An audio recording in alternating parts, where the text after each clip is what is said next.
explanation of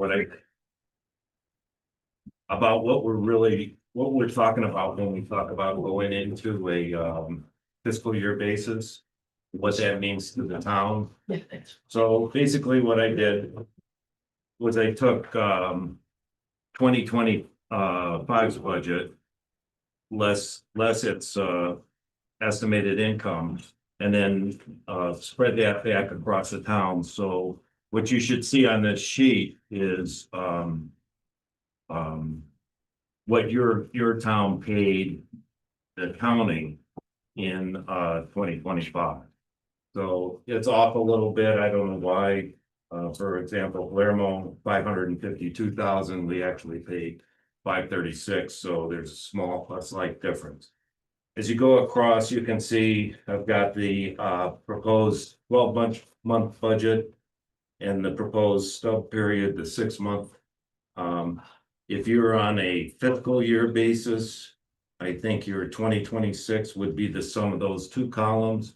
If you're on a calendar year basis, I think it would be the projected fiscal year 27-28 plus the stub period. And then I also projected, what it would mean for calendar year 2028, 27-28. So if you take your town and go across, I'll use Palermo as an example. In 2025, 552. In 2026, the 12-month period is 816,000. So that's a $300,000 increase. In 2020, the fiscal year 2027-2028, it's 830. That's a projection that I made based on just putting in 4% and taking out some money for interest. Are there any extra copies? There should be. Oh, awesome. They're on the bottom. Thank you. And then I added them together for a calendar year basis. So in 2020 calendar year 2027, Palermo would be expected to come up with $1,110,000. So that's almost double what we had in 2005. And then projection for 2028 calendar year for Palermo comes out to like 863. So we make a big jump this year by, if you looked at the total over $500,000 based on the projected budget, then we have a bigger jump on a calendar year. I don't know who's on calendar year and who's on fiscal year. Calendar year. So you can see what that means for Freedom. You can see what that means for your towns. And it scares me, and that's why I've been thinking about this an awful lot. The other thing that I have on the back is Saginaw a copy of their webpage. If you see where they say budget year, Saginaw operates on a fiscal year which runs January 1st through June 30th. The county has changed its budget from the calendar year to a fiscal year in 2005 in a proactive move to be in sync with the majority of its municipalities and to reduce the county's reliance on TANs. Changeover was labor intensive and required special state enabling legislation. During the 18-month transition period, the county coordinated closely with each of Sagatahawk's municipality, some of which had to obtain short-term loans to offset the financial impact created by changing the county tax levy due date. And you can read the rest of it, but I think this is what we're facing with changing to a fiscal year. We're going to see one blip in 1 year if you're on a fiscal year, then you'll see that blip in 2026. If you're on a calendar year, you won't see it till 2027.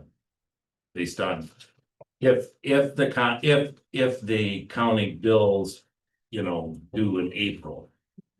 So that's what it means.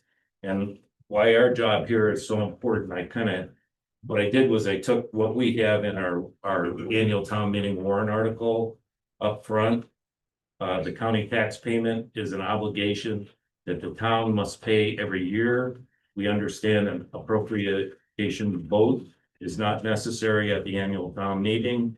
Therefore, there is no county tax article in this warrant. So the 9 of us are representing everybody in the county of Waldo.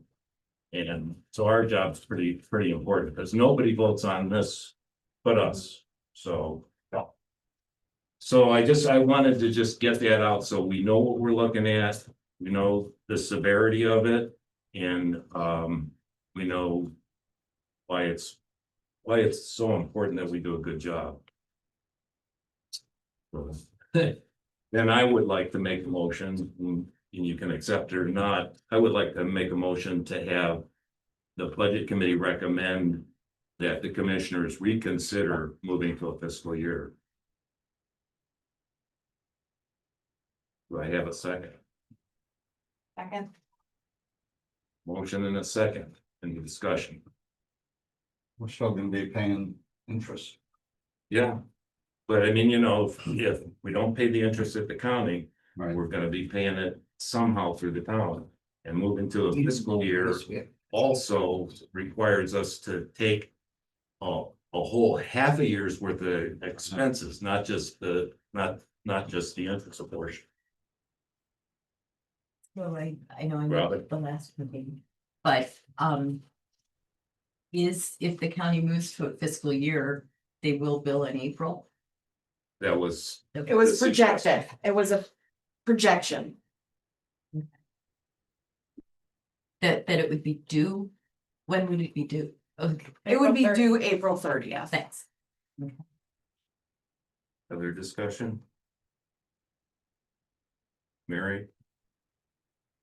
No. All in favor of the motion? All opposed? Gotta bite the bullet. Get it in. Okay. Motion does not pass. All right, so we know what we're looking at.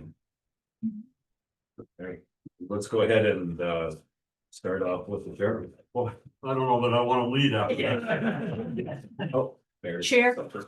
Yes, The minutes we were just handed, I believe there is a correction okay, on page 2 of 3. Paragraph K.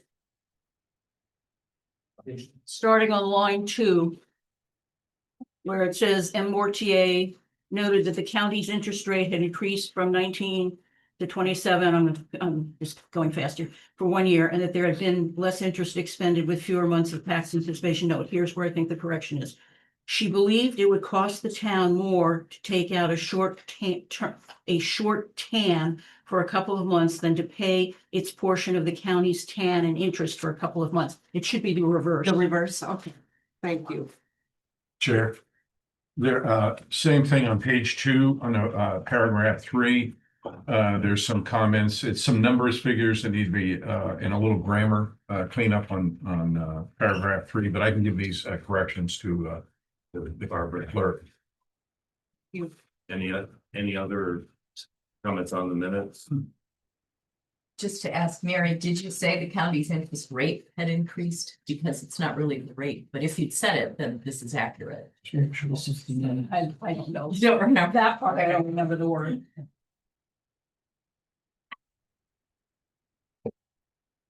Right, we have a motion to accept the minutes as with the amendments that we suggested, with the changes.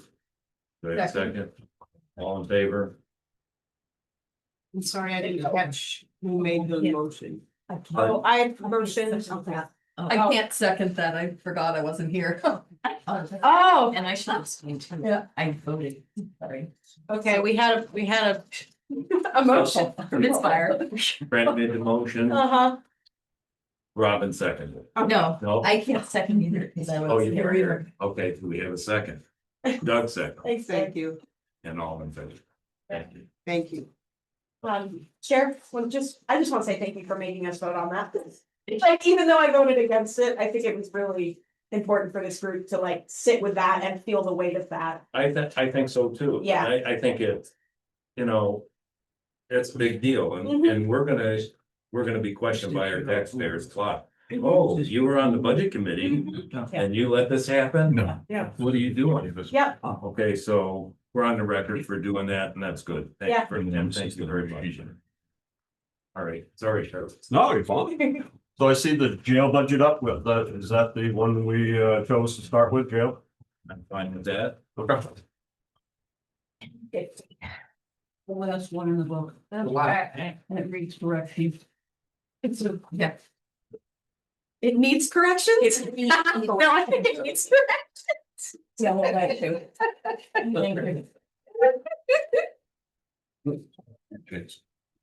So I'm trying to the right out budget, here and take a whole bunch of space. correction budget is, the 12 months is up 15%. And the stub period is up about half of that, so nothing unusual in the stub period. So I'll let you go ahead and. Okay. Stub periods of 6 months. So as I go through this, what would the preference be? I know in your past, we wanted to have some dialogue at each line, or do we want me to go through and stop when there's a question? What would? Why don't you just summarize and then we'll ask questions. Okay, sure. All right. All right, so personnel line, personnel lines obviously are controlled primarily by contract. So the commissioners obviously negotiate with two different unions, one being the corrections union, one being the patrol union. And adjustments are made to our wages based off from that.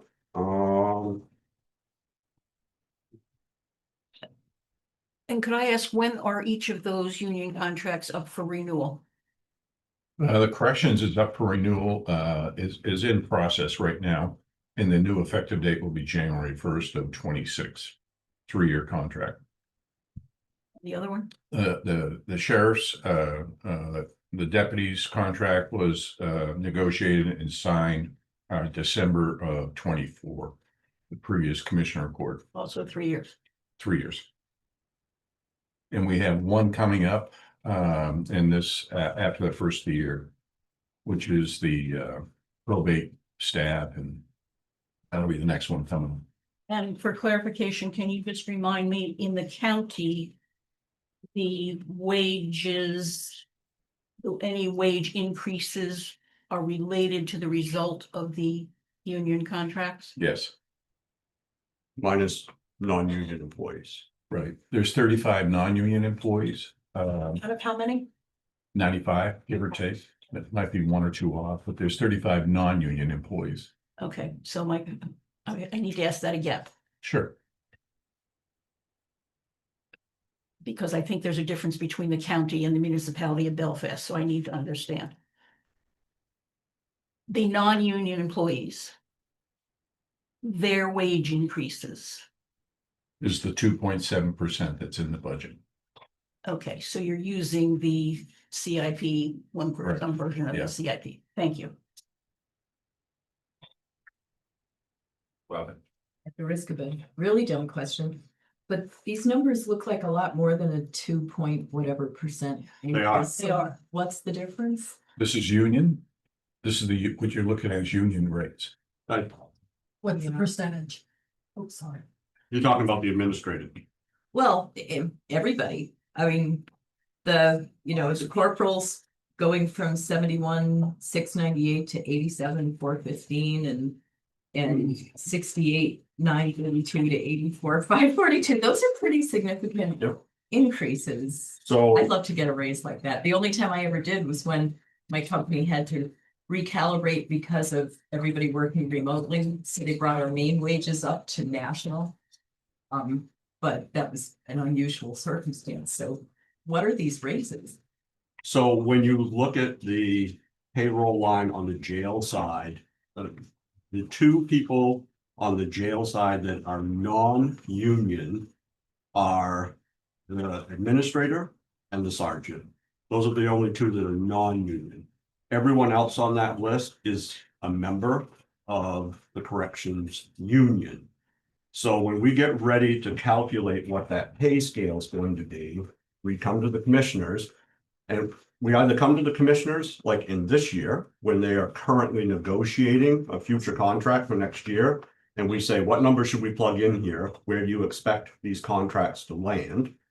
And they tell us where they think it's gonna land, and we use those numbers. Or if we're actively in a contract, it's already set. So we know that it's 2 or 3 or 4%, whatever that is.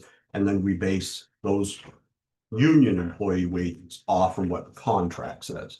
So the increase that you're seeing here is based off what we were told by the commissioners to expect for next year. There's also 27 pay periods next year. And there is an extra pay period this year. For these correction officers, when some of these guys are going from 56 to 72, that's a $16,000 difference. And the first 6 of them are getting the same rate, but their 2025 numbers very substantial. I agree. As I explained, I reach out to the commissioner's office. I ask them for what number I should use based on what they believe the contract's going to look like next year. And those are the numbers that we plug in. So if you want to know where those numbers are coming from, just to be honest, you need to ask one of the commissioners. Robin? Yeah. So could I ask one of the commissioners? Yeah. What goes on? Yeah. So the question is, Well, repeat it. How does the even, guy go even with from- an extra pay period, which would be an extra 4% increase, Mhm. why are these numbers more like 9% increases? I mean, I don't understand. So there's a lot of factors. One is, you have to look at, they have step increases. Yeah, So years of service, that type of thing. They did want 3 additional yearly step increases, which I did not agree to. We're still in negotiations, so this isn't written in stone, but we're getting very close.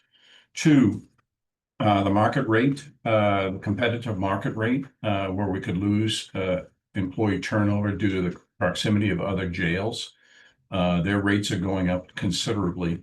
So if you look at the corrections in comparison to the market, we're off market and we're low. And 3, it's based on, the third thing is it's based on, what they're asking for and what's negotiated. So it's still a moving target right now. So we plugged in the higher number to figure out, where this is going to tease out at. It's a give and take when you go into negotiations. And is there anybody else online here? No, but you are being recorded. Okay. There's language in the contract that I need to get out of the contract for the benefit side, and it's in all the contracts. And it's locked us into a medical plan that is cost prohibitive, which I brought up before. We are going to hit probably around $4.3 million cost this year. We're uninsurable unless we stay self-insured. And so we need to get that language out. So it's a negotiating point. It's a give and take on the negotiations. And that's pretty much where we stand right now. But the contract will probably be signed pretty close to November, December. And so the higher figures plugged in, to get what we need out of this contract. If I had negotiated the contract years ago, I would have never put that language in there about the health plan. Simply put, the health plan is really the driving cost. If you look at not to get off subject on this, but if you look at the housing rate for the residents and the health plan, it's right at 40.5% of the budget this year. That's where we're at. And we need to decrease the percentage of the health plan to make this budget more palatable for the future years. You're looking at 28% increases for some of these. Yeah, market rate. Knox County is, and they're very close. we could be in the same situation that we're in with the deputies. In the past few years where they had sign-on bonuses. And the reason being is because their deputies and corrections are mobile. And if we lose what we've got, then we're gonna be paying a lot more, I think, in the end. Other questions? All right, Second line is for community liaison. So community liaison is, basically is our co-responder. So, for anyone that doesn't know that, I'll explain it briefly. The co-responder is basically a licensed, clinical social worker that is embedded in the sheriff's office that co-responds with law enforcement. This is a baby of mine that I put in place probably 5 or 6 years ago. The purpose of it was, over the course of my career, I've responded to thousands and thousands of calls where people are coming into contact with the criminal justice system because of underlying issues, whether it's homelessness or substance use or mental illness or just ignorance of resources that are available, a broad spectrum of issues. And, at the end of the day, they send us to the academy and deputies are trained to use handcuffs and solve problems with making an arrest. But the truth of the matter is, many of the issues that we deal with on the front line, handcuffs aren't going to fix. And, we make across this county about 800 arrests a year. But we respond to about 25,000 calls a year. So the vast majority of the calls that we deal with, arrest isn't the answer. And so I got tired of having deputies respond to calls and seeing people struggling. And once they identified that there wasn't a crime occurring, they moved on to the next call, and the next call, and the next call, until something deteriorated to the point where crime did happen. So, we got a co-responder, and just to give you an example of what they do. is it just one or several people? I have one in the budget. One. Yep, there are others, but they're all grant funded. This is the only one that's budgeted. So in a 12-month period from September of 24 to September of this year, our community liaison served 112 clients. Currently carries an active caseload of 26 individuals. Made 28 referrals to medication assisted treatment, 65 for SUD related issues, 22 housing referrals, 8 of which actually we were able to get housed. Able to connect 47 different people to transportation services. So those are the types of things that we try to address. And it's not just substance abuse. Quite honestly, we have an extremely elderly community. And we deal with a lot of people. As an example, our CLO, we used to send an officer every time somebody didn't check in, an elderly person on the call-in program. So we'd send a deputy to the house and they'd go and they'd be sitting there without heat or whatever their issue might be, or the deputy be like, oh, they're alive, and off they go. And really, they're not social workers. So we actually shifted that to our CLO and they go on those calls.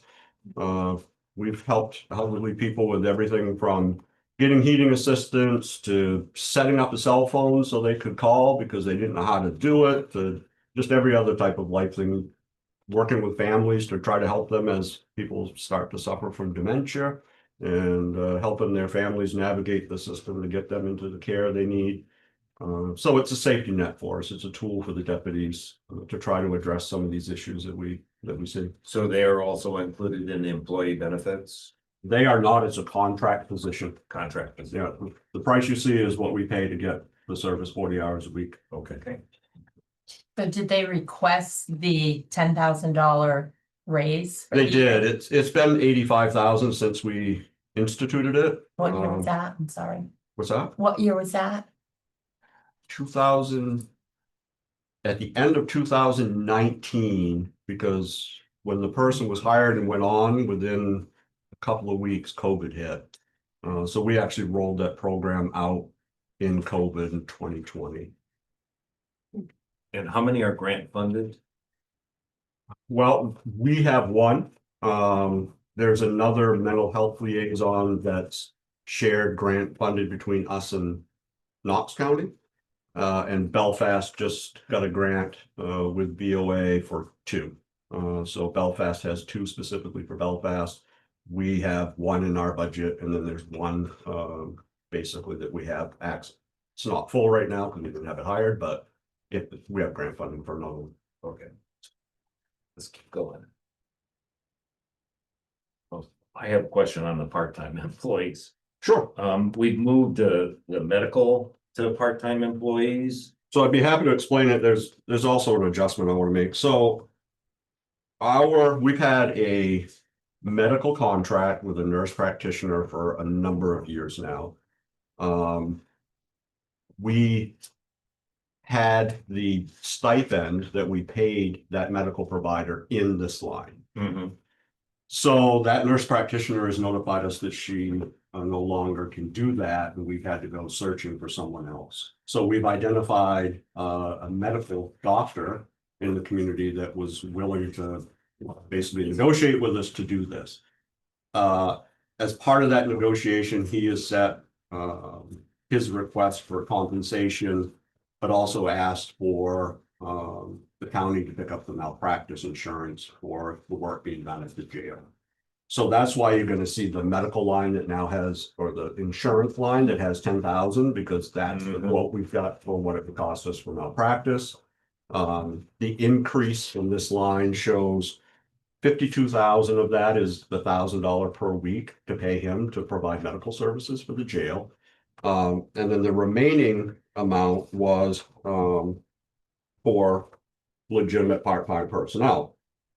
So the adjustment that I want to make is, so as I got ready for this week, recognizing the gravity of a 45% county increase, I knew that we needed to be extra diligent. So I went back to my staff this week and I sat down with my correctional administrator and my patrol lieutenant, and we went back through the budget, and basically I asked them to just give me absolute bottom line that survive off every line. And so when we got looking at the part-time budget, we noticed it almost appeared that some of our CCA stuff might have been coded to that particular line. So we got digging into it. I looked historically, and when I look historically, we are running at the highest number of part-time hours, about 38,000. That's the highest that I've had in the last years. This last year, we were higher than that, quite considerably higher, but it was unusual that it was that high. So as I dug into it, I asked the corrections administrator to provide an explanation. And so when he dug into it, well, basically what we found was that we had sent a part-timer to the academy to get them certified.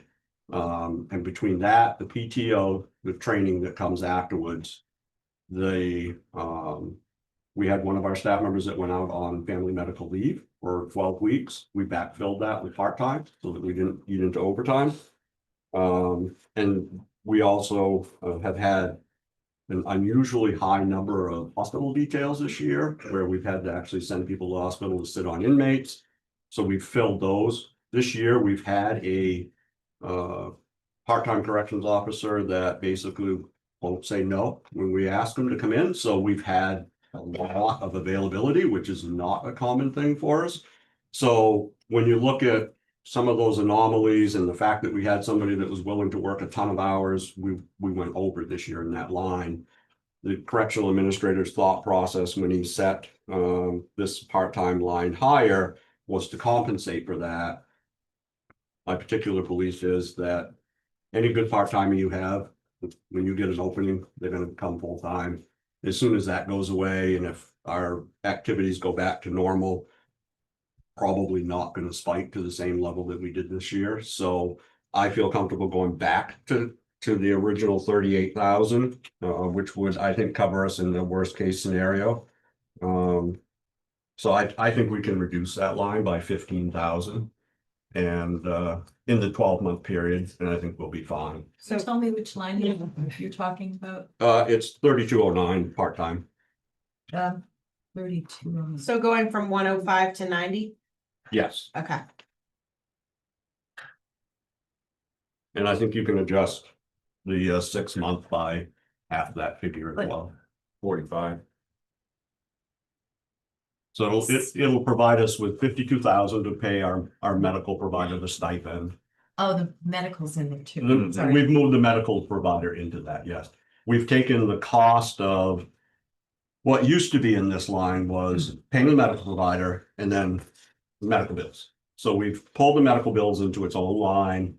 We've put in talking with commissioners, they felt that paying a medical provider a stipend made more sense to be in a payroll line, like a part-time line. So we put that in there and that with our part-timers. So that's why there's kind of a shift of And some of those so costs. what's the medical provider stipend?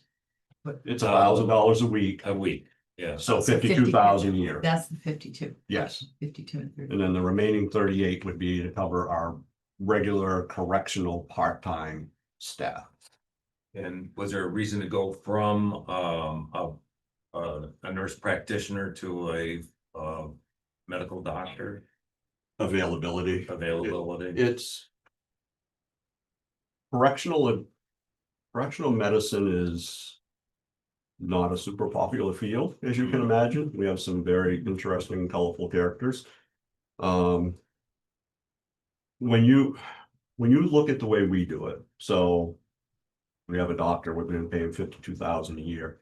Just to give you some sort of an idea, our neighbor Knox County, their contract based on services will be somewhere between, and right now they're housing, I think, 55 people.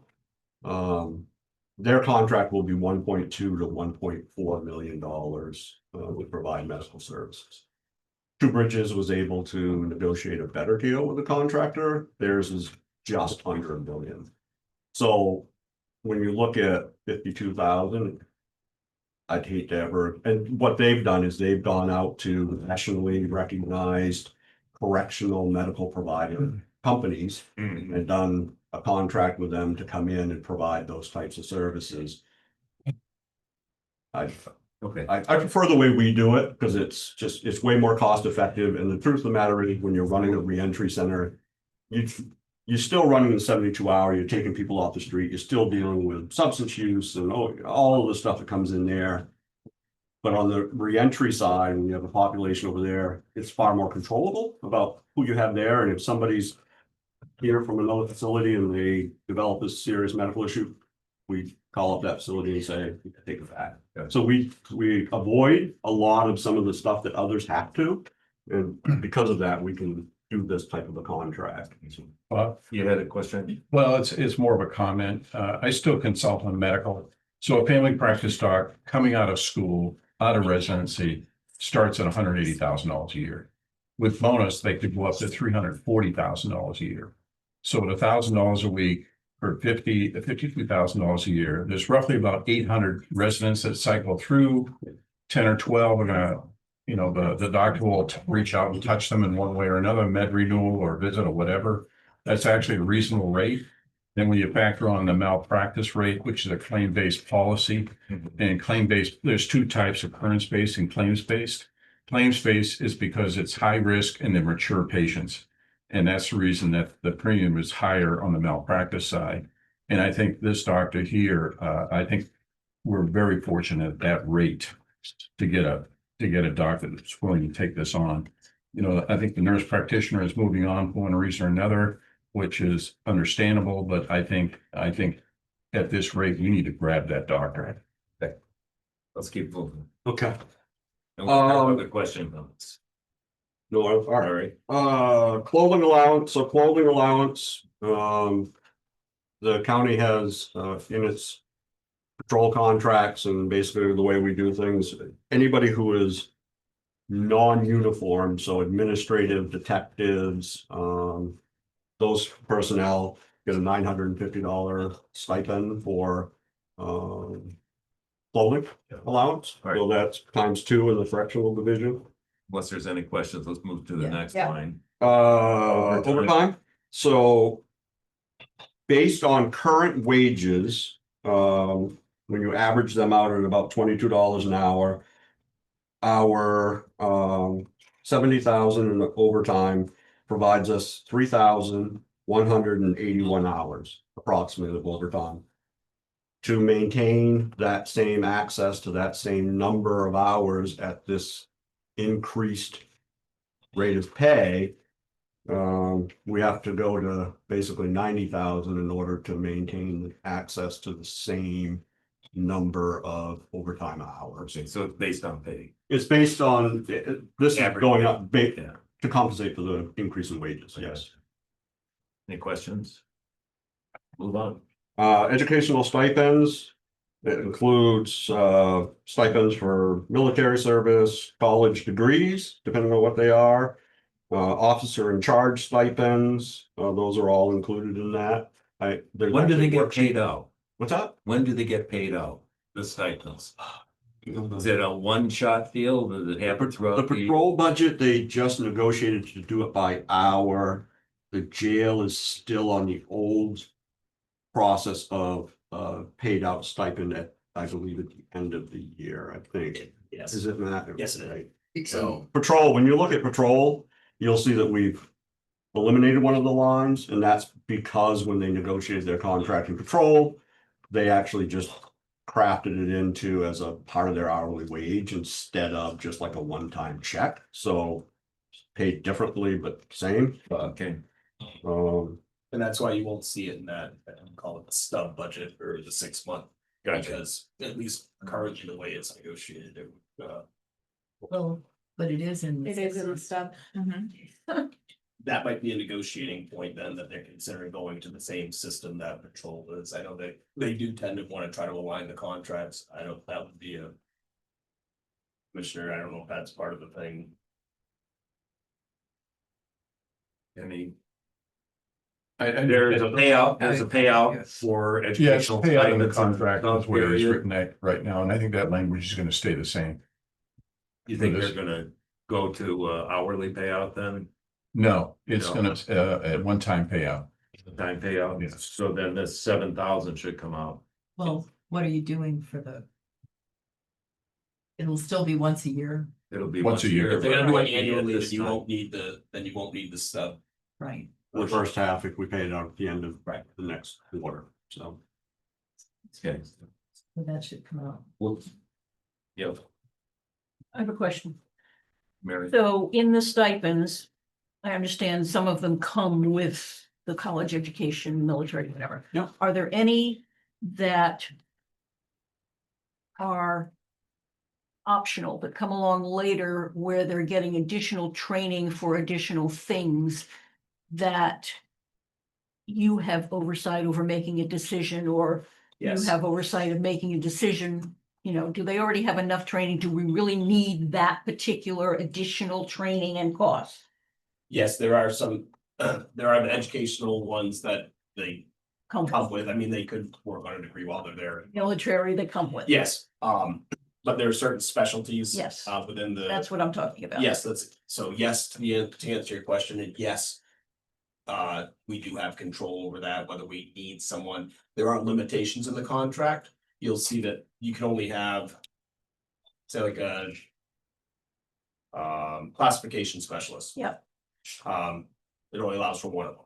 Okay. So even if we had 6 So officers. that takes even away your discretion.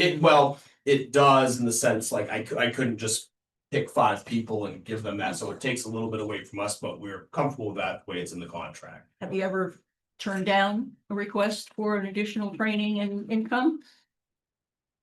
From somebody? We try to be very proactive with training, and if we have a need in the office, we certainly recognize it, but I'll tell you, our philosophy has always been, there needs to be a mutual benefit. Okay. So it's like, we don't mind sending you this training. But I'd like you to, what are you gonna give to us if we invest this money in you? Right. We also negotiated it into the contract to pay the stipend at the end of the year, specifically because. So they don't leave, go somewhere else. Not that, but I didn't want them paid out at the beginning of the year and then somebody say Doesn't do, doesn't. it doesn't do the job. Or when we call them and say, hey, I need a drug recognition expert, and they're like, yeah, we'll go out.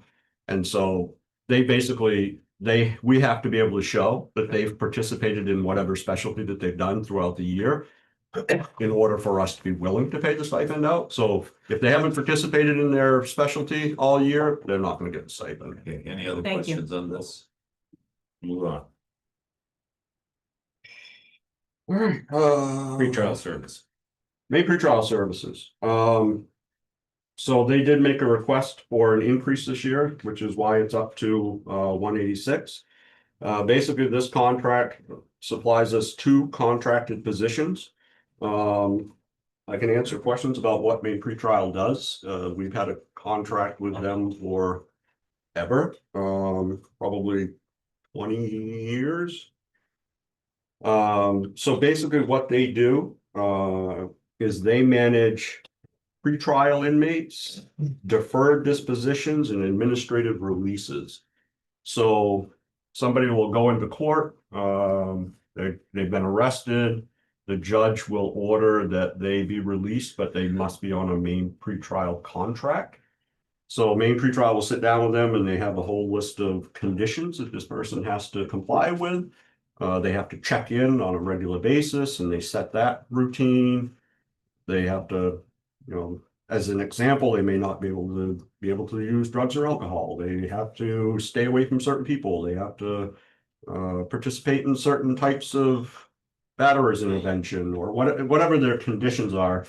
And before the person even goes to court, basically it's sort of like a probation officer, except before they actually get convicted. And this person's checking in with them and basically tries to keep them referred to resources. And one of the benefits for us at the jail, to earlier when we talked about the boarding rate, trying to keep people in jail that only need to be in jail for public safety reasons. So you end up with a lot of people that are lower risk or they're maybe can be managed with this type of supervision. So the courts will say, yeah, we'll allow them out on a bail as long as they have this contract, as long as they're being monitored. So like right now, Maine pretrial has 108 people that they're supervising in Waldo County. 56 of those are in pretrial status, which means they're out on bail.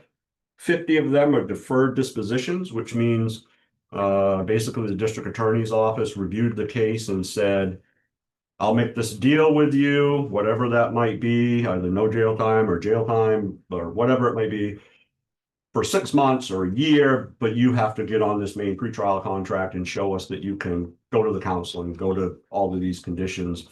It's the Maine pretrial case managers that actually monitor that, check in with them, make sure they're doing whatever the court has asked them to do. If they comply, do everything that they say that they are supposed to do, then they'll come back after that deferred disposition. The DA's office in the court reviews it and decides whether they get the more favorable outcome.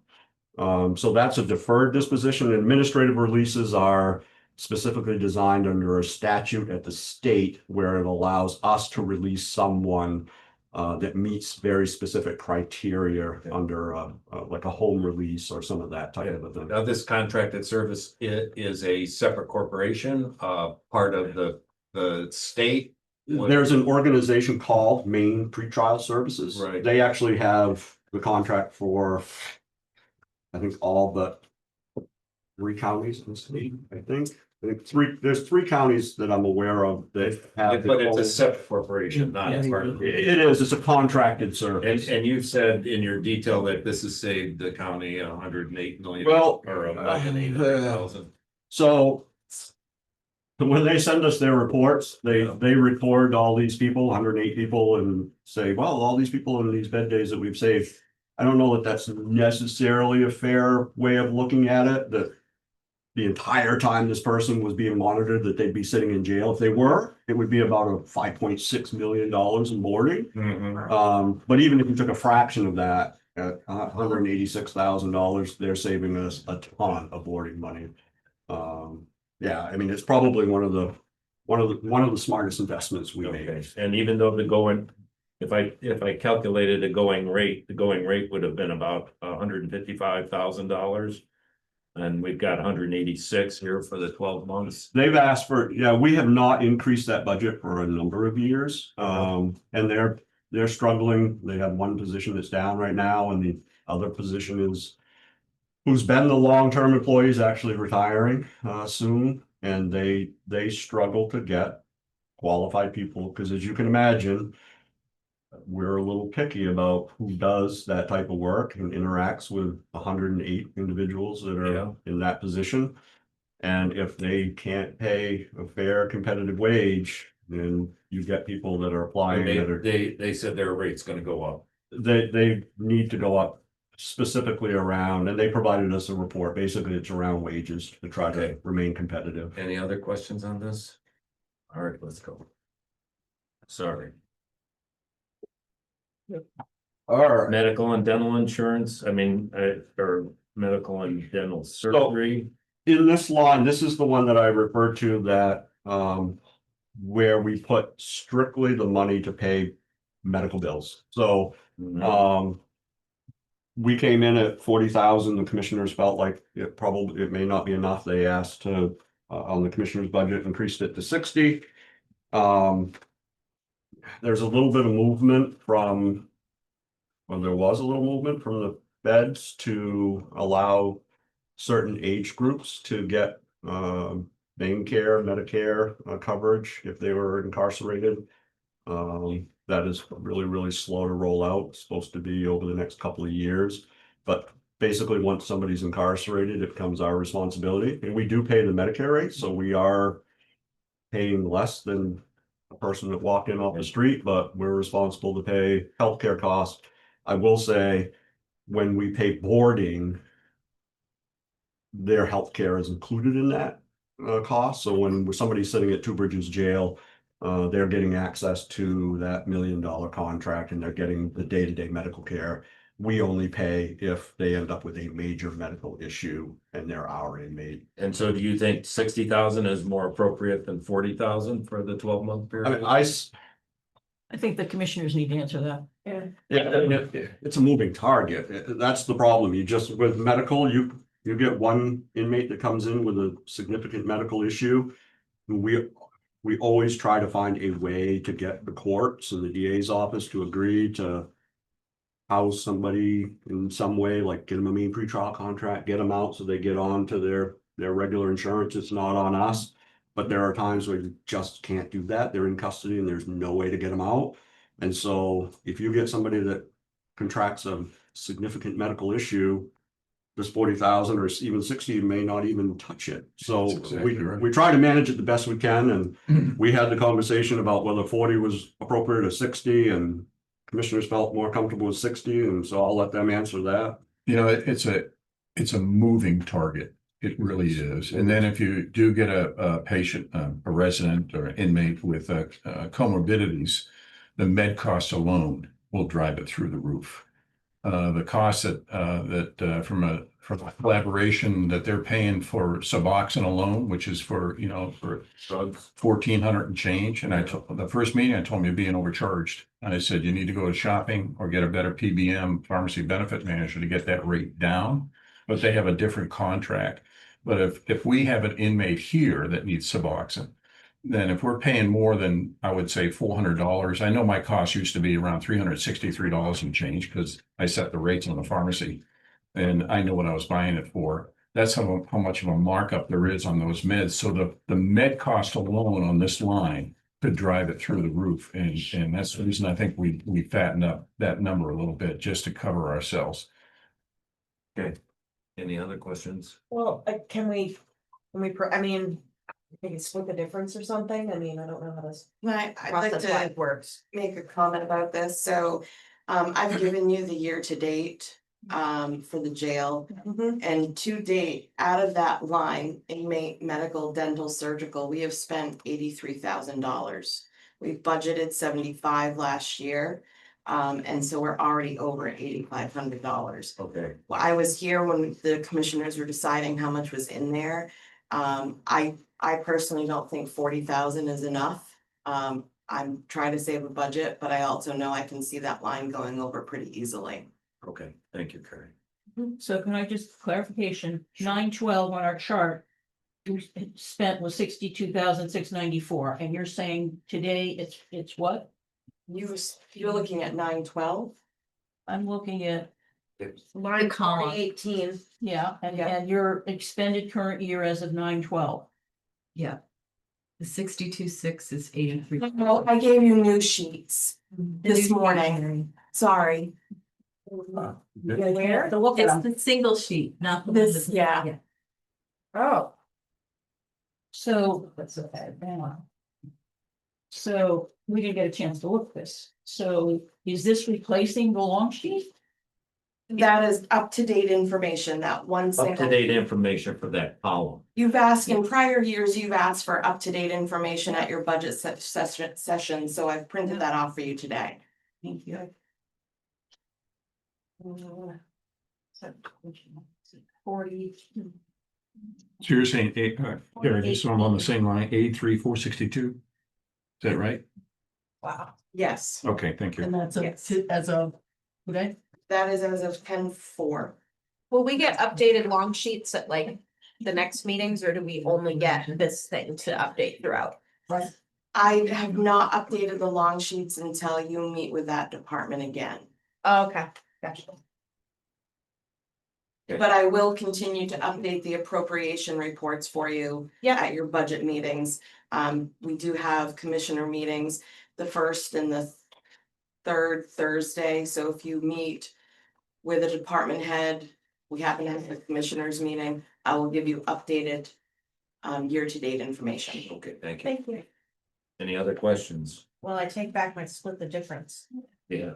All right, I'm just looking, last year you spent almost 94,000, so it's a 60, gonna be close.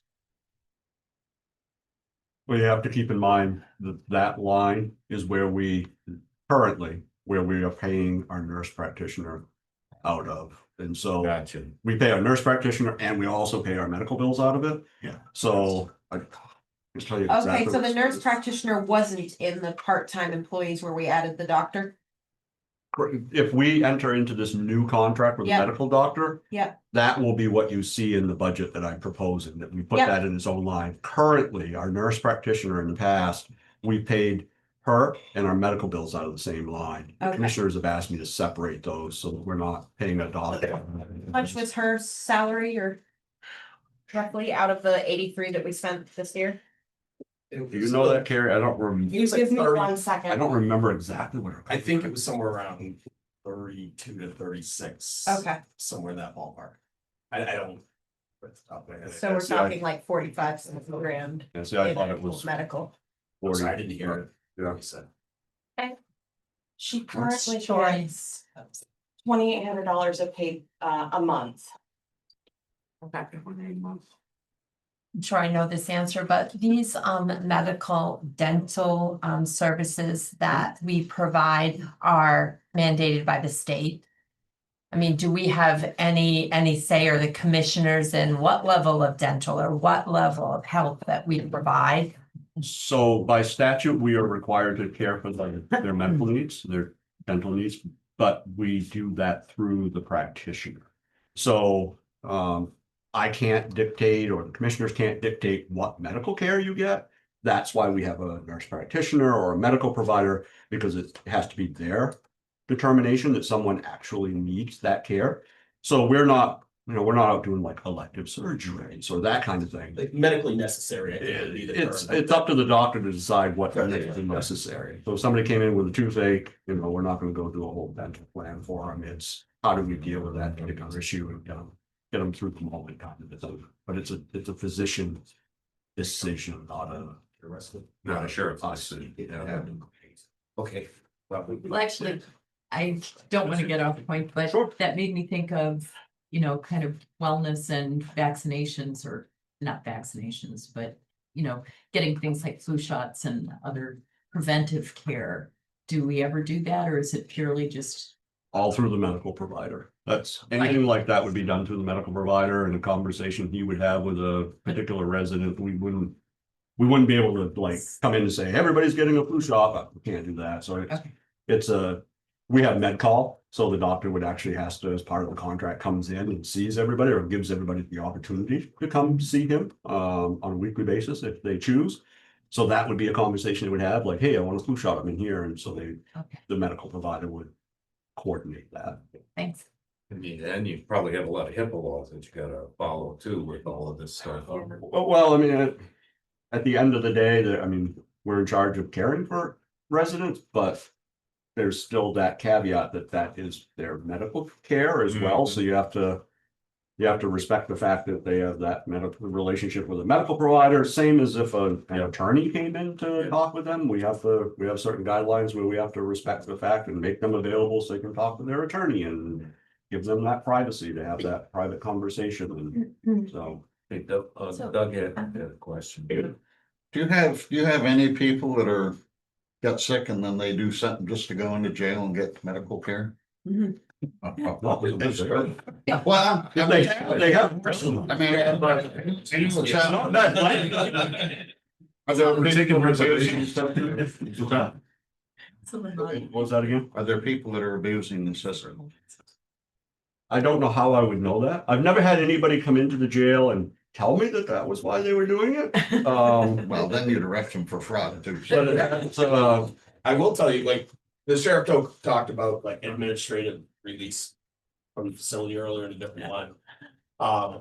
We've experienced some very sick residents, some people that have some terminal illnesses or something, you know, like something catastrophic, like if they attempt suicide or something, they need a lot of attention, and that goes quite often. But we've also had people that were just, you know, terminal cancer patients that happen to be in for whatever. We tend to reserve, you know, that's another reason why we use that administrative leave. We work really hard to get them discharged because we're on the hook until that. And so this line is just such a moving target. You know, you might as well blindfold yourself and start chucking darts. You know, we try to budget for our real expenses, but sometimes we get some real big ones. I'll tell you, life flight is wicked expensive. Yeah. You know, ground or air. You know, you start, you know, looking at bills for ICU or something like that. We try very hard, that we're very motivated to get them out. We've had a reserve line for years that we've used, but there's not much there. You know, so I know that was one of Carrie and I's first exercises when she started this job. We had a woman who was really sick. And it's just, where do you draw that line? You know, it's you know, we just signed off on someone, you're talking about prescriptions. There's, depending on what they're prescribing, there was a guy that had a $4,000 bill. But I mean, the course for the month, you know, I'm just like, dang. You know, so really in this line, I mean, they were talking about, the legislature was talking about, this is where I'd encourage you guys to talk with your legislators about it. There was to make these people, you know, Maine care eligible. And help get them signed up. And that's a great thing that we could do, you know, through me, pre-child, with our community liaison. You know, this is just a, you know, health system's a problem. And, you know, it's, and we're paying, we're cash paying customers. We try to negotiate, we really do. You know, Any other questions? A sad state of affairs when you might consider committing a crime so that you can get on Maine care. If you didn't normally qualify, but I could totally see it, like, it's such a struggle. Right. To get over there. Where, You're still on inmate medical, dental, surgical. Anything else on that? All right, let's move on. the medical insurance 4020 of the new line, that's the one that I mentioned earlier to, that we created to cover the cost of the malpractice insurance. We were Okay. quoted to cross at 10,000 to Okay. provide that insurance for our Alright. medical providers. Professional service. Professional services, I'm actually gonna ask in the future budgets to have that moved to the commissioner's line. That's actually the corrections portion of paying for ISALT, as I understand it. So I think it was part of our budget is when it was all combined together in one big mash, but I It just think, got overlooked. Yeah, I think here. it's probably more appropriate to have in the commissioner's Okay. line as part of their And that's ISOL. a fairly small amount right now, so. Yeah, and it's, It's figures out to $5.24 per employee per payroll, so their total bill every pay period is $113, but that could fluctuate pending the number of employees that they have for that week. Okay, Can I just make a comment? On your updated list, 4020 is not on here. Because 4022. 4020 is not on here because it's new, wasn't any history. Yeah, yeah, but you updated this. It's a new line altogether that is not on. This is We didn't showing us send what it year to in date. 2020. Oh, okay, this is just showing you, okay. it'll go into effect next year. Yeah, you have it there, I just- I Let's thought get- this was, okay, never mind. Let's move on. Volunteers of America. Professional, yeah, VOA contract.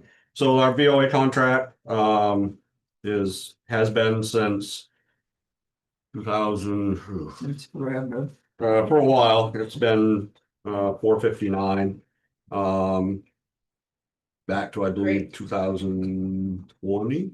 Prior to that, it was just under 600,000. We adjusted it down back in around 2000 to its current rate, and it's been at that ever since. This year, with our new correctional administrator, we had some contract previously. Our restorative justice contract or agreement that we've had. We've had VOA and restorative justice have been a part of the reentry center since 2010 when it was founded. We always funded the RJP piece through the VOA contract. Over the years, it's created some management issues and some tracking issues as far as deliverables around RJP, wanting to be able to track more closely what we're getting for what we pay. The new correctional administrator, Matt Magnuson, felt that it would be better and more efficient if he was managing those deliverables rather than trying to ask VOA to do that as another subcontractor. So basically asking one contractor to monitor the deliverables of another contractor. So we agreed to pull RJ out of the VOA contract, put it into its own line, which is the 4027 that you see next. That 42 is basically what they've been getting for as long as I can remember. That hasn't changed. That's not the same restorative justice that the district attorney wanted us to add last year. It's the same organization, but different.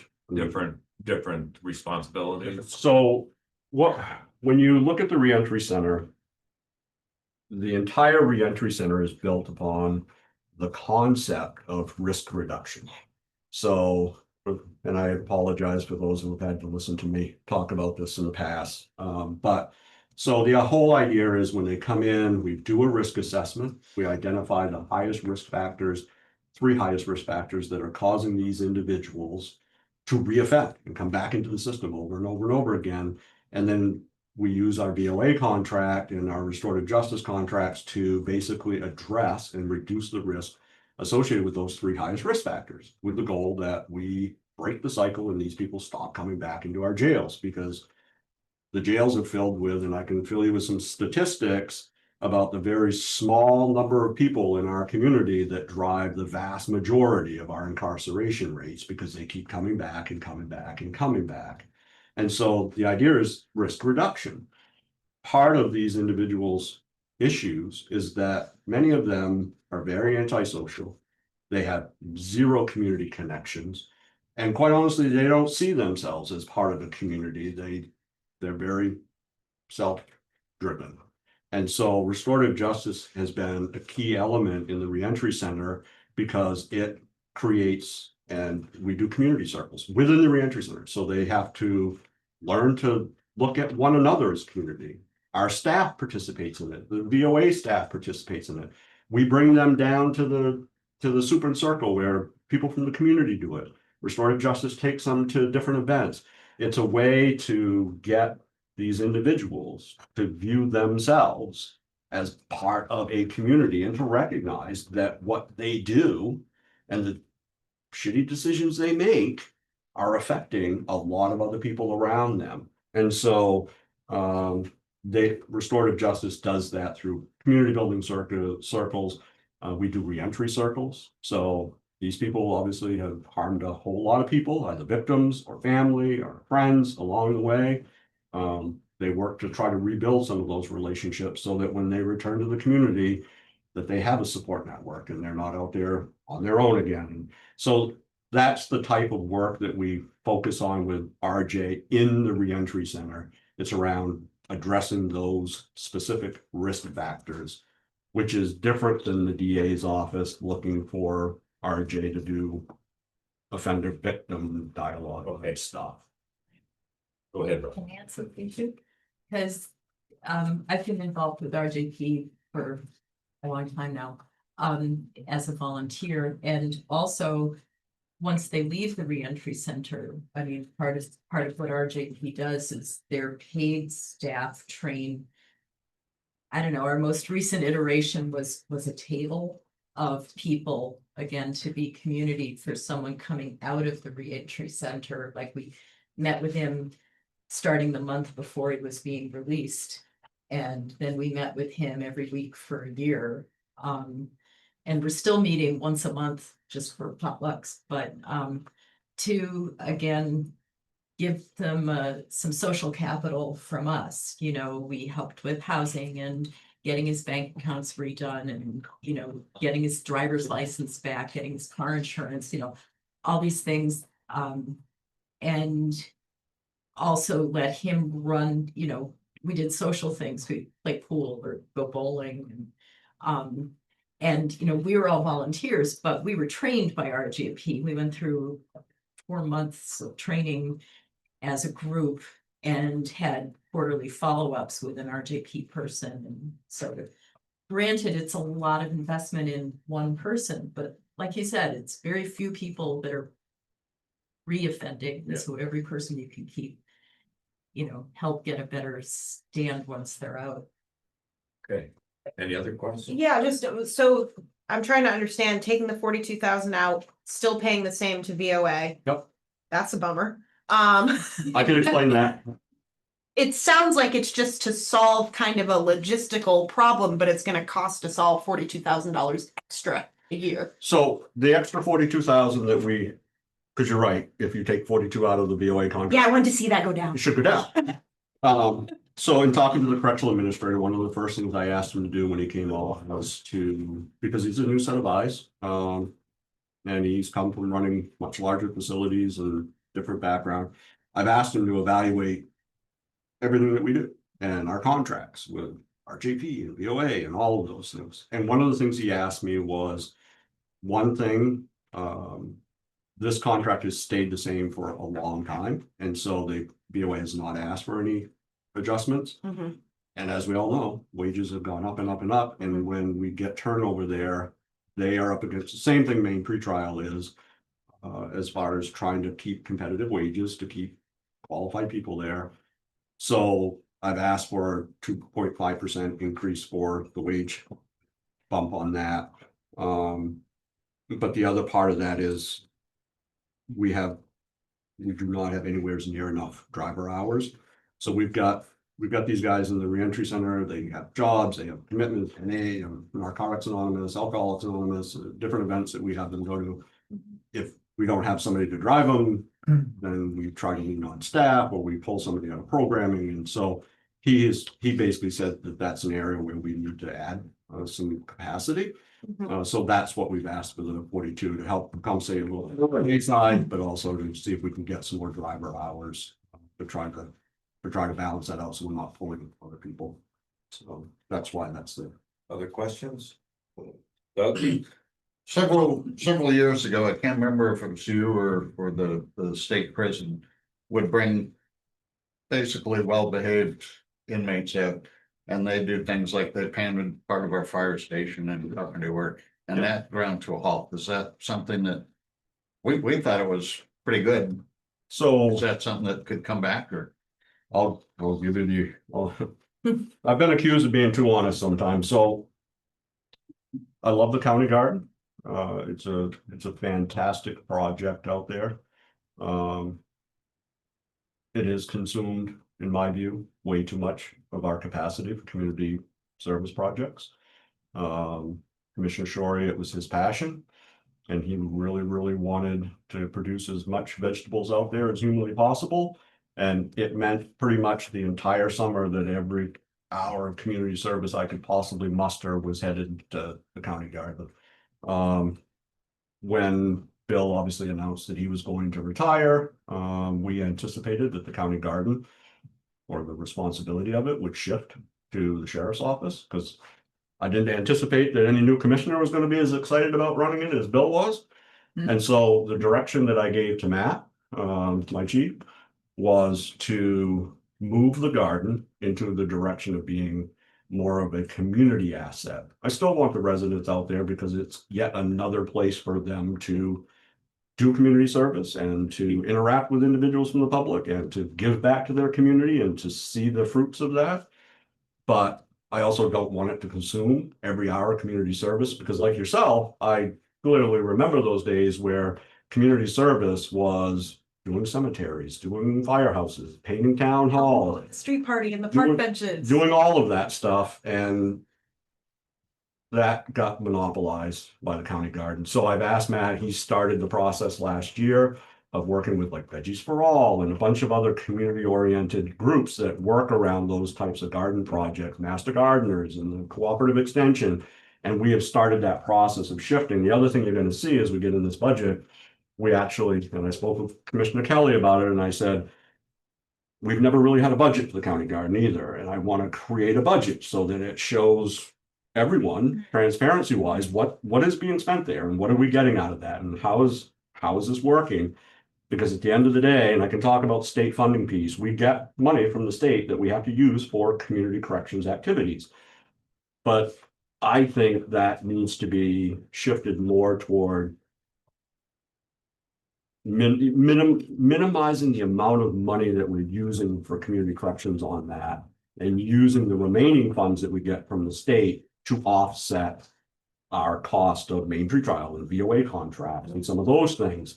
And I think we do that by shifting that toward more of a community-oriented garden instead of Bill was very big on that county garden has to be county controlled, every aspect of it, which makes it more expensive and more labor cost. I want to shift that, and the commissioners have agreed to more of a community-based and reduce the cost of managing it so that we can move those CCA funds to offset budgeting costs. So that's the direction that we're moving. I don't know if that answers your question, but in the future, as this continues and the garden gets less, my expectation is we will be back doing firehouses and doing those types of projects. Come to Montville, we've got lots. Any other questions on this? All right. Next nut, the big nut to crack. This is why I get 3 hours. Good luck. I don't know. All right. If you weren't so interesting, you know? I haven't been called that dirty. Still noted. So the next line is the RJP. I can give you a breakdown of basically what we just signed an MOU with them outlining Oh, we just did. our We expectations. covered that, I think. Okay. Let's drop down to inmate boarding. Inmate boarding. All right, this will take. My favorite subject. I know. You'll see that there's $1 million increase in there. So. No. And again, I'll preface this by apologizing for those who have not heard me talk about Gales. So I'll try to make this quick. Our illustrious governor, back in about 2007, decided that they were going to the state was taking over county jails. Made the announcement, plan didn't go according to plan. But what did happen was the Board of Corrections, which was basically a quasi takeover of county jails by the state through a board of people made up of representatives from the states and counties and the communities. And that dragged on for a number of years through a bunch of different legislative iterations until Governor LePage killed it and said, take the jails back. Well, when they took over county jails, they sold it to the counties and municipalities by saying, we're gonna freeze your operating budgets at whatever they are right now, which is why when you look at past budgets, you see the jail budget looks different. It has operating and it had maintenance and it had commissioner costs, and it has all this stuff pulled together like no other county line, because that was what we were forced to do under the Board of Corrections. And the state said, we're gonna freeze it at that, and the state's gonna pay for everything, every cost associated with corrections moving forward. So over the years where they had the Board of Corrections, all the counties had to go up and argue with the Board of Corrections to try to get whatever additional funding we needed to keep the jails operating across the state. And I know this is gonna be incredibly difficult to believe, but the state didn't necessarily live up to their end of the bargain very well. But when Governor LePage said, we're all done, this is going back, they had already taken on over the course of that years or so that it was in existence, about $24 million worth of costs that where they were propping county jails. And we said, well, the hell are you gonna do? We can't go back to our taxpayers in 1 year and say, oh, well, we're gonna increase property taxes across the state, $24 million. So they created new legislation, and we have to go back every year and argue for this and try to compensate for how we're gonna operate the jail. So we have this really weird relationship between county jails and the state and the funding mechanisms that go into this. When we got taken over, the grand plan was that all the inmates in the entire state are gonna be housed at big flagship jails. Somerset, Two Bridges, Cumberland. 4 county jails are getting shut down. We were one of them. You're too small, you're not efficient to run, cost effective, we're shutting you down, you're just gonna be a 72-hour facility. Scott Story and the folks at BOA, he pitched starting us as a reentry center. With the goal that there'd be 4 of them across the state, serve the entire state population. We were gonna be the first. We got permission to do that because we can basically run a reentry center with the same staffing package that we run a 72-hour. So the only real cost to running a reentry center there is basically our programming cost. So they were like, yeah, we'll do that. And so when Governor LePage said, oh, we're all done, county jails are coming back to you, we were kind of at a crossroad. Like, what are we gonna do? We've got a reentry center. We've been running for 10 years, 8 years, whatever it was at the time. All of our inmates are sitting at other jails. Our facility is 50 years old. We had already spent a pile of money to transition it to a community-based minimum security facility. So we were faced with, what do we try to do? Go back to doubling my staff? Because when I had a full correctional staff, when I took over as a jail administrator, I had like 40 employees, full-time and part-time, to run a 32-bed jail. When we went to a minimum security, I was able to cut that almost about in half. So I'm like, all right, so I've had to do all these exercises of like, what are our options? You can go back to a full service jail, hire twice as many corrections officers, house 20-something people, still have to house out. Because right now our average daily population is between 40 and 45. So best case scenario, I hold 28, 29 people, depending on their configuration at this jail. I'm still gonna have to house a bunch of people. So we've basically got ourselves in a position where we've become a check writing county. We go to somebody like Two Bridges. I've got a whole list of all the contracts we've had over the years with Somerset, York County, Two Bridges, Knox County. We've moved all over the place. And for years, we chased whoever would give us the lowest bid, even if it meant driving halfway across the state and fighting epic battles with courts. And about 3 years ago, we started this conversation in the district. So we have a District 6 prosecutorial district under the DA's office. It's Lincoln, Saginaw, Knox, and Waldo, 4 counties. Lincoln and Sag many years ago decided they were going to build Two Bridges Regional Jail, 220 bed when it's wide open and it's fully staffed.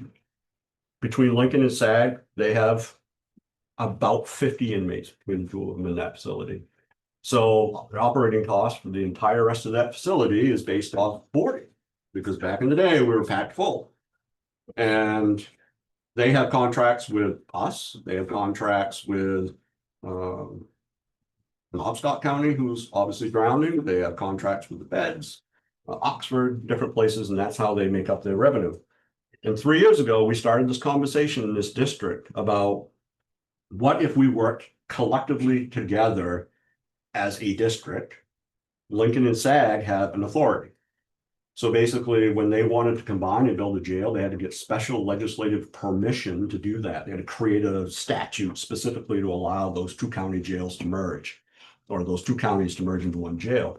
So they have an authority. Knox runs their own facility, and we run the reentry center in 72-hour hold. And so our conversation was, what if we ran this more as a system instead of 3 facilities in a silo? Because at the end of the day, Two Bridges is dying because they need income and they need people to fill their facility.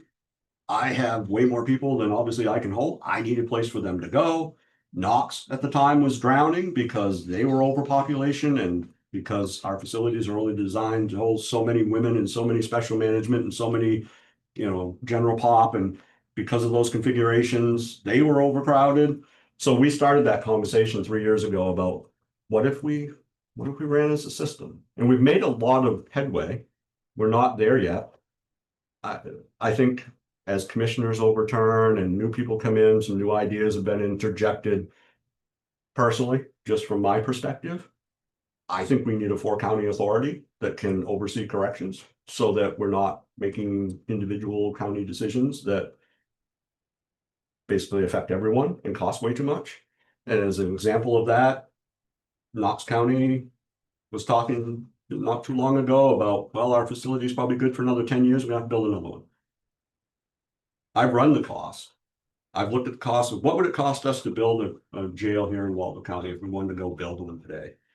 And if I wanted to go build a 70, 80 bed facility to plan for the future and make sure we had enough space, hire the appropriate staffing based on DOC standards, get the medical contract to do it, I'd be looking at just south of $10 million to operate that and pay the bond on it.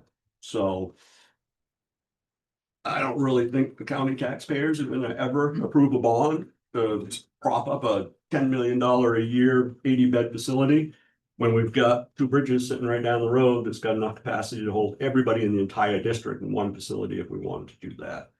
So I've been trying to convince 3 other counties and boards of commissioners and county managers and sheriffs and jail administrators that we need to do something together.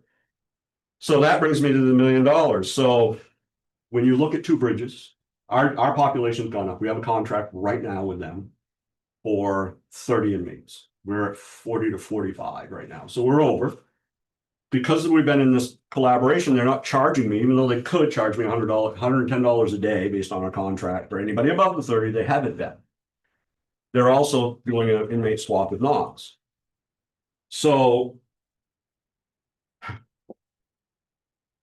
we recognize that we're going to have to renegotiate this contract with them, and we're going to have to go to 45.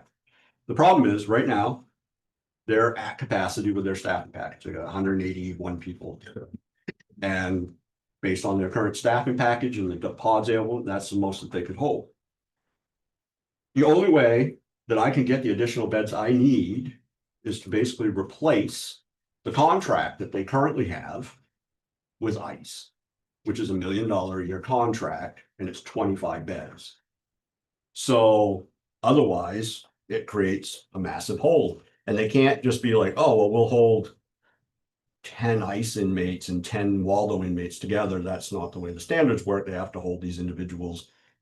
Fed inmates have to be held in their own unit, in their own 25 bed unit. So we have next Friday, we have a meeting between ourselves, Two Bridges and Knox to sit down to try to negotiate what this contract's going to look like to try to get access to this basically $1 million 25 bed pod. And then how are we going to configure that? Because I know at the end of the day, I'm not going to need 25 beds. That means they're going to be able to probably open up some of those for revenue. So will I need the full $1 million? Will we be able to offset what I have to spend for that pod with whatever we're able to generate with revenue from that? That we haven't been able to figure out yet, because at the end of the day, we haven't sat down and have had that conversation. one of the other flies in the ointment is obviously that we are not the only ones struggling with the budget. Knox County is struggling dearly, probably way worse than we are right now, with over expenditures and deficits. And they are in a burn and slash mindset at the moment about everything that they can possibly slash out of their budget and how they can generate revenue. So they're toying with the idea of trying to charge us revenue for the people they're holding.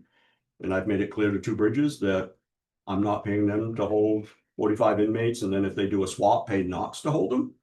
And so it's going to create a very interesting conversation next Friday about how this collaborative moves forward or doesn't move forward.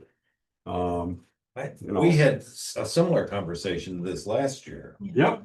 And I have a quick question. Out of all of the inmates that you hold, or the people that you hold, how many are actually incarcerated and how many are pre-trial? The vast majority on any given day between, it'll depend on the day, but it's usually north of 80%.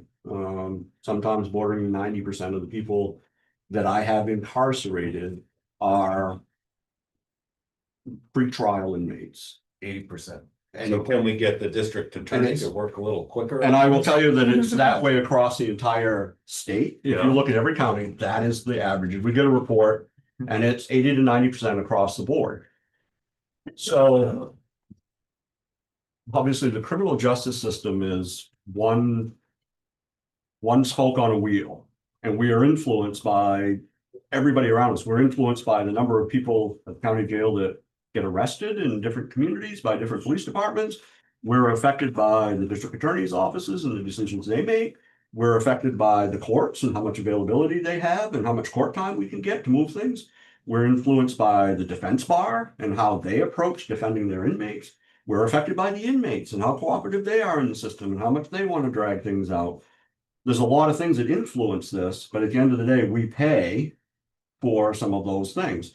I've talked to Senator Curry about it. I've told him that in my view, two of the biggest issues that we have is the fact that we have two ADAs in Waldo County. When I came here 30 years ago, we had two ADAs. We have well over twice the number of cops that we have today. We're arresting way more people than we did back in 1994 when I started. I remember when I started, there were days when we had single digits at our county jail. I remember 9 sitting on the board at our county jail. Now we're at 40, 45, and I still have two ADAs, and we expect them to possibly have enough time to keep up with that. The state just built this massive court building over here with like 3 or 4 courtrooms in it, and we get like one judge for like a few once a week. It's just ridiculous the amount of court time we have. Unfortunately, we live in a day and age where we have folks at the state that do not want to invest in criminal justice. They don't want to hire more DAs. They don't want to hire more judges.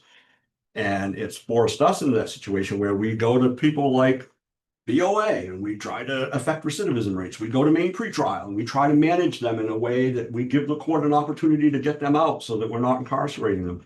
You know, to the point that you made earlier, last week when you're like, how do we get less people in jail? We have been actively doing that. I have a correctional administrator that's on the phone constantly with the DA's office and defense bar, trying to help negotiate a deal where somebody will take a plea and come to the reentry center or get sentenced so that we can do something. When they're pretrial, they're not eligible to come to the reentry center. And our numbers have suffered because of that. We've reached out to other jails. We got an email from Andrew Scoggin. They reached out, they're drowning, we're way over population. Can anybody take them?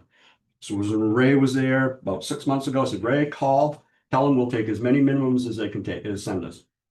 Up, I think we had like 10 beds. I said, tell them we'll take like 10 people.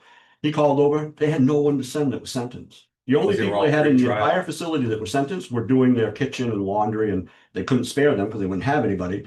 They were like, we don't have any sentenced people to send you.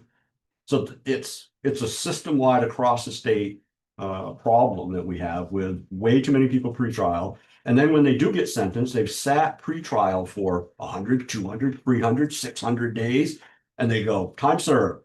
And then they walk out the door. So they never get any access to any of the pre-release services that you would typically give someone because they sat there as a medium or a maximum security inmate for the entire time they sat in jail. It's incredibly frustrating. but it's the reality of the system we have at the moment. So the $1 million. So the $1 million is basically designed to replace the current contract they have with the feds, which is the Marshal Service and ICE. It's designed to free up that 25-bed unit so that we can get the space we need to send the extra 15 people we need. Now, I don't know what's going to happen Friday. I know what I'm going to ask for. And if I got what I asked for, I could do with less than $1 million. But just like last year, I told you that worst case scenario, I was going to end up needing what I asked you for last year. And we're going to run up to just about $87,000 short of what we budgeted last year. So we used almost every dollar of it.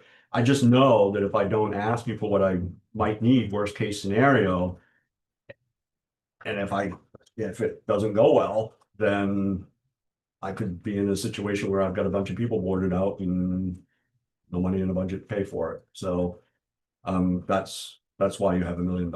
And what happens when we run out of space altogether?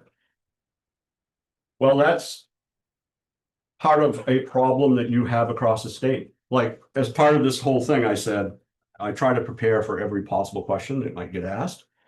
And so I had the correctional minister said, call every county and ask them if anybody's willing to take boarders. And if they are, what would they charge me? Every county except for 2 are absolutely stuffed and looking for beds. And the 2 that might possibly have space, if they had staffing, wouldn't even respond. And I knew they wouldn't, because one was York County, and I see the sheriff all the time, and he is in a staffing crisis constantly. Doesn't have enough people to even barely run his own facility. And Somerset County is not much better. And quite honestly, any contract that they've ever negotiated, like the last one with Penobscot, was for more than we would want to pay. So quite honestly, when they didn't respond, it wasn't a surprise. And every other county has no capacity to take. They're all looking for people to take people for them. So what happens when you run out of space? You end up like Penobscot. Penobscot's housing almost 60 people at 2 bridges right now. They're overcrowded at their own facility. And they're looking at building a many $1 million facility to try to compensate for that. And quite honestly, I mean, I remember back, I wasn't in the command staff, but I remember when Scott Story and the commissioners at the time put out a bond to build a jail back in the day of like 70 beds or something. There was no way the taxpayers of Waldo County wanted anything to do with it. And quite honestly, given today's day and age and taxes, there's no way our citizens are going to afford that. And so, rightfully so, I wouldn't ask them to, wouldn't support doing it when there's, in my opinion, a more reasonable, cost-effective way of doing it. And $1 million sucks, but the other thing I'm going to say is that we are a victim a little bit of our own thriftiness, because we have year in and year out tried to find the absolute cheapest way to house our inmates, and we've kept our costs down fairly reasonable. I'll give you an example, like Lincoln County, they have just over 20 people in 2 bridges, and their cost to do that is $2.5 million to hold up their portion of 2 Bridges Regional Jail, 20 inmates. I mean, it's ridiculous, the cost per inmate that they're paying. So when I look around at what some of these other facilities are paying and some of the crises they're in, if we can get this relationship locked down, whether it's a 4-county collaborative or whether it's Waldo County going in with Lincoln and SAG and Knox doing their own thing, whatever it looks like, we are way better off going into a facility that already exists. 2 Bridges is right on the cusp of paying off their bond. They're looking at some capital needs, but their bond's going to be paid off. They have a facility that can house everybody adequately. They have capacity to add on if it was ever needed. It makes no sense for Waldo County to build their own facility. It sucks, but it's the most cost-effective way of trying to do what we need to do. Just to put it in perspective, I know the chairman of WBRC, which is in Bangor, and it's in multi-state, and they do build jails. They're architect for jails. The figure they're using cost per square foot is $800 a square foot to build. So just start there. Right. So I had two things. First, update on the regionalization thing. I think it was 2 years ago when you told us how you were looking at some of the efficiencies, like having all the women in Knox and, and a psych ward there too, or something like that. Has any of Good that memory. happened? Yeah, that is actually the way we're functioning. So 3 years ago, we started the conversations. After about almost a year, we had a lot to work through, as you can imagine. A lot of concerns about fiscal impact and all that stuff. But about a year in, about 2 years ago, we decided, it was actually Ray Porter came up with a scheme that you're talking about, like, if we were gonna hold people just based on need, this is how we would do it. And we did it, we moved it, and that's the system we're still functioning under. So right now, Knox is supposed to be holding all of the females in the district. They're holding all of the special management in the system. Two Bridges is focusing on general pop because they're the highest number and they have the pod system where they can watch them efficiently. We are providing whatever re-entry services we can to whoever minimums they can. So that's the system we're functioning under. The crossroads we're at, we talked about hiring a consultant. We've been working for about a year now with this group of SMRT to consult with the 48 counties individually to try to figure out what does the relationship look like if you formalize it. Because initially there was conversations like, well, could we just do it through contracts? And there was a bunch of us, including myself, that said no, because you got to renew contracts all the time. And the minute somebody gets pissy, they just don't want to do the contract. And then everything you've built for years just goes away. We need something more formal, in my view. And we talked about an authority, that something would be legislative binding, and that's what I think we need. We need somebody that can say that facility needs to close, that facility needs to change mission, because that's the kind of authority somebody has to be able to have to make this system efficient. Because it doesn't through an inter-county agreement. You would basically expand the current legislation from a 2-county authority to a 3 or a 4-county authority. And there's already the framework of how that works because it's already in legislation. That's what I think we need, because at the end of the day, when you get somebody like Knox, probably somebody's gonna watch this and I'm gonna get a phone call from the sheriff, but when Knox calls me and says, we're gonna start charging you boarding. Huge monkey wrench in this entire agreement because it flies in the face of the agreement, in my view. It pisses me off, to be honest. And so that's why I say that the conversation could be very interesting Friday, because at the end of the day, if you say you want to be a part of the system, but you expect me to pay for the inmates I have in this system twice, that's not logical. It's not going to work for me. And so I don't know how that conversation is going to go, but I'm not doing a very good job of So- keeping us. I'm sorry. No, that's good information. He's got good information always, so it's worth hearing. It sounds as if it's a long shot, this Friday meeting, and maybe one coming after it. But I think this is a line we definitely have to review later in our process. Yeah. Okay. I can come back once we get closer after that meeting. At the end of the day, we will have a contract with 2 Bridges because gotta have someplace for our people to go. It's the only place in the state right now that could possibly take them. It's just a matter of what that contract looks like and what do we do with those extra beds that get freed up and any revenue from them and how does that all work and does it offset our cost and just some of that stuff that I just don't know yet. So the second question that I had was, so do we not have anyone at Knox? Oh, we do. How do we pay for that? If you alluded to the idea, it sounds like we're not actually paying them. So we weren't, because when you view this as a system, which is how I've tried to drive people to think about it, this is a system. I'm buying, when I did this contract with 2 Bridges, I bought 30 beds in the system. That was the conversation I had. Because I know that when you move people around based on need, that there's going to be a swath. Knox is going to be holding a few of mine. I'm going to take I have 3 people right now from Knox County that are in the reentry center. I'm not charging Knox County for 3 people in the reentry center. 2 Bridges has less people from Knox than they have at Knox. So it's not going to always be a perfect number of people moving around the system. But if you're viewing it as a system, we're not trying to play silos on each other. The monkey wrench is when I'm paying for 30 beds in the system, the check is going to Two Bridges, but at the end of the day, I know Two Bridges is holding more inmates from Knox than Knox is holding from there.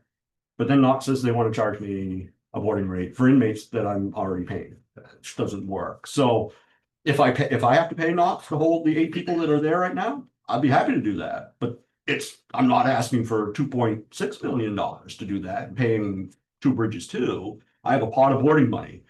Tell me how you want it to go, but that's going to create a budget deficit at Two Bridges. They're going to have to figure out. So what are they going to go to Knox and say, we're going to charge you now boarding? And so we're all going to start shifting boarding money around. That makes no sense whatsoever. If we're a system, we're a system. We need to function that way.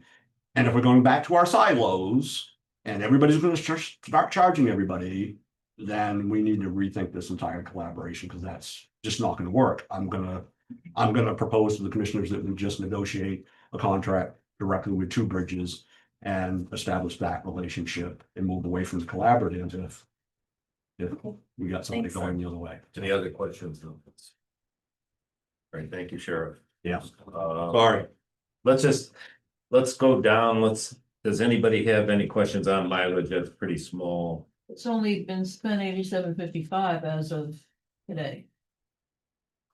So on the, yeah, it is. I will tell you that in 2023, I expended 1,500. Last year, it was only 500. Mileage is dependent upon a bunch of different things. It's a moving target. You're right. Currently, it's down probably like $87. That's good. It is. Well, like I said, in 23, I spent 1,500 because we had a need then. But in the fuel line in 4203, that was another line that I talked to Lieutenant Magnuson about, and I don't know how far you want me to get into this, but there's an expectation that our population will be coming up with some folks from DOC. So he wanted to compensate and make sure that we had enough in that line to accommodate them. And he and I talked over this. I quite honestly think we can do with the 15. I think we can reduce that line by 5. I still think we're going to be okay. That's just my opinion. So you think the 20 can go to 15 I think it can. and the 10 can go to 7.5? I think based on historical use in that line, even when our numbers have been up and down before, I don't think we're gonna need to get as high as 20 in that line. I don't. All right, Is that a motion? No, we haven't done any motion. we haven't. The other line, 4209 in vehicle repairs. So right now, in my correctional division, I have one vehicle that has a blown motor that we're not using. I have 2 of them that have 130,000 miles on them. Down in here, you'll see a capital line where we're asking to lease a vehicle in 26 and lease a vehicle in 27. And I can go over the cost associated with that. If that line is approved, we can reduce the maintenance line. The maintenance line was increased by the lieutenant out of concern that he was going to have to try to continue to limp along. Match them. 2 vehicles with 130,000 miles, and they've already incurred their own fair share of maintenance costs. His stance was, if I can get a leased vehicle in 26 and another one in 27 to replace them, obviously I won't need to dig into anything other than routine maintenance. So he thought we could reduce that repair line by as much as $8,000 if we were going to be able to go ahead with the leases. So I'll throw that out, and then we'll cover the lease agreement when we get down there. What line were you saying you would reduce? 4209. 4209, if they agree to the capital line, then I think we can reduce the line by 8,000. By 8, Yes, 7. Yeah. And 3.5. yeah, in 23, we spent 7,600. 24, it went up to 13. We're at 4,300 right now. So it goes up and down, but it isn't gonna get better with that kind of aged vehicles. Barry, did you get the 4203 gasoline change? I did. Have we been leasing all along? No, we started Yeah. that last year. Yeah. Yeah, so, and when we started that, it was specifically for the patrol division, is how we rolled it out. We did not lease any vehicles for the jail at that time, so. I proposed back then that the entire county ought to purchase vehicles that way. It's, to me, it's the most cost-effective way of purchasing vehicles. But now that we're in the need of doing it, it's way more cost-effective to lease. I'll cover that when we get to capital. Okay. Than to try to come up with a huge lump sum to buy a vehicle and outfitting and everything Great. all in one budget. But Live scan. live scan is, it's a piece of equipment we're required to have for fingerprinting, to send all of our fingerprints of inmates to the State Bureau of Identification. Okay. Covers a dedicated line, maintenance, licensing. Dues, they cover the American Jail Association memberships, licensing through programs at Maine Gov, Open Fox maintenance. It just covers our standard dues. Postage, this is a line where the correctional administrator increased it from 150 to 300. So I had a conversation with him and he basically explained, he said, well, the reason I increased it is that we basically have to do 3 bulk purchases of stamps every year. And the postage line has always covered maybe one of them, and we cover the rest with office supplies.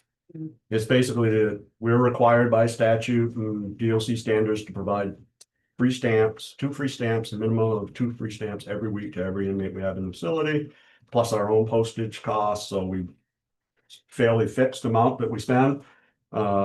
He said at $150, he just as soon pay it all out of office supplies. So he said if you wanted to zero that line out, he'll figure it out in office supply. Or you can give it to me, Mary, if you want. It's up to you. Well, we're gonna pay it. It's You're gonna pay it, be no a matter what lot. line it is. Knowing why, Yeah, I like that, I didn't know the 2 stamp a week thing. Yeah, and that's why it's. And is that this, now this is getting real cheap, is that given to everybody or is it asked on demand?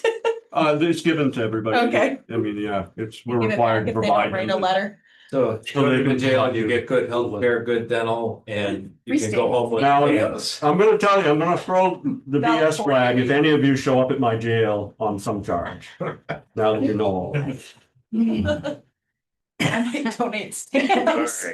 So whatever you decide to do with that, printing and engraving is one of those moving targets. We have all, like JB Black printing, do our forms, and if we needed something engraved, if we were giving away a plaque or something, it fluctuates. It's some years we spend very little of it. No Some more we spend plaque. all of it. Food, that has fluctuated a little bit depending on, obviously, on population. We're really thrifty in how we do that. We don't pay anybody to do it, the cooking. We have our residents trained. We have programs where we train them to do cooking and they do their own. And so really this reflects basically what it's costing us to buy food any given year based on our population to feed everybody. The garden supply the vegetables? It does. When harvest time comes, Yeah. we are one of the recipients of it at the reentry center. Yeah. So when I calculated the going rate, it was about 29,000 based on what we have here on the long sheet. But you're asking for 60? That's what we asked. As an example, in 23, we spent 54,120. The following year, we spent 42,000, so it was down a little bit that year. Currently, we're at about 25,000. So it does fluctuate based on population at any given moment. As I said, I do expect that our population will go up with some DOC inmates that we're going to be getting, but DOT and. DOC. Department of Corrections. Oh, DOC. Jail the DOT. When do you expect the population to go up? It's going up right now. Okay. So this year we entered into a memorandum of understanding with the Department of Corrections. When we became a reentry center under the Board of Corrections, the vast majority of our individuals were from DOC, returning to the mid-coast area. When the governor did away with it, DOC said, well, we're not gonna pay you a boarding fee. And so we're not gonna hold your inmates. And so they took all their folks back. So traditionally, we've only held county-based inmates that are returning to the mid-coast area. So back over the last year and a half, 2 years, started when Major Porter was here. I had him aggressively trying to convince other counties in the area, region, to send us their folks. Because of the pretrial numbers and other issues, they hasn't been able to do it.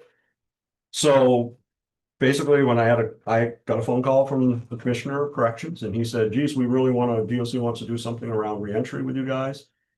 And I said, well, that's fine. I knew he wouldn't pay me a boarding rate, but I basically said, the money that the state sends us every year, the $24 million, is based off your head count. Basically, that's how they determine how much of that pot you're gonna get. I said, if I'm holding somebody from DOC, I want that person counted on my head count. He said, done. So that was the start of that conversation. So it means that I'm not getting weekly or monthly check from DOC, but at the end of the year, when that pot of money gets divided up, it'll average out to, depending on the pot of money and the head count, somewhere $48-50 a day per person that I'm holding. So basically, it's a way for us to generate revenue. If we get to where I think we can be, which is around 20 people in the reentry, it should generate somewhere in the neighborhood of $160,000 to $80,000 in additional revenue for us per year. So that's why we're moving to hold. Is that what the revenue line is down here? The state There is. line? There is a revenue line. And we can cover that when I get Okay, there. we'll get there. But yeah, Okay, that's a different. but that's made up of a handful of different revenue sheets. So I listened carefully, but I would like to make a recommendation that we drop that 60,000 for the 12 months to something between 5,200 and 5,500. 100, That's not 1,000. I'm standing there. Trying to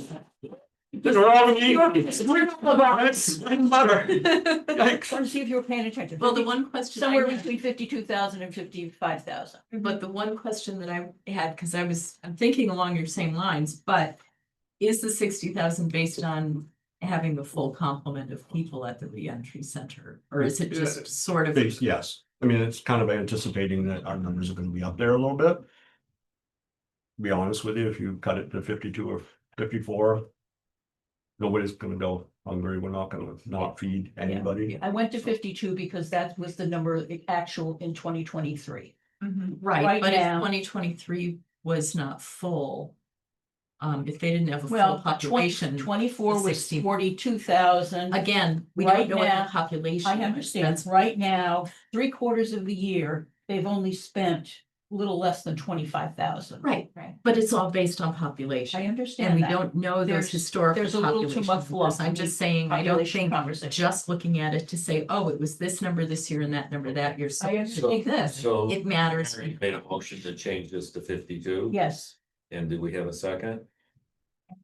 All in favor? All opposed? So I'm a little confused. And then when we go 52 here, we'll go half that to the 6-month period, 26. But we haven't made motions for any of the other ones we've been doing. And Well, Doug trying to had get the asked about it before, conversation. so I was kind of hoping we weren't gonna end up. So now do we need to go back and make motions on these other ones? I Or? think there was a clear lack of consensus on this one versus the other ones, Okay, based on the exchanges. Good point. All right, let's move on. So we only had one opposed, is that correct? Yes. 5203 bucks. If you so choose, you can just delete the line. It's a holdover line from back when we purchased a lot of magazines and books and periodicals for residents. We have tablets now that they have access to different things on. Get a lot of stuff that's donated to us. They have access to the library? We do have. Belfast Library? They have access to the library if they are at the stage in the reentry where they Yeah. go outside, or if they're being accompanied. Yeah, We have our own internal library where we cycle books through, that has different yeah. stuff that I people. just wondered if like, if you're not a resident of Belfast, but you are in the reentry center, like here, You're a you. resident. Steve has never turned. Yeah. Steve's never turned. Wonderful. I'd like to accept his recommendation. that we can do this line. I think you can zero it out and Go to the I'll library. have the commissioner's office remove it moving forward. Kitchen supplies, we moved that up a little bit. Historically, in 23, we spent $987. Last year, we spent 723. We haven't spent a lot this year. But you will see down in capital that we are asking for some money in our capital line because our kitchen needs some desperate help. And I would fully expect that we will use all of $1,000 and redoing that if the capital line gets approved. Okay. Maintenance supply. Maintenance supplies is another one of those lines that I'm gonna request the commissioners shift to facilities in the future. So historically, this is the line that we've always used to buy all of our cleaning supplies, everything from, doing our floors and cleaning and all of it for our stuff. Chris really tracks that. I mean, one of our staff does too, but Chris has got the accountant tracking it, so if I don't have the information to really answer to it, I don't feel really comfortable having it in my budget, so I'm gonna ask the commissioners to slide it to Chris in the future. And if you guys want an explanation of it, I think it'd be easier when we have Chris there, because he has all of those. All right, so what are we gonna do with maintenance supplies? Are we gonna ask to get it put into the facilities budget now? And just take it out of this budget? Well, I don't know if time has passed that we can move lines in a budget now that it's out. I guess that's a Carrie and commissioner question, but I'd refer to the commissioners because if you're gonna move facilities, you might as well move the professional services as professional well. services, yeah, I don't know how that works, but I think in fairness to Chris at this point in the budget process, leave it in this one here. The 52-27. The 40-22, I don't have an issue moving. I mean, if you want, what I can do is, if I'm gonna have to come back and talk again about boarding, I can ask Chris to Sure. provide me with the accounting information, Yeah. and then we can have a conversation about it then, once I have I've the seen how much information of it. Okay. Let's So do it this. is just, it's cleaning supplies. Yeah, it's all of our cleaning Offense, supplies that we. You know, paper. Yeah, Things that are- so you'll get the info from Chris. I'll ask Chris for the info and then we can, That's Chris will take it. Yeah. Simple. yeah, I think he'll take Okay, it, but. great. Yeah. Office supplies. Office supplies, we're at 4,000 right now spent, well, I say 4,000, that's as of August. The appropriation sheet I was looking at the time was like August 22nd, I think, or September 22nd. Yeah. Historically, I've spent in 23, 5,700, in 24, I spent $5,986, so $14 short of the six, so it's been a line very consistently right about that 6,000 mark. All right. Training, that's a line that varies depending on who we have and what training become available and what we send them to. In 23, I spent 11,000. In 24, I spent just over 11,000 right now, as of that appropriation of, what was that? August 22nd, I was at 8,500. We're usually pretty close to that 12,000 mark. In that Any line. questions on that? All right, let's move on. Uniforms for officers. So in the jail, we have basically it's a pot of money and everybody has to ask for things out of it. Last year we brought it down in this current budget, $400 from 10,400 to 10. In 23, I spent 5,500, but last year I spent 8,600. This year, as of August 22nd, I was at 4,700. So it varies a little bit depending on the need per year, but Any question? It seems high.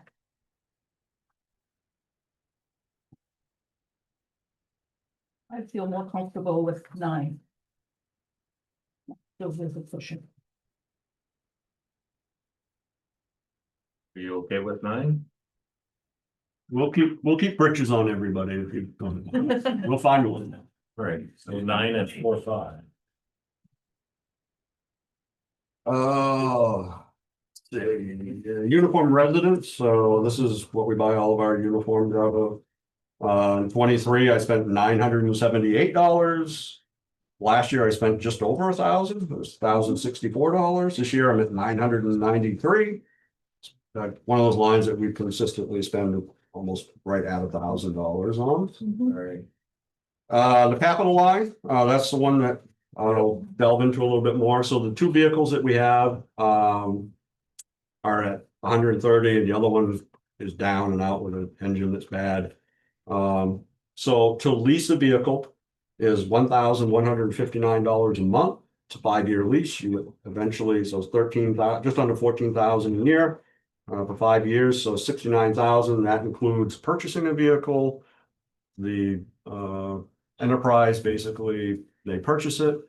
They send it to the upfitters, have it upfitted with all the equipment, and the lettering is all a part of it. So, and they also have a part of that package that does managing of the maintenance and all of that other good stuff that comes along with the contract.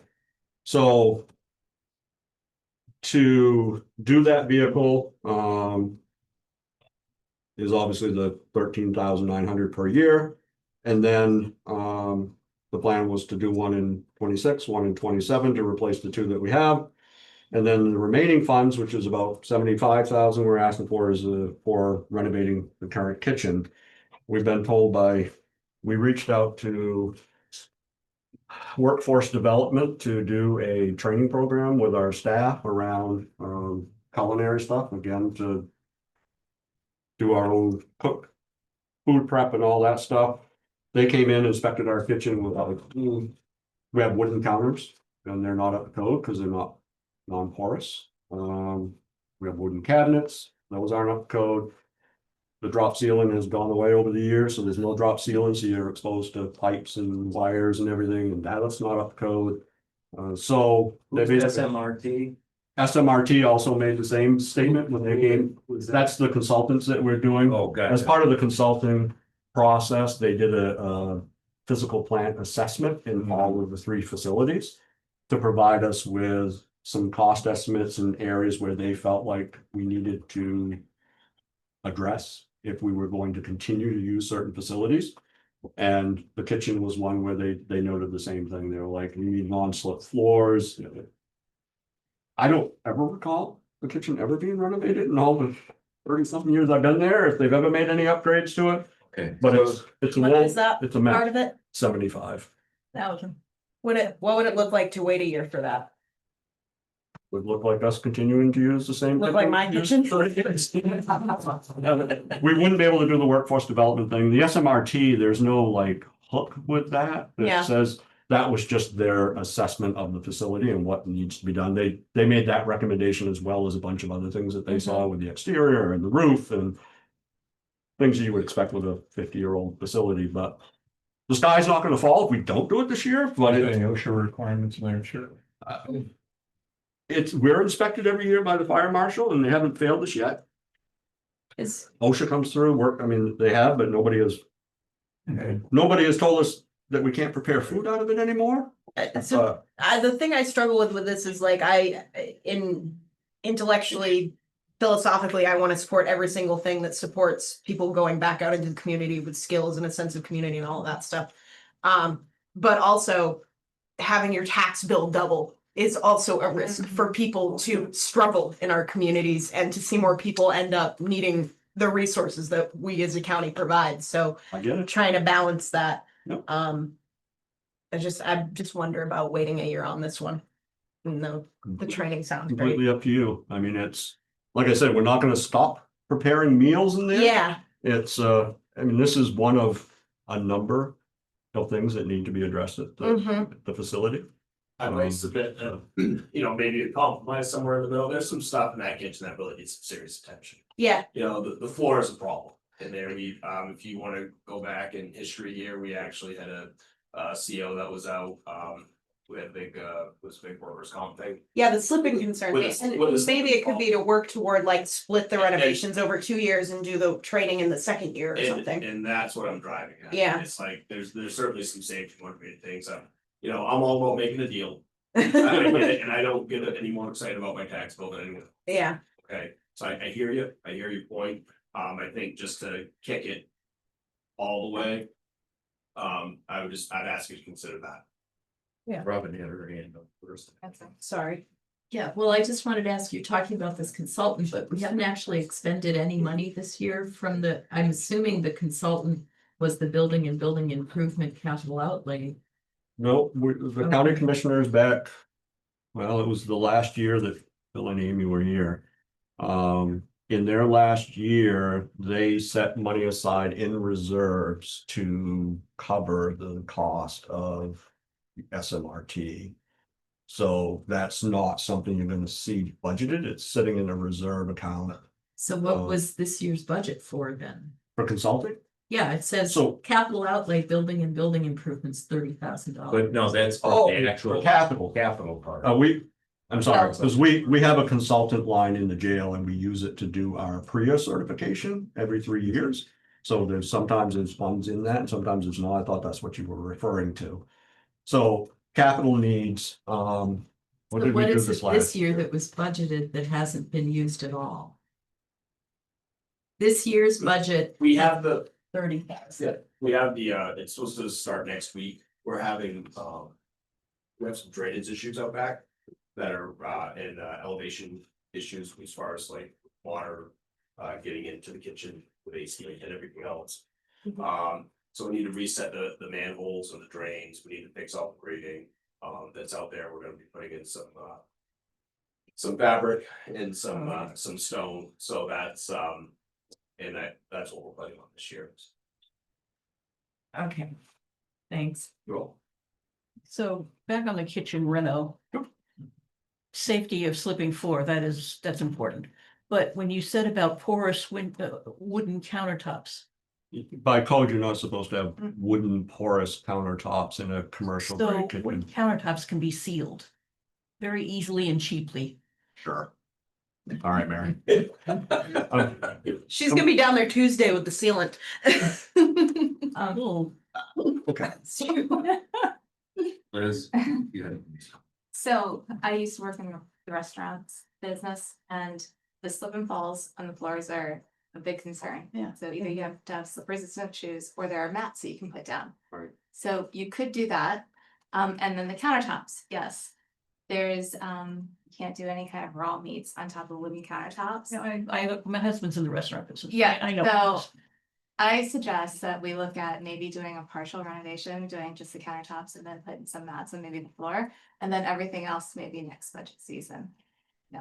So why don't we do this? Why don't I, between now and the next time we meet, why don't I try to break down Yep. the different elements of that and what I estimate each piece of those things will Excellent. cost and then, because I'm under the assumption that some things we could do first and then Yep. some later. Yep. Like you could probably do a drop ceiling and it's not gonna affect anything, but if you try to do an entire floor and but you have to tear the counter out to do it, and so I just wanna make sure we get it in an order so that we can, if we allocate a certain amount of money, that I can do it without. Right. That makes more sense than like arbitrary Yes. chopping it tonight Yes. or today. Is it night yet?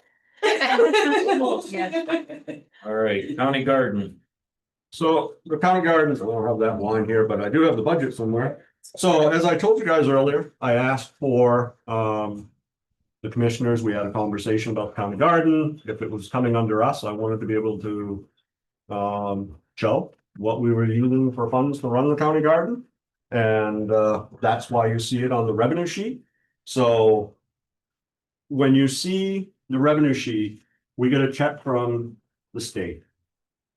The way the law is written, it's been, I believe this way from the census 70s. A portion of that check has to be used for community corrections. And so they want us to, there's a broad number of things like, you know, the pretrial contract, keeping people out of jail, that, through that, the VOA contract would apply to that. County garden, because our guys are out there working and doing that, that applied. So we have to dedicate that money to some of that. So when I asked, when it was clear the county garden was coming to us, I said, I want to prepare a budget for it, so we know exactly what we need, because anything above and beyond that, in my view, what I propose to the commissioners, and again, it's discretionary to them because they control the finance side of it.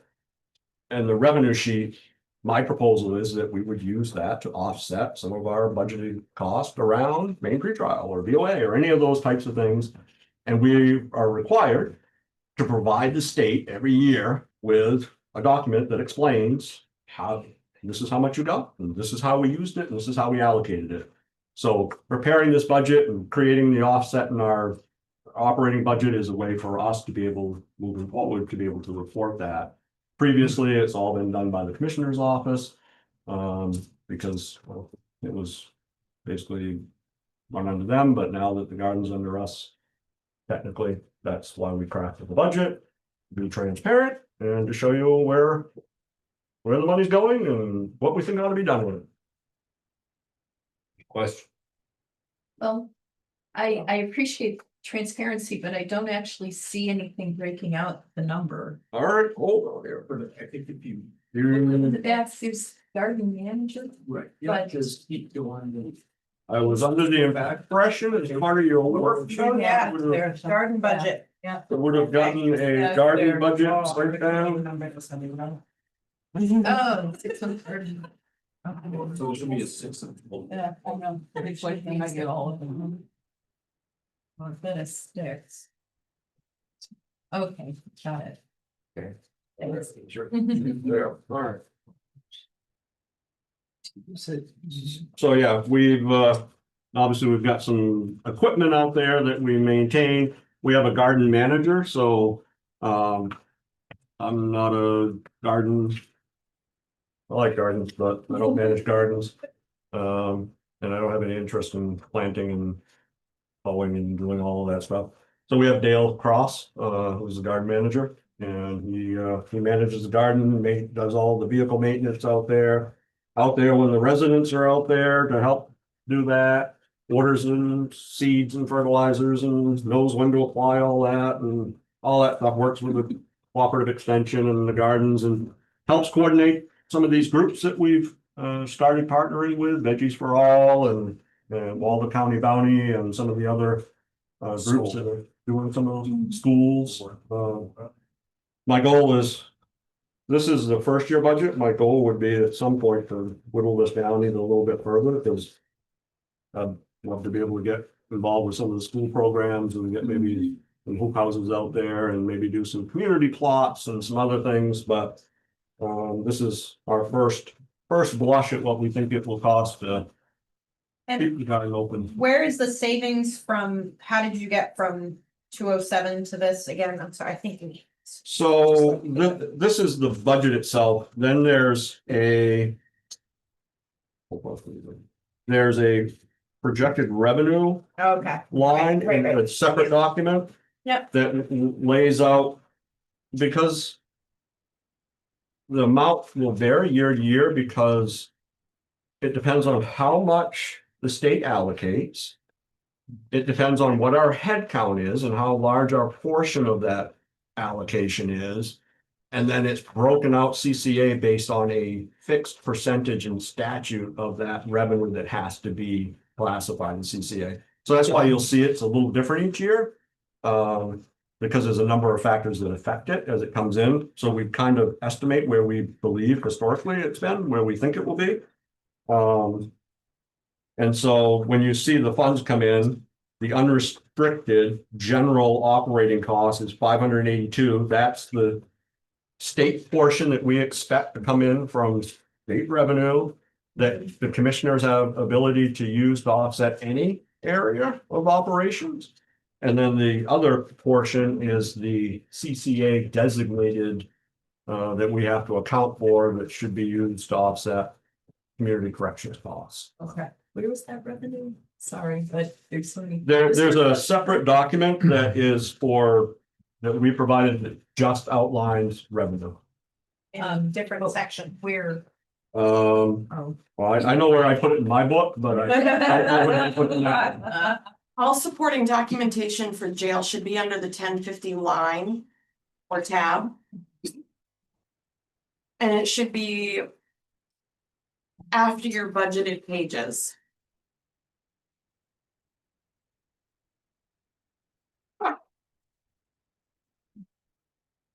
It's not in the separate revenue section. It is not, Okay. no. Any supporting documentation for the departments. It's on the back of the first garden page. Oh, Oh, did they print it back on the Page, back side? page 9, number, no, it's 4, down at the bottom of page 4. Ah. The other revenue you will see on there that historically, there's really never been a place for it to be shown, but I plugged it in here because, again, I think it should be. We, as a reentry center, charge boarding to our residents. So when somebody has worked their way through the program and they get to the point where they can get in the final phase and actually get employment release, we take 20% of whatever they make for revenue and it goes toward boarding. We also take percentages to pay off restitution and pay off fines. And some of those things that they have hanging over their heads. And then whatever remains, they get to send to their families and do what they want with. So this is what we project we will take in based off that boarding fee that we charge to our residents. And we included it because it is, in my view, it's a revenue. And so we put it in here and I believe it should. Again, it's up to the commissioners to do with it with what they wish, but my view is that it is generated from the reentry center, so it should go to offset our cost. So it's on here as a, basically my recommendation. And this is jail specific revenue From the guys in the reentry center that isn't part of the other estimated revenues. state revenue, this is collected literally from them working, say, they go down to a restaurant, they. No, I mean, I know the 12,000. I'm Yeah. talking about the whole amount, the 788. That's totaling all of this. That's right. And that's all jail related. That's all jail related. Okay. Yes, and if you look at the budget line, I believe the commissioners chose to add that entire amount in as an offset to our They did. operating budget. So And the 12,000 doesn't include fines restitution, right? fines and restitution will go to the district attorney's office to like if they were sending it themselves, so that goes to the you courts. just and- make sure that it happens. We just do it for them. That's great. And so Yeah. right now, it just because I was only half listening when I Yeah. couldn't find the paper. So the garden piece for revenue is that restricted community corrections, when you were saying That- all of the garden. That is portion is what sucking we up all use to fund the community. garden, yes, the Right. community corrections portion, and then whatever is remaining above and beyond our operating cost. We recommended to the commissioners that they use it to offset. You'll see it, it's just under the general offset in the budget, but for the reporting point of view, we will show that it went to offset. DOA, Maine Creek Files, any of those programs that qualify for that offset. All right. Thank you, Sheriff. Oh, Doug. Quick question, if just hypothetically, if we completely got rid of the garden, how much would that increase, or how much money does the garden produce in terms of food? That we'd have to increase our food budget if we didn't have the garden, plus or minus. You know, I don't think we track the poundage that we bring into the reentry center. Historically, when you look at the garden under Commissioner Shorey, the way he tracked engaged success of the garden was how many pounds of vegetables do we produce and turn back to the community, and we've never really tracked it, like how many pounds did we bring into the reentry, or how many pounds did we take to this food pantry? Right. It was a total, how much poundage did the garden produce and did we distribute to the nonprofits? Would it be difficult to track how much came into reentry? That way we have the information we need for as this program kind of becomes more of a community asset? Yeah, I could probably ask Dale to, because they have scales out there. Yeah. So they track things as they go out. I could ask him to break it down that way. I guess the only thing I would ask, Doug, is that if you look at it from the perspective of how much revenue do we save in the garden by offsetting our jail budget, and you're gonna wipe out the entire county garden concept based off that, that's not, to me, that's not a fair and equitable way of looking at it. I think I wasn't advocating that. I was just curious, we're spending 122,000 for the garden. Yep. Are we producing $100,000 worth of No. vegetables or $10,000 Right. worth or five? so. I will tell you this, I love Bill, so I'm not trying to speak ill of him. Bill was really hung up on poundage. So there were years where I saw 220,000 pounds of vegetables come out of the county garden. So you average 220,000 pounds based off of however much it cost you for vegetables at the store, and you could probably come up with an approximate value of, because we don't charge for these, we give it to food pantries and so we don't have a revenue source that way. We give it to nonprofits, whatever. But to me and to Matt, when you're coming up to 220,000 pounds of turnips that are the size of basketballs, I don't know that that's necessarily a fair way of, measuring that.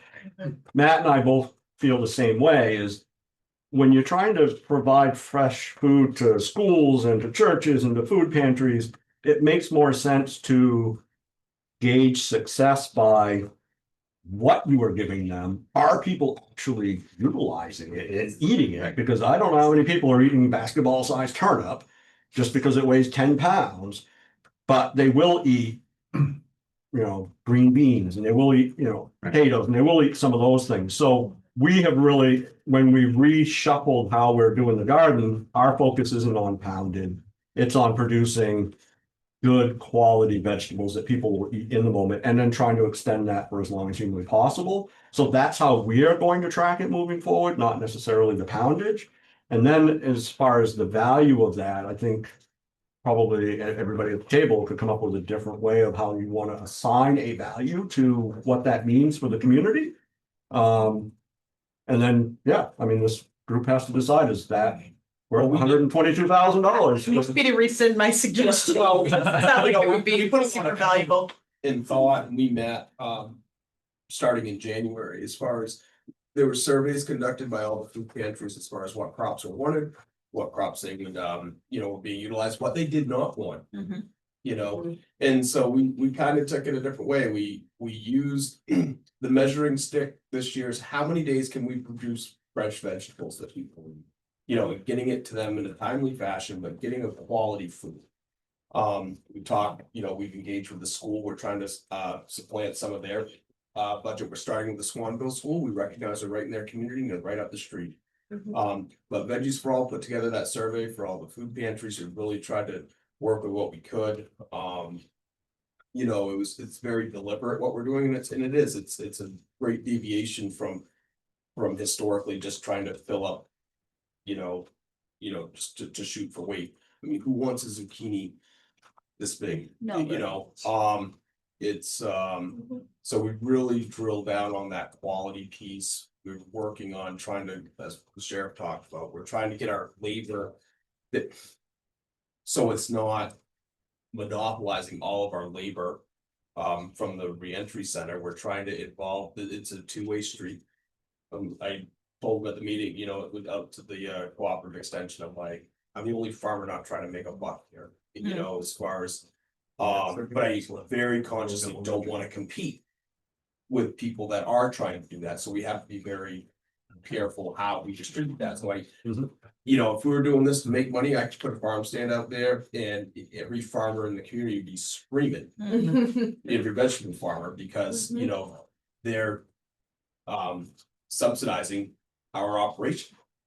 So it's, we just have to pick where we can do that stuff. So we'll never get to that dollar for, I get the question because I've asked it myself, and but there is the aspect, there is a programming piece that takes place out there with the reentry, so that, no different than we do with VOA or whatever. So there's those pieces of it. It's been an experience. I've never been Well, I guess I was a garden manager for a little bit when Bill was here. There was a little bit of stuff going on.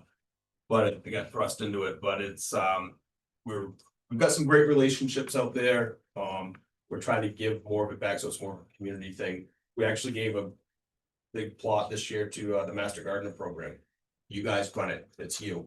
You know, we did a tractor safety course for anyone in the community that wanted to do it. You know, trying to just get more people to use that space out there. Okay. You gotta So go real quick, so the garden, so just so you know, the land, the buildings and the equipment's paid for. And there's some very good John Deere equipment out there. I think this is a transition year. I've talked to the sheriff and I've talked to the chief deputy. It's all about program and to expand the program, whether it be painting the firehouses or getting the schools out there, the school kids when the residents are not there, to get it more incorporated into the communities. And I think this is a good year. And if it's a good planning year and growing year, then to see how that teases out. I think for the assets that we have and for the requests that were the money that the funds that are being requested, I think to me, it's a no brainer. Let's continue this and let's try to figure out what's the best way to do it. Agreeable, trying to measure a zucchini and what it's worth is when it's a 10-pounder. You know, that would feed a family of 10 probably, but Family. yeah, It's eating- poundage is not the way to calculate this, but then becomes the quality of what you're talking about. Thank you.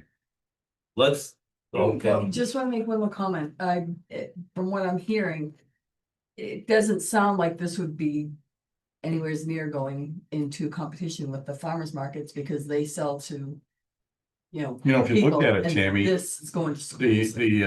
the food shelves were cut 50%. And the food, Yeah. the food cupboards. Yeah. So that's what this is, what it sounds like. We made sure that everything goes to nonprofits, Yep. schools, back to the reentry center, someplace where we're not competing with a local farmers market. all right, so we're going at the speed of a committee. Mr. Chair, Hey, we're 3 hours in and we got one budget. we back. have 6 lines, 4 of which we have made changes, 1 through a vote, and 2 that we have noted we're going to come back and review possible changes. I have 6 lines that we've made That's- changes to. Well, the two of those we're reviewing, coming back and reviewing. There's only 4 that we actually made changes. We changed We changed 3209. 3209. We changed. 4007, because we took out, Okay, we where- took out Wait a minute, the where I found the line, yes, what number? 4007. Pretrial services, What did we change that to? didn't we? I don't Oh, know. no, I'm sorry, we didn't, The one the one below it. above it. What did- Educational stipends, we took 7,800 out, Only from the 6 one. 7,000, Only yeah, from this, with the 6 6 month. right. Yeah, sorry, I didn't count that because it was a whole line. Right. Gasoline, we Uh, brought down to 15 and 7.5. Hold on, slow down.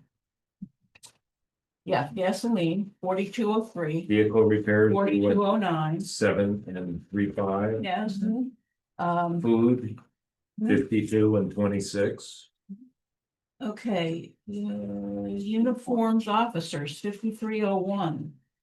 Back up. We're not down there Oops, yet. You got rid of book. You got rid of got you got rid of. Got rid of books. 5203. Maintenance supplies, we're gonna get more information at the next meeting. Yeah. That's a 3. Uniforms, we dropped to 9 and 4.5, There will be bridges. and capital outlay, we're gonna review at the next meeting. So we're reviewing. Super quick question related to the capital outlay. Was there budgeted money for that workforce kitchen training that we said would need to get kicked down the road in order to delay the rent? If I understand properly, that's at no cost. Okay, great. Yeah. I mean, not Just great. I was a- hoping there was, One of our community partnerships. okay. We didn't miss something. So we've got 3 items. We've got 4030, 5227, and 7011 that we're revisiting. But then I've also got a note on 4018. Because that was the one where we were talking about the actual medical cost. And I've got a note that we might want to consider increasing it to the 60. So That's, I mean, I feel like there's still some uncertainty. in I that. proposed 40, Right. and when you look at the commissioner's budget, Right. they increased it to the 60, so. Yeah. Okay. Well. That almost took care of jail. But I think we got a lot of big. Made it lower. You reduced the 18-month budget by $63,780. That is not nothing. May I request a quick bathroom break before we jump into patrol? Please do. Great idea. Thank you. Rest your voice. Coffee is. Are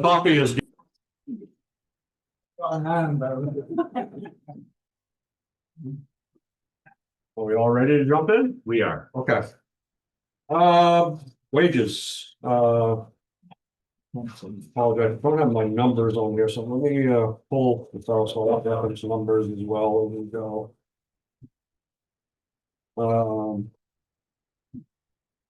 I think the first line on yours is overtime, so let me move down, doesn't match my notes here, so overtime. We have that budgeted at currently at 200.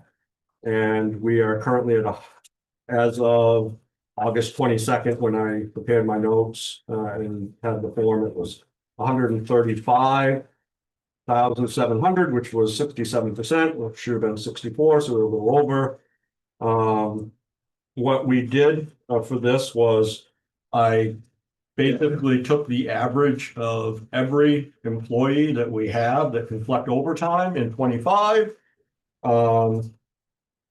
Average wage, and then, thank you, Matt, welcome. Then did the same thing for projected wages in 26, and calculated it out at the same number of, trying to maintain the same number of hours. And that's how I came up with the extra $20,000 increase. Basically, it will provide us with the same number of available overtime hours, just at the increased 2026 wages. All right. Thanks.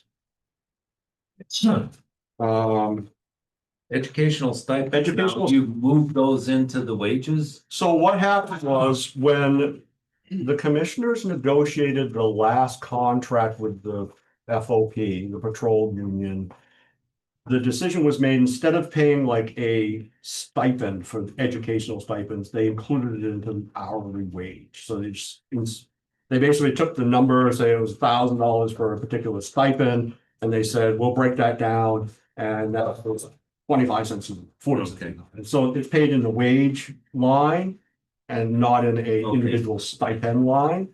That was the agreement. Clothing allowance hasn't changed. The clothing allowance, no, because it's still the same stipend for the same number of non-union, plain clothes. And when do you pay the clothing allowance in the first part of the year, or? That is, yes, the clothing allowance goes out at the beginning of the year, for the employees. Yep. So we have this in the stub period, so you would be paying it in the stub period too. It's right in the very beginning of the year, yeah. Yeah, Yep. okay. Personnel full-time and personnel part-time.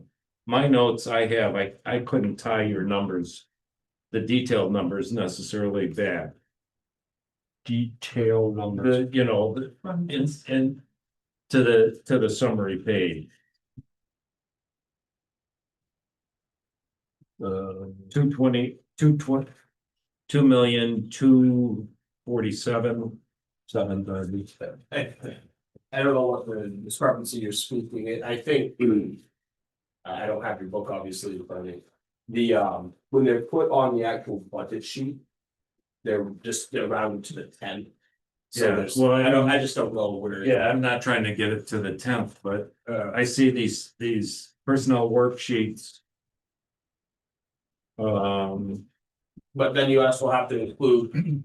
Because of the way we do that, if you look at the bottom of that personnel worksheet, Yeah, you'll see that there's things in there for.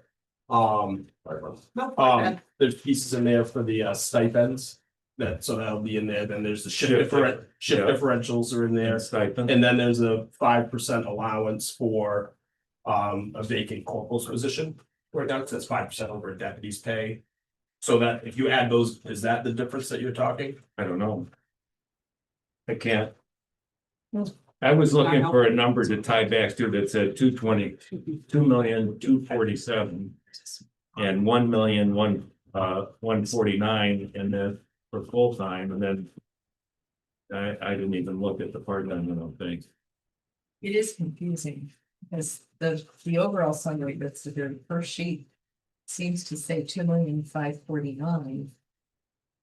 Well, for the 12 months. And that's before. 2,450,000. Oh, 549, yeah. 549, because that's before all the educational stipend had to. Oh, that probably includes But- these people, right? Right. Then there's the reimbursables that are in there. I don't know how to, I can only speak to the sheets that I did. So Did anybody else have that issue? Or did you try? I tried to tie the numbers. I did try. And I couldn't.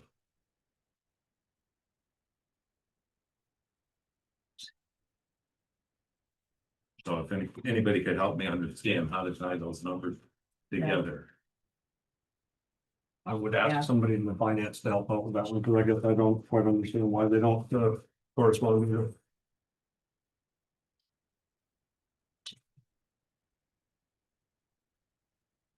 I'm sorry, what was the question? I can't tie the full-time numbers back to this summary sheet. So I don't mean to bounce this back to the sheriff, but Okay. these numbers, I'm basing it off what the spreadsheet that they provide me with. So I'm not altering any numbers. Sure. Give me a minute.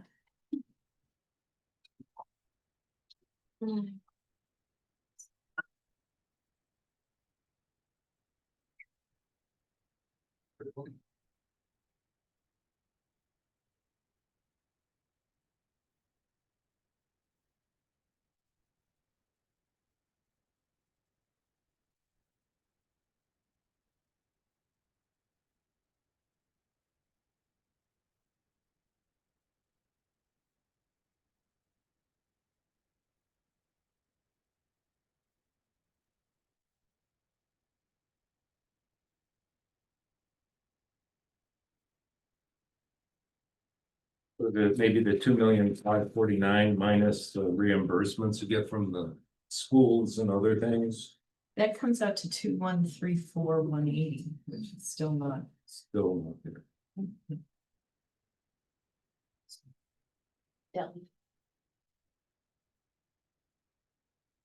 Is it possible we could come back to this while Harry sorts it out? Yes. Cause I don't think math by group is gonna. Hasn't in previous years. All right. Even though this is the funnest line. One of the biggest Yeah, ones. when I look at the 2026, based on the way it comes out, it should be.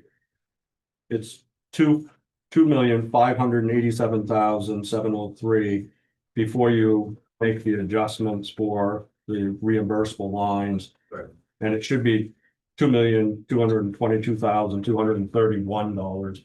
So I'm not, quite honestly, I can't tell you why it's not. It's 2247 and it should be 2222. I like that number better. Yeah. 2222. Yeah, I like that better. $2,222,231 is what the worksheet comes out to, which Worksheet number 1. I don't know if it got, there was an error when we transferred it to the summary. summary sheet or not, but the worksheet itself is actually the accurate one because it breaks it down based on number of hours worked at each step that they're in, and so, and then it breaks out the other reimbursables, so that's the one that should be So can you say the number again? $2,222,231.28. Thank you. You have the 6-month version of that?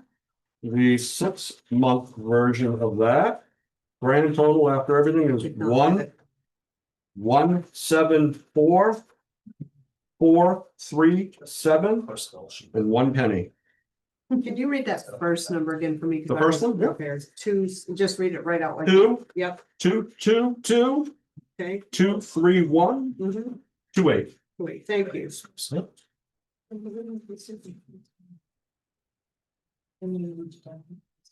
Can you do the 18-month, Jason? I don't know that I had a worksheet for that, but if I had a calculator, I could add the Okay, two. never mind, look ahead. And what was the 6 month? The 6 month is 1,174, 437. Yeah. And 1 penny. 396,668. Really close to it. Okay. All right, let's All right, for that confusion. For all that, we'll keep rolling. Part-time, I think those tied up to me. all right, put myself back here. So part-time, we just have $2,500 Yeah. in there, in the off chance that we get a part-time officer, which we haven't had for a long time. It's, yeah, that's come down over the years and. And. Lord, make sure I stay with the chart. You have travel. Currently at 900 out of the 3,000, 30% spent. In 2024, I spent 2,400, a little over 2,400. Prior to that, I spent 12. It's one that varies. When you look at the 2017 to 22 average, it's $3,014. So historically, given fluctuations, I usually land right about at that 3,000, but. Did the pandemic kind of shoot that up? Was there more driving in the pandemic? Travel is typically utilized for covering expenses around training and that kind of thing. If we have to send someone somewhere, cover mileage, those types of things. So it's kind of coupled with our training line. So that's another reason why it fluctuates. We have a year where we do training where we have to do a lot of travel, buy some air tickets, do some of those things, it may be more. If we get less of that one year, it might be a little less. That's why I look back from 17 on to see kind of like where is it fallen, and the average is 3,014. So it's the average is right Seems there. reasonable. Move down, vehicle maintenance and tires. Vehicle maintenance, tires. So this is another line that we looked at. When I look historically, I fall at when I look at 22 on like 53,000, 45,000, 54,000. It fluctuates a little bit year to year. Typically in the last 4 months of the year, we end up with about 20,000 in spending, just doing prep for winter when it comes to snow tires and all of the associated costs of getting ready for that. I looked at this line pretty tight, and based on our previous experiences, I'm comfortable if we shave like 5,500 off it. Let me ask you a question. Some of our previous experiences were before we entered the lease program. And we're in the lease program, and that pays for some of the maintenance. It does or it doesn't. So Enterprise manages our maintenance agreement with the garage, with Searsport Auto. So they basically, Searsport Auto has to reach out to Enterprise and say, this is what the vehicle needs, and then they look at it and decide whether that's an appropriate, and is the rate appropriate, and so they negotiate that with them. We don't actually pay Enterprise for the maintenance, they just manage that relationship. They also track like vehicle usage, like, you have a lemon in the fleet, and is this a problem, and do we need to trade this early? And they track all of that. Okay. But it doesn't really change what we do for as far as like getting vehicle oil Okay. changes and all of that. Right. Anybody have any other questions on I it? want to know the number that he said he could reduce. I said, I think we can reduce it by 5,500, Or 250? Oh, down 55. Nice try, Bob. You killed me, man. So that goes to 56,520 I got or 320. 320, 56,320. Lovely. I didn't do the 6 month yet. So reduced by $5,200, correct? 5,500. 5,500.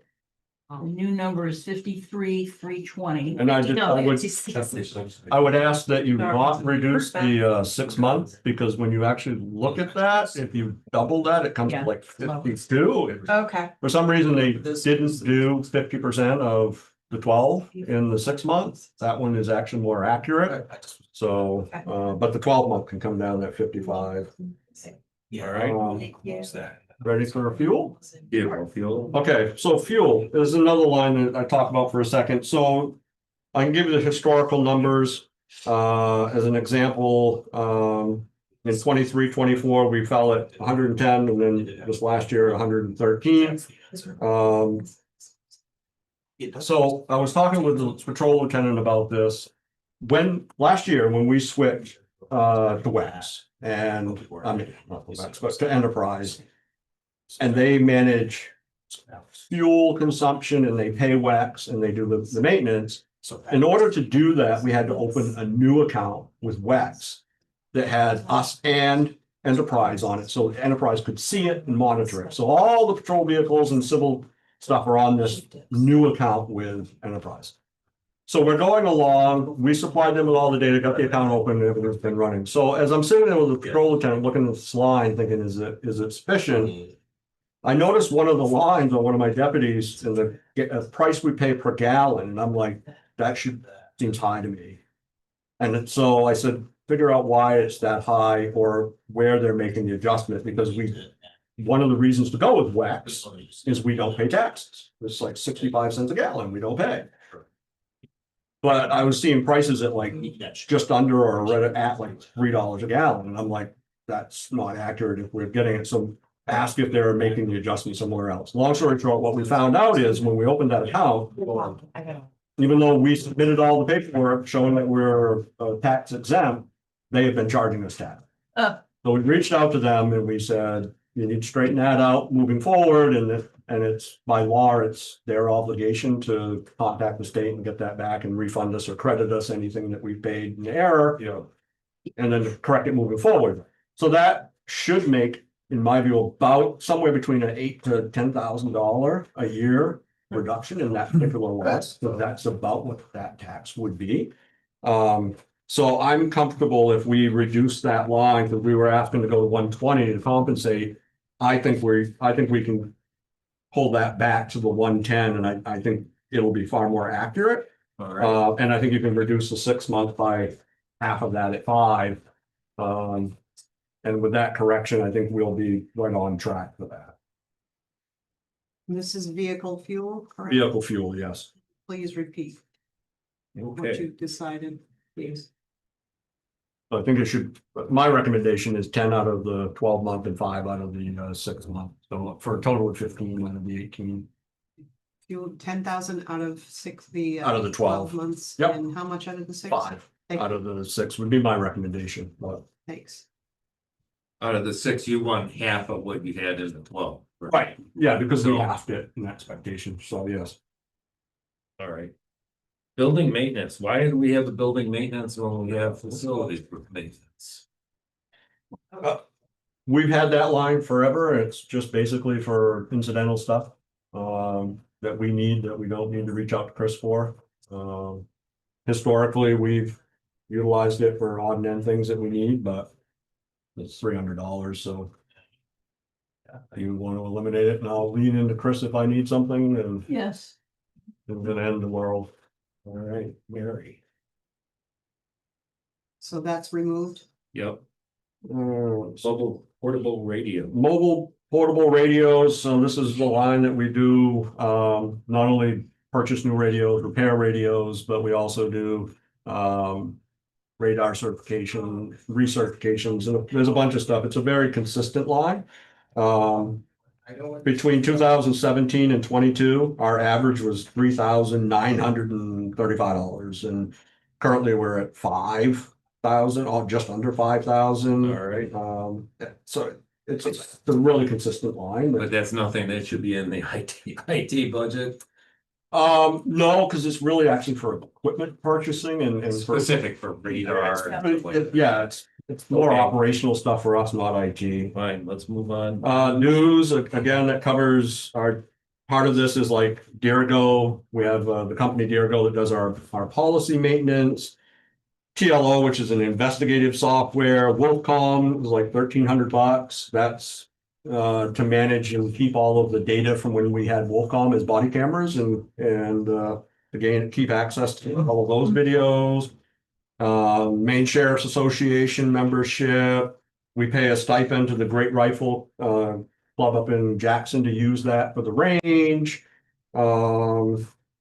Maine Chiefs, FBI, FBI NA memberships, all of those associations that and fees that we have are included in that. So that's a pretty consistent year to year. Any questions on that? No. Okay, let's move on.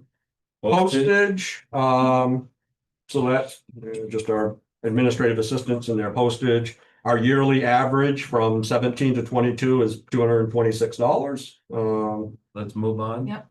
Printing.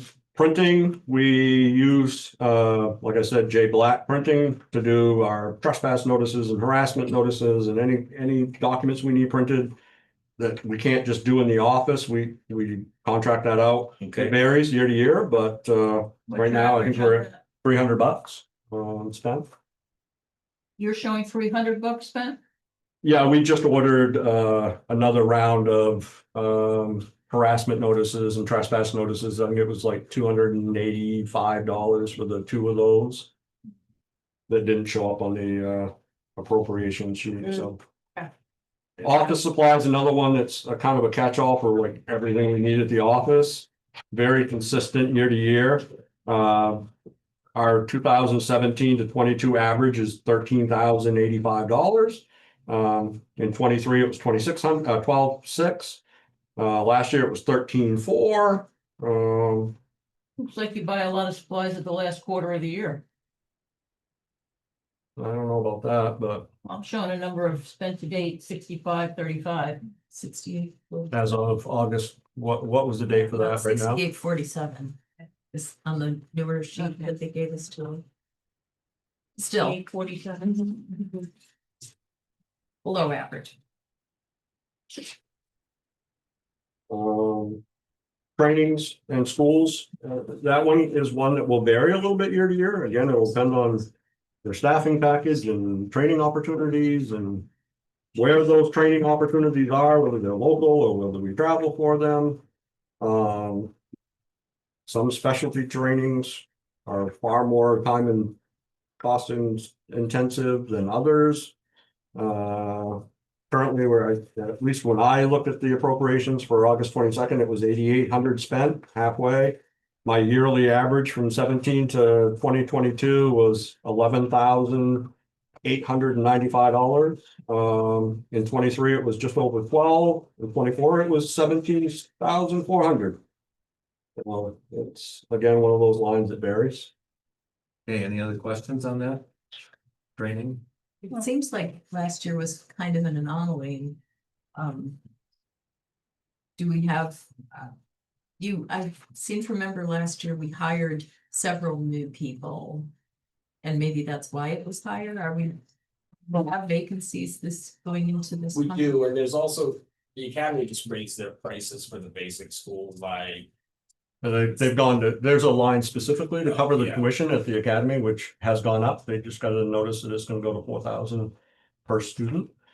We usually calculate at least two going to the academy every year. And over the last couple of years, two has been a minimum. Usually, there's been years where we've actually sent three. So we've got a lot of younger deputies right now, and we're in the process of we've got one at the academy, and there's another one that's going to be going shortly, and we're hiring yet another one that's going to have to go if he makes it through the process. So that's the academy line. That is the But academy. then it's also this other training line because they're new and they're gonna be going through the training. So out of the training, we pay for in-service trainings, so it could be anything from the mandatories that the academy requires us to do for our certifications, all the way to trying to get guys into specialties like accident reconstruction or drug recognition experts, or it could be to keep up their intoxilizer certification or if you're a firearms instructor, you have to go and you have to teach at a firearms range in order to keep your certification. And so there's just all these different trainings that, and of course, there's odd end things that guys want to go to prepare for promotions and investigative classes. And it goes on and on. Any other questions on that training? Firearm. Firearms is we're required to do qualifications every year. And to put a certain amount of hours into firearms training. So that's part of when I talked about our dues to go to the rifle club. We go up there at least once every year where we do qualifications and we spend we actually have our instructors there for the week and we rotate everybody in so that they have 6 or 7 guys a day to go in and do firearms drills. So this pays for all of those targets and supplies and all the ammunition that we need for handguns and rifles. It's not necessarily more rifles and handguns. That usually is in a capital line. If Okay. we needed to purchase something for a firearm that comes out of a capital investment. Any questions about firearms? Training. All right, Online training is we have as part of our training package, we have a company called DealerGo. They've partnered with the state and the Attorney General's office and the Criminal Justice Academy. And so our requirements are that every certified patrol and correctional officer has to, there's a block of training that the academy says is a mandatory every year that we have to do. It's usually 4 different trainings. And then there's a bunch of elective hours that we have to do every 2 years in order to maintain our certifications. And so this pays for a subscription to DealerGo, and a bunch of that is online. So they have a bank of trainings that they can pull from to meet some of those on-end things if they want to. But then there's also all the mandatories come out on that, or most of the mandatories. There's some that have to be done in person, like firearms and stuff, Okay. but most of those come out on that. So this is a subscription per person that we have enrolled in that online training. okay, great. Training Academy, I think you already spoke about 2 people going at 4,000 apiece. It's 4,000 apiece per person to attend the tuition to go to the academy. And yes, we've always budgeted planning on 2. Some years we haven't had any, some years we've had more, but we try to prepare for at least a couple. You had 2 and then 1 going in the stub period. Yeah, because we've There's actually. 2 academies a year, there's a early one and a later one. I think we already have, I believe 2 guys slated to go in January. This year, or for. And then we got a guy in the pipeline that we're trying to hire and he doesn't have a certification. So if we end up hiring him, he'll be in the fall. All right, uniforms and badges. Again, it's a fairly consistent line. My average from 17 to 22 is 13,300. It's That's where all the uniform deputies, they have a contractual piece in there too. oh no, I'm sorry, I misstated that. So Yeah. we're at 13,300. Yeah. Our yearly average is 17,500. In 23, I was at 20,600, and Okay, should we move on? Mhm. Statutes and books. statutes every year we get, we purchase updated law books, basically. They're Title 29A, 17A, they're the traffic laws and criminal laws.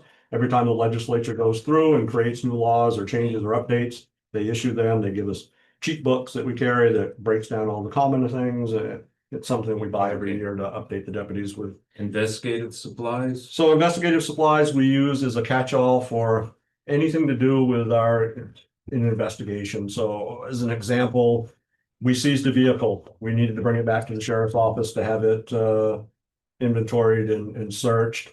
We paid the wrecker fee out of that for a couple $100. We buy our evidence collection supplies out of that. It's kind of a catch-all for everything we need regarding investigations in the office. Fun disguises. No disguises. I got laugh and fun. But, we purchase like cameras out of it, we have to pay for, everyone's got a cell phone today, a lot of cases are driven by that, you end up, but you have to pay for those subpoenas, that Yeah, how we do that. pay for phone subpoenas. Yeah. We get $50 a whack anytime you try to secure someone's phone records or Facebook records. Anytime you put one of those out, there's a fee that comes from the providers for those and. All right. Capital outlay, so for those who were not part of the discussion last year. Historically, the sheriff's office, as long as I can remember, has always come in and said, we need X number of cruisers, and this is what it's gonna cost to purchase them. And we managed purchasing them, sending them to an upfitter, having them marked up, the whole 9 yards, and we'd give you a capital sheet that would show that. In last year's, as we were preparing for the budget, we presented a capital outlay line that was $377,000. 360 of that was earmarked to purchase and outfit 5 vehicles.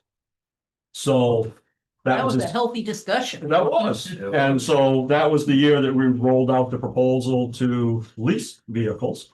But as we've talked about, you can lease them for $1,100 a month. And so what was gonna happen was in the first year, we were gonna pay 70 grand for 5 cruisers. And then the next year we'd be leasing 10, so that would double. But when you looked at that over 5 years to get back to where we were actually paying for a full fleet, it was gonna save us, I think the number was somewhere around $700,000 in that 5-year period to start leasing them instead of buying them. So knowing that, and it would gradually get back up there. So when you look at our capital line, it was 114 last year for all of our capital needs, which we have a breakdown in the worksheet of all the stuff we buy out of capital. The biggest piece of that being the vehicle portion. And that's why you're seeing it jump to 187 because we're adding 5 more vehicles to the lease. And you're feeling comfortable with how that lease is going? It's if you believe you are saving the money that you thought you would save? Oh, as far as the ramping up between now and year 5, yeah, absolutely. And I think the other place that we're gonna see value is in the trade-in piece, and we talked about that last Right. year. When enterprise manages the fleet, they're looking for the value of trade-ins. And so I have a perfect example this year. During COVID, when we couldn't find cruisers anywhere, we were grabbing whatever we could find. We grabbed a Chevy pickup off a lot and bought it and made an admin vehicle out of it. So it's not all that old. It's only like 4 years old. It doesn't have a lot of miles because it was used in an admin vehicle. The thing's been a lemon and spent more time in the shop, and it has this reoccurring issue where it just dies and goes at like 20 miles an hour when you're in the middle of it. It's an absolute lemon. So even though it's doesn't have that many miles, and when you look at it, you think, oh, that's a great vehicle. It's caused so much maintenance issues over time that their evaluation was you're better off to get the trade-in for this thing and save yourself all of these ridiculous maintenance costs.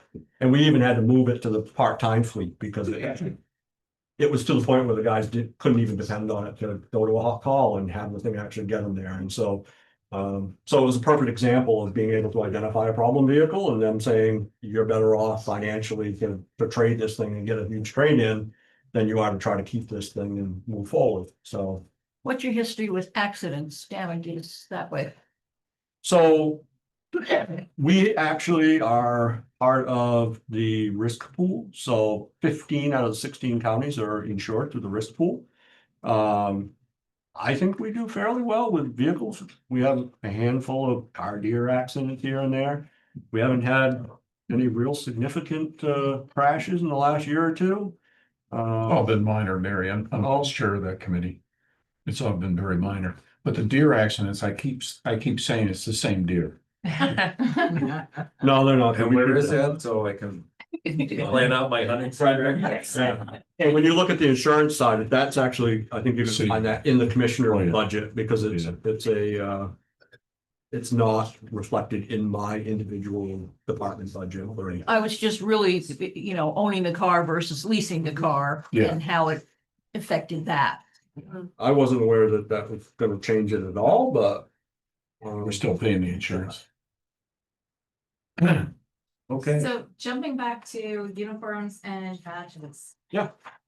The ask for the 12-month is 19,200, and then if you go to the 6-month, the ask is 19,200 again. Ooh. Yeah. Yeah. So to the comment that I made earlier, and I hear you. I'm with I you, I Krista. absolutely hear you on it. The the lion's share of that is the contractual obligation with the association to have, was it $850, $900 a deputy? I don't recall the number right off the top of my head, that they. It has to be approved items that they purchase. I mean, they can't just go to supplement with it or whatever, you know, but to buy uniform things.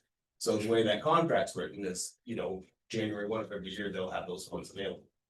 So in putting that in there for that 6-month piece, you know, depending on how things are structured, I would anticipate that not being expended in the 6-month piece. But I have to have a mechanism, or we have to have some sort of mechanism in place to honor that we paid in that. In case they ask. Yes, Mhm, so it's like, you know, you can roll the dice on it and say, well, we'll try half. mhm. But that's all you're doing is just, you know, it'd be a, you know, rolling the dice thing. We're gonna have to come up with that somewhere. My thought process would be, we put it in there for the 6-month budget. If we do not expend it, to slide that to reserve. So it can off, and then for the next fiscal year, but the first true fiscal year budget that we do. Make that line item correspond with the remainder of what we didn't expend in the 6 months. Now that sounds a little it might be a little complicated or convoluted, but I couldn't think of a better way to represent that. And that was the process behind it. Other questions?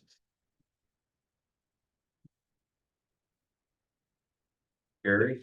Not a question. Can we go back to the full-time line? All right. So Matt and I looked at that spreadsheet real quick, and the calculation that we came up with, it should be $2,222,370. 370. Yep, $2,222,370. Okay, and how about the half year? Did you? I just cut it in half. I assume that's what you would do, Matt. We added a little bit to it. Oh, did you? Yeah, so we'll have to go back to that one too. Okay. Yeah. Roll those numbers again, Karen. 2 2 million, so 2,222,370. 370. Got it. Thank you. Cause there's gonna be steps in there, so we'll be able to.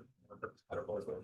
All right, let me go back. I'll take it back and look at it. So right now, what Jason told us was that it was 1,174,437.01. Nope, Well, nope, the off the worksheet I gave you was. Let me get back up here. I quoted two. Still no, 6 months. Oh, the 6 month, all right, yeah, I quoted that at 1,174. 437 and 1 penny. I'd have to go back over the. Yeah, we'd have to go back and. Right, so that's open to check. But we're good on the 26th, we just need to know on the 27th. 74, okay. 370,377. 437. 437. Well, I think they're checking. Okay. Nice to close out one of these, but they were done with it. I have a Go ahead. a process question. Is it just take an act of Congress to change the name of the line item? For example, the one that says firearms, if that were called firearms qualifications? I mean, as long as we know what it is. Like in Northport, we'd have to do that at a town meeting. well, in here, on what they gave us here, it says firearms training. Okay, So it does seem like. maybe we can Yeah, get that This changed. might have been shortened a little bit. Yeah, It's basically everything firearms except buying the file. yeah. Is that possible, Barbara, to change that That on can be this? changed. Okay, thank you. Do you sell your old firearms? So you prefer firearms / training? Or I No. just call it firearms training. Okay. I understand that means ammo and other things related to it. That Okay. seems fair. So to answer your question, historically, we will come to the commissioners and if we're in the process of purchasing a new batch of firearms. We run it by them and get authorization to use that, like you would have traded in the vehicle, so we trade in old vehicle thing. We've historically done something similar with seized weapons, if weapons get turned over to the sheriff's office. And they're functioning firearms, traditionally we've used those to offset. Because they go to a federal firearms licensed dealer. We've never tried to, I remember when I first came to the office. They held an auction for God and Country and I was like. So with this, what's a cycle on firearms? Matt, Yeah, he's my lead firearm guy, he's sure. We're generally around 7-10 years. 7 or 10. Yeah, it's they're tools. Sure. They get used a bunch. It's not, your grandfather's 30 Yeah. or something. So, well, no, I say that because, I've had that discussion in here before too. But yeah, and the last couple of years, we actually got a small federal grant. So we've started the process without having to ask for any more funding. So we've used some of the, we're talking like, $4,000 or $5,000 a year, so get a handful. We've been trying to upfit the new guys as they come through. Yeah. And we're just working towards it, so we don't have to have a big ask. Gotcha. Do you have a person designated as your armor? Yes. We have a few armors, myself. I was big into that program until I took this role. I have a couple other guys that work there, that we do all their own servicing. So I had a question because, is it Chris? Matt. Matt, Yeah. Matt. When he was answering, Elizabeth's question about the 6 months with the, was it the uniforms? Yes. And you made mention, that if it was left there, you would move it over to a capital reserve account. I would ask the And- commissioners to. Okay, so that would be then my question. Do you often have figures that you move to capital reserve accounts? And does the budget committee know how often, or if you have a standing capital reserve account? Do we ever know that if there happens to be a pattern of certain lines having larger items that routinely get moved to a capital reserve account? So they're all looking to me. So, Well, I didn't know if you wanted me to. sure, I'll chime in. So right now we have 44 checking accounts. It's gone up by 2. 43 was opioid account that was set up because that's going to go on until 2038. And we want those funds tracked to the penny because there's been a lot of interest in that. And that's going to be a separate warrant based on the policy that we developed. The other 42 have actual cash in them, and it's about 1.9 mil, give or take. And we're going to be combining some of those. There's some statutory that have to stand alone based on the state statutes, but we're going to try to reduce those. And I can give you a good example is the building facilities. There's 4, I think 5. 5, I think 5 we're accounts? combining into We're going one. to shrink them into 1. And we're going to clean up the language because some of the language of what those capital accounts are, and they said other expenses, that's not good enough for me. And then define what capital is, what a capital expense is. And I think, Carrie, do you want to add on anything? I do, because I think to address your question is, do we typically have funds that are left over in a line that go into the capital reserve? Like what Matt was talking about. I can speak for myself and only myself historically, no, I have not seen that since I have been here. Is it a discussion that we have been having amongst department heads and a little bit with the commissioners? It is, but it is not something to my knowledge that it's historically said, if you don't spend it from this, it's going into this. And so how did we get all of those accounts? That he's Long Well, just, okay, Yeah. so over history, I'm trying to figure out, because in our town, typically, we've had maybe folks, department heads who over budget. And the leftovers would go into capital reserve accounts that then happen to be the people didn't necessarily have to vote to spend. And, done purposefully, Yeah. and so I was just curious as to that and where we can see those amounts and how we can see if that has a pattern of happening in Sure. different accounts. Yeah, So- because we don't want to get in a situation in Washington County where, there's been fund accounts or reserve accounts and that nobody ever looked at to see if there was real money in there. And that's what they're up against. So, Yeah, And I'm not sure if I will give this spiel because I've given it a few dozen times, but capital reserves are overseen by the commissioners, directed by the commissioners, and they are not to be used to offset budget lines. Currently. And, you know, some are restricted, some are not, you know, so, and you're gonna use it for a certain thing, it has to come out of the right reserve. And again, it is our decision. This has been a perpetual question of mine. Anyhow, Okay. so Carrie, did we get to the 6-month number on full time? Jason was right. I think I have 1,174,570. 570? So that's 1,174,570. Okay, so let me kind of restate where we are right now. We've gone through the sheriff's budget. We've changed the 12-month full-time personnel to 2,222,370. And we've changed the 6-month stub to 1,174,570. We've changed vehicle maintenance and tires from 61,820 to 56,320. And we've left the 6-month at 26,910. We've gotten vehicle fuel at $110,000 with the 6-month stub at $55,000. We have eliminated building maintenance of $300 and $150. Okay. So I think I think with those changes, we're done with Yes. the sheriff's department. We just have to go back to jail. Should don't go at $200 and you can't go. Yeah. So right now, I guess I'd recommend that we Break for lunch. break for lunch. Jason, thank you. Thank you. Thank you.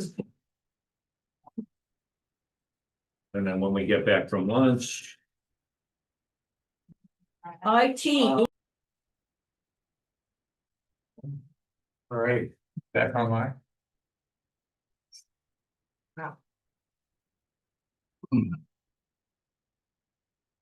good one. Thanks. It's like ominously, but thank you. Before you start, would you pull the It's J? information technology. This one here? Yeah.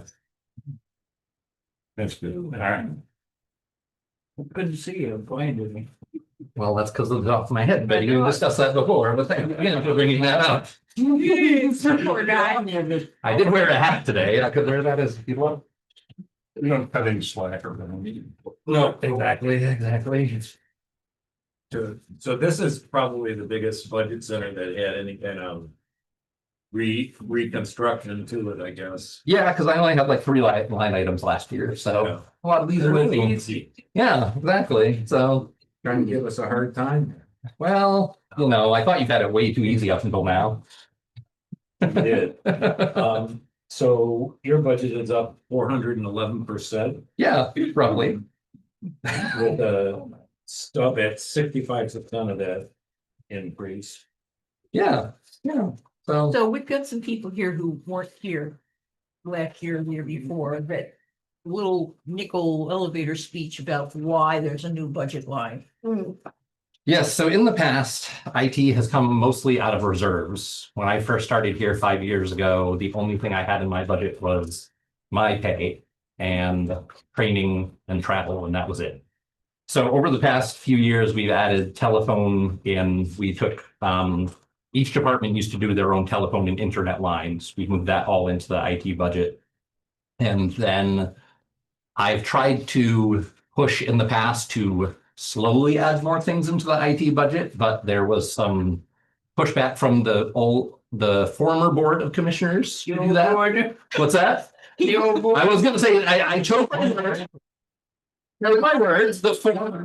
Now, the former board of commissioners, I edited myself. to not do that. So this time we're adding everything all in all at once. So hence the 400 some odd % increase. But you know, the thing that I didn't really see was the decrease in all the other budgets. That's because it all came from reserves before. Oh, it all came Yeah. from. Yes, reserves. it was all run out of reserves before this. So you didn't see those reserves. So that's what I ran out The of. reserves used up. Yes, pretty much, yeah. IT. No, Yeah. they are reserved, they're depleted, they're gone, Yeah. like, we are on string right now, and that cord's gonna break at any point, and there'll be a deficit, like, that's where we're headed. Yeah. Yeah. So Carrie keeps telling me I just can't buy anything. And I'm like, okay, that's fine. And technology is a very important piece of this county. It is. The backbone. That's also what she keeps telling me, which I disagree, but that's okay. Barb said that backbone piece that day. What you do is so important. Don't buy anything. Very mixed messages, but it's okay. It's okay. I'm used to it. Yeah. All right. So where would you like me to start? At the beginning. At the beginning. All right. In like 1980, Steve Jobs started. Steve was no. Okay. So currently, I'm the only IT employee. We had a part-time person that just didn't work out. So I'm requesting putting in another full-time person just because it's way too much work for one person, and it's also just a risk factor. If I walk out and walk down Miller Street to get hit by a bus, Doing work for kind of- Belfast. kind of SOL. Belfast contracts out, but they're IT, they're not gonna hire me. So the county's kind of SOL at that point. So we tried a part-time person, it didn't really work out, but it's really enough work for a full-time person. We're the only county in the state of Maine with one IT person currently. So I talked to the commissioners and put in for a full-time IT person. So that's why you're seeing the full-time personnel line go up and the part-time personnel line going down, is we're changing that from a part-time to a full-time person. You're also seeing an increase from 0 to 8,000 for overtime. I'm currently salaried, so I don't get any overtime. But ideally, what I would like to do when I get this person trained is I'm on call 24/7. I would love to only be on call, like half of that time and share it with this other full-time person. What, you have a life? Not really, but I'd like to at least sleep. So He aspires. So I have budgeted for that. I base that off of 5 hours a week when they're on call, just in case they do get called in for something. As a maximum, I figure if they get called in and they can't figure it out, they can always call me and I can come in and fix it. But I figured that would be a maximum based on time and a half at their rate. So that's what I put in for that. Okay. Travel mileage. I doubled that just because having two employees. Also, I was told by the commissioners this year that I need to actually put in for mileage. I wasn't able to do that in the past, traveling between buildings or traveling down to Portland for a meeting. I went to Portland for a meeting this week, and in the past, I just used my own vehicle and used my own gas and everything else like that. So I was told to budget for that for this next year. So travel and mileage includes this Motorola Summit. yes, that's always been taken out of that in the past. Because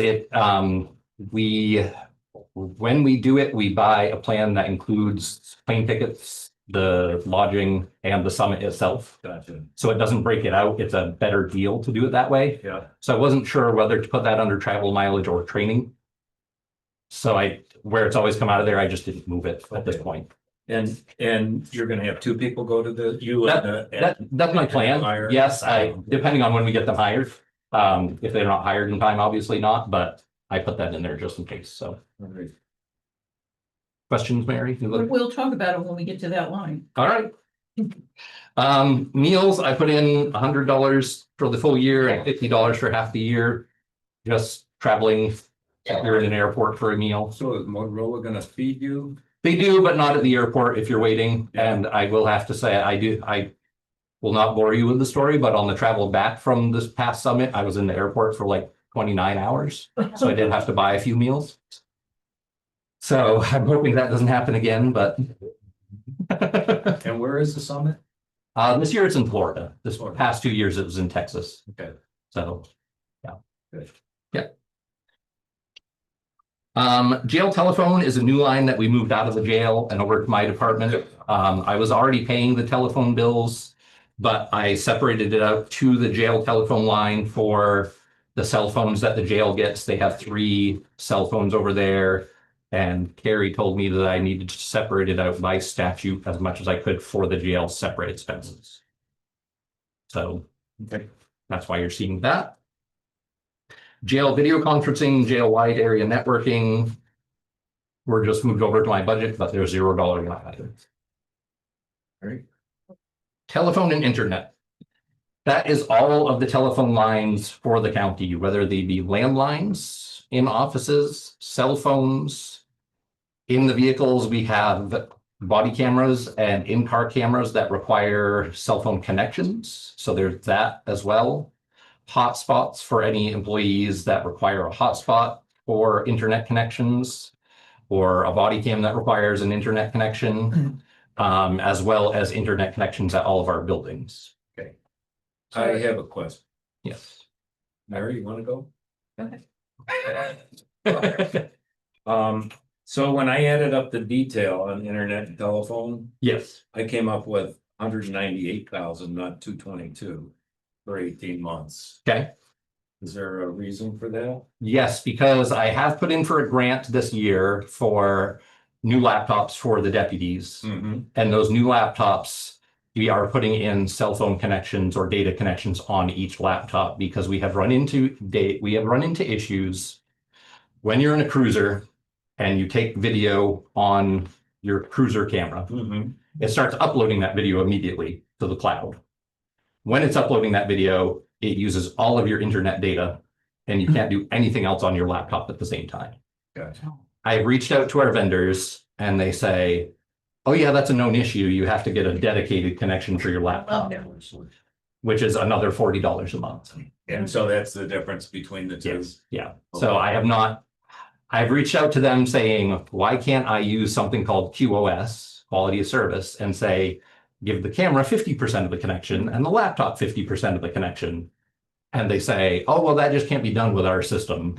Because we want to charge you. Well, it's not even the same vendor. They don't get the money. AT&T or Verizon would get the money. Yeah. So it's not even them saying like, pay us more and that will fix it. I'm still looking into other options. We might be able to go in and buy a different modem or router for the car for like $1,000 one-time fee that would fix this. But I've just not been able, I'm waiting for someone to send me a demo unit of that so I can test it out to verify that that would work. But I just don't have that data that I don't have the proof that that's going to fix it at this point. Okay. So Are the landlines VoIP? they are VoIP. We've moved over to VoIP everywhere except for the EMA office. And our fax lines have to be fax lines, security lines, and the elevator line at the jail. So will have to be the old copper lines. Yeah. But And how many lines did you say? That was 3 or 4 lines for that, or? for the copper lines, No, for the the difference between the telephone and internet that I added up on the back here. that is so if you look at your employee breakdown, the sheet that has the check boxes, Yeah. you will see laptop with cellular data is the second from last column. Yeah. And you will see on the third page of that, or I'm sorry, it starts on the second page and then spilled over to the third page. You'll see under sheriff's office, it has checks there for each one that will reply to that. Okay. Yeah. Got it. So I don't have an exact count, I apologize, but I can get that. Actually, it might took 23, it looks like, with totals at the top. Got it. So, yeah. But again, I'm hoping to get around that with some newer technology, but I just haven't been able to get a answer that is going to fix it, and I'm not gonna invest $23,000 in new routers if that's not going to fix it. Okay. So I like to explore all options, but I'm not going to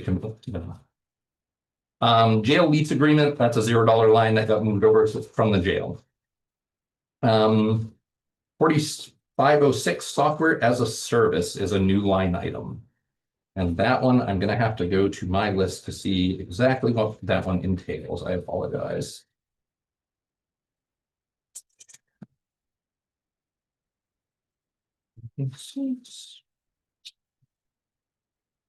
All right, software as a service is everything that like clients use or employees use. Microsoft 365, which is your Outlook, Word, Excel, everything like that. Adobe Acrobat for anybody that has that. We use ArcGIS for any mapping or for some mapping solutions for our EMA office, but also for our CAD system, which is Motorola Flex. I use a product called Zoho Assist, which I can remote into computers if folks aren't here to be able to help them. Whether it be a computer out on Islesboro, so I can help them with an issue, or just a deputy out on the road.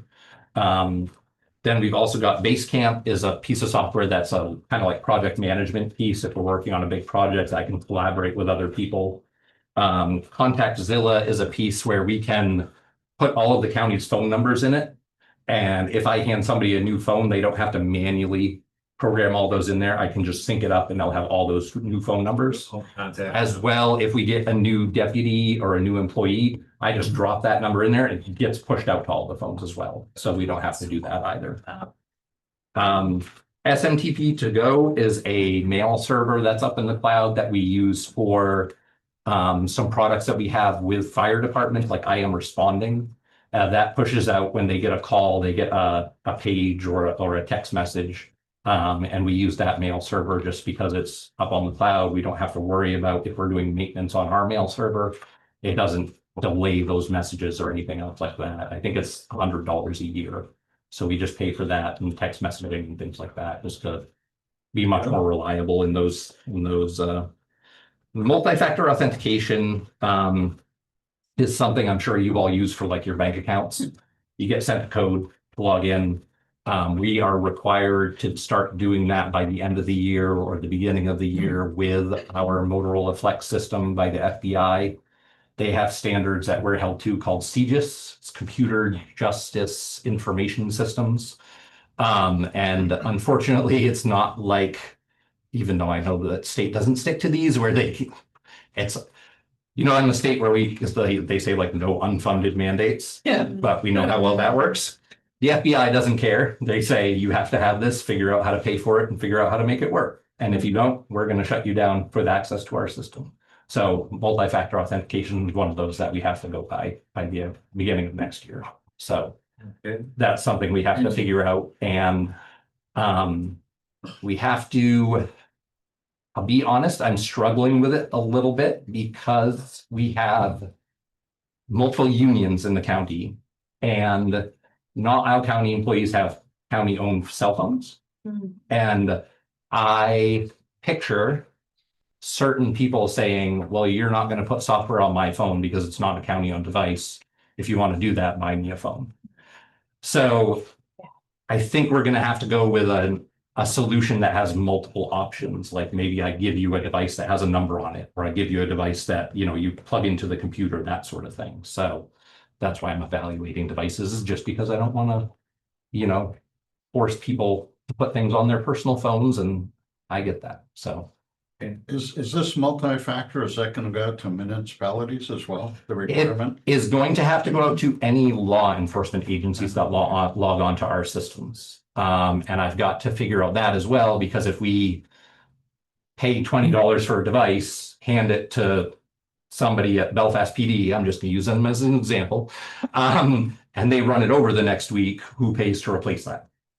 So that's something I've got to figure out as well.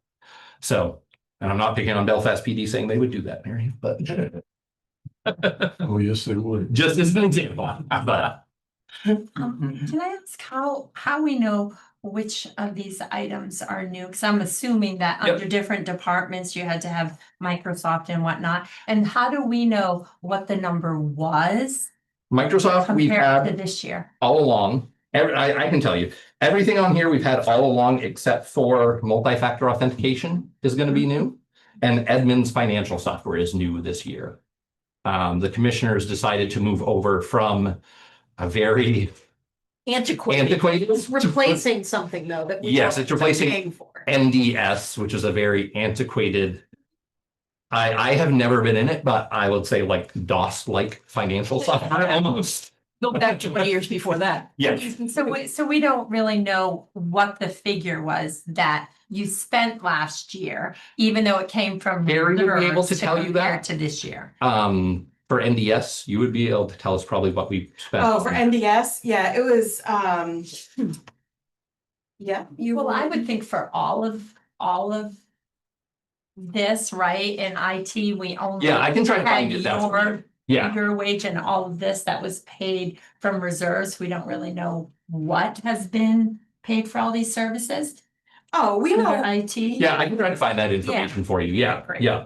Yeah, for the new ones, it's just, I'm not sure what we pay for NDS versus going to this new system admins. That's the one I'm not sure of. 5345, no. About $7,000 is what NDS costs us Annually. annually. And the Edmonds, And Edmunds is 29. But it's way better. 29,000. Yeah, But. It's But that 59, I think, includes for the. implementation portion Right. of Edmonds. So then there will be an annual cost. I can't remember if it's $10,000 or $11,000 annually. so the annual isn't like an exorbitant. It is not, But no. the- It is more than is. NDS, but Edmonds is also providing a lot more. Yeah, I don't question the decision at all. You don't have to defend it. As long as you're not using Trio. I will not use Trio. So, Jason, I have a question on. Yes, sir. I added up the column that you've got a total of 219,866, Yep, and I come up with 158,920. okay, on that column from the explanation sheet. Yeah, Okay, I will have to redo my math on that and get back to you. maybe Carrie could add it up and. I don't know that she has that sheet in front of her, but I have 124,64 for the 12 month, and then I have 95,801 for the 6 month. Are we talking about SAS? yeah, he's talking about, I think, from the explanation sheet, so I'll have to add that up Oh. myself. And Yeah, that I don't have. yeah, I will add that up myself and get back to you on that. And so let me just make a note on that. We add, So 4506 when you visit. yeah, I will re-add that and let you know. I'll get back on that as soon as I can for you both. All right, software maintenance and support. That is maintenance and support and update agreements for software that's more server-based that everyone in the county uses either directly or indirectly. Citrix is a piece of software that we use for remote access. A deputy out on the road will normally use what's called a VPN to get into our network. And if that's down, we provide a backup solution called Citrix.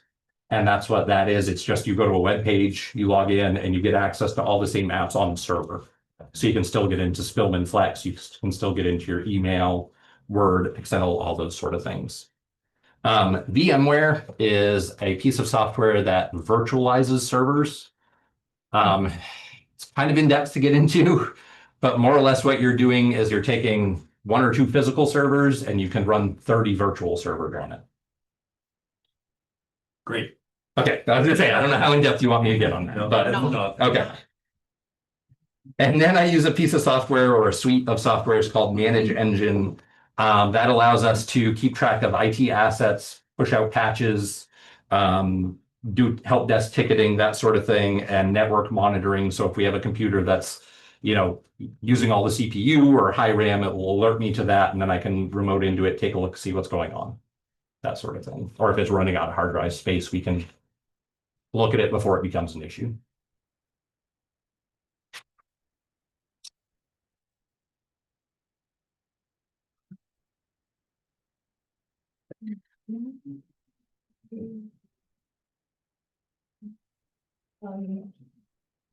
So, well, yeah. The estimated total looks like I guess it works. This one.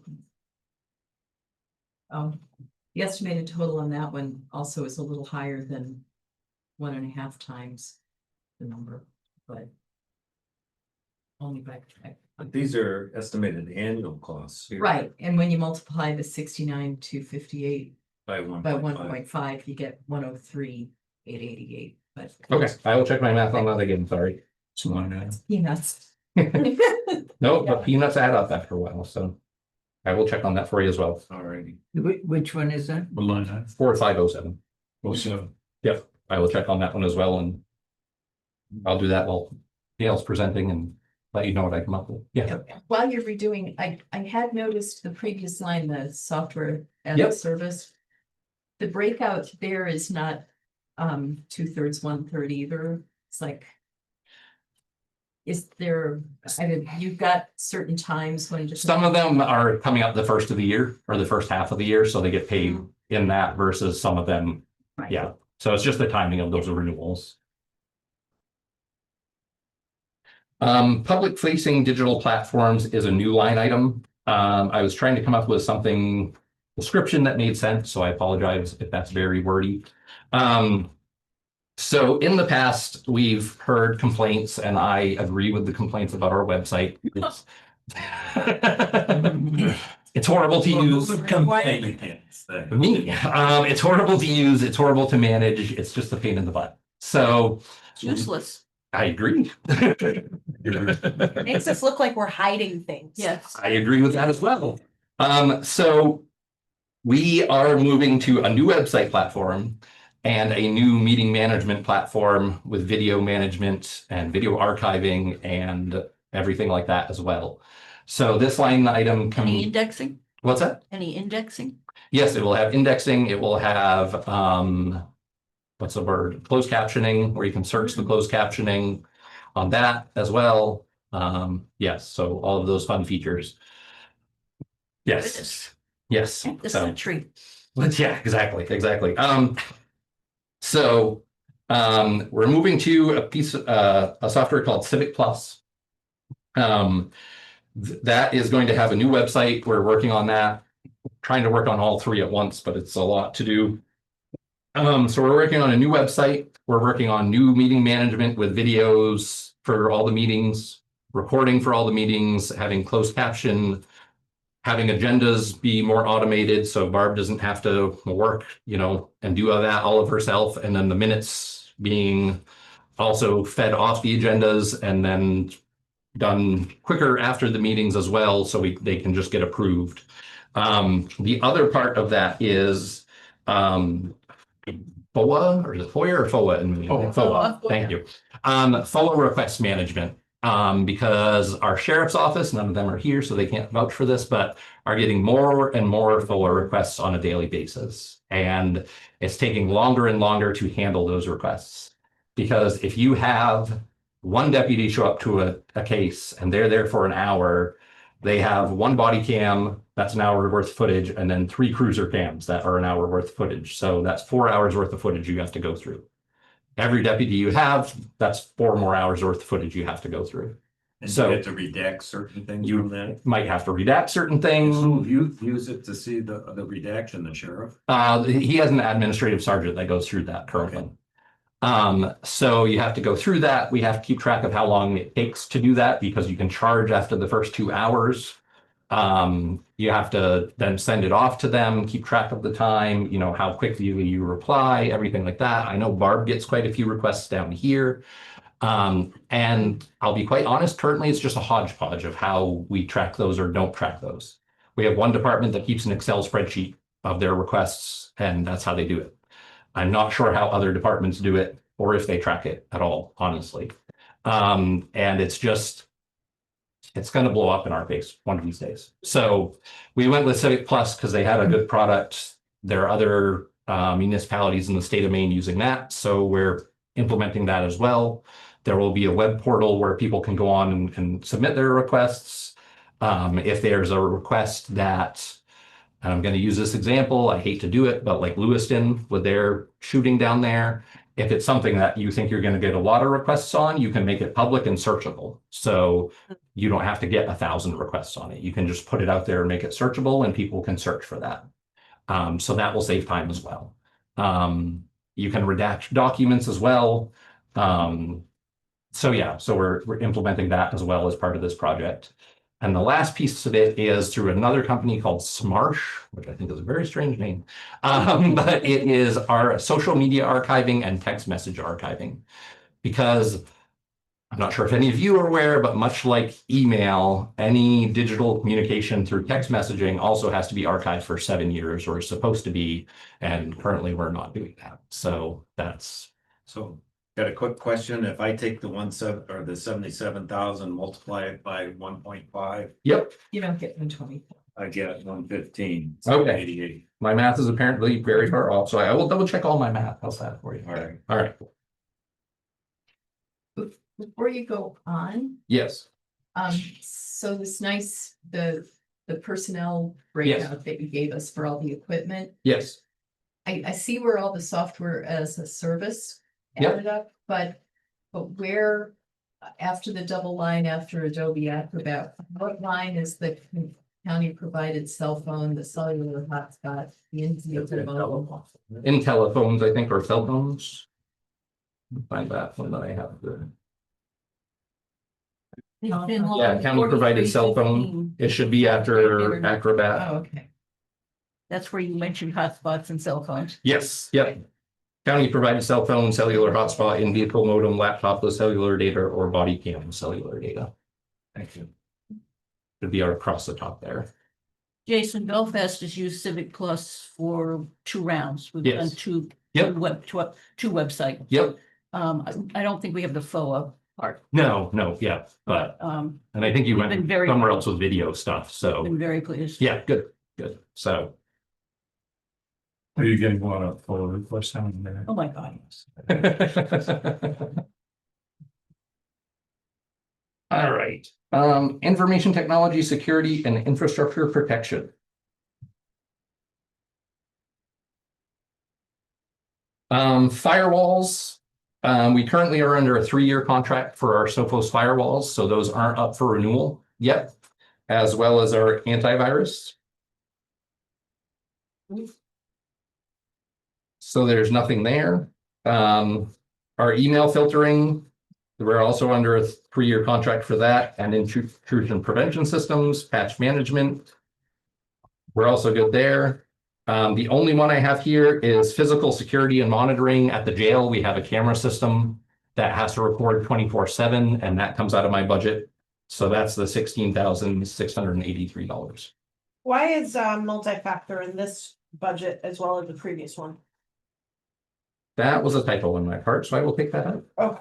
Sorry. So Yeah. glad it had a $0 amount, so it didn't affect it. So are all these services provided by that Seco Security? Just the physical security and monitoring at the jail. Oh, okay, so. Oh, these others are, I see. Yeah, Manage Engine, Sophos, Microsoft. And you split this full year and 6-month stuff equal? Is that because you're gonna hit the? You have to pay at the first of the year. I believe it comes up January or February.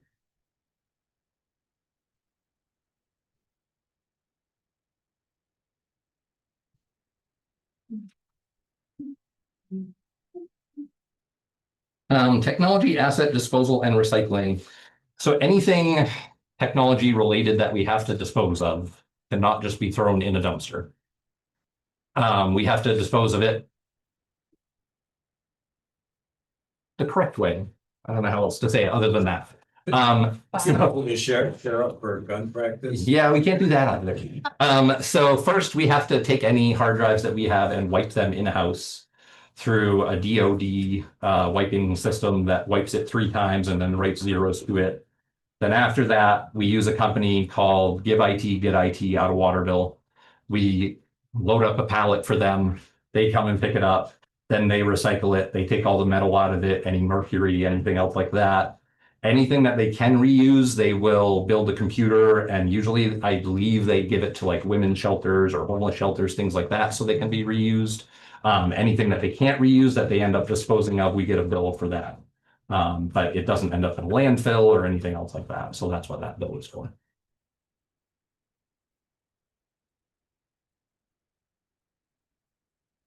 Any questions on that? No.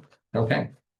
Office supplies, this one is just in case I do have an older desk in my office for the second employee, but it's, I think, like World War II. It weighs about 3,000 pounds and is not very ergonomic. So just in case I have. Is it unsealed wood? It is not unsealed wood. It might be lead, but it is not unsealed wood. Oh, sorry, I skipped some lines. Jail repairs, computers, jail security, and jail repairs telephone are all 0. So, so office supplies, I added money to that this year. Just if I have to buy a chair or a desk for the second employee when they come in, because it's not the most ergonomic setup.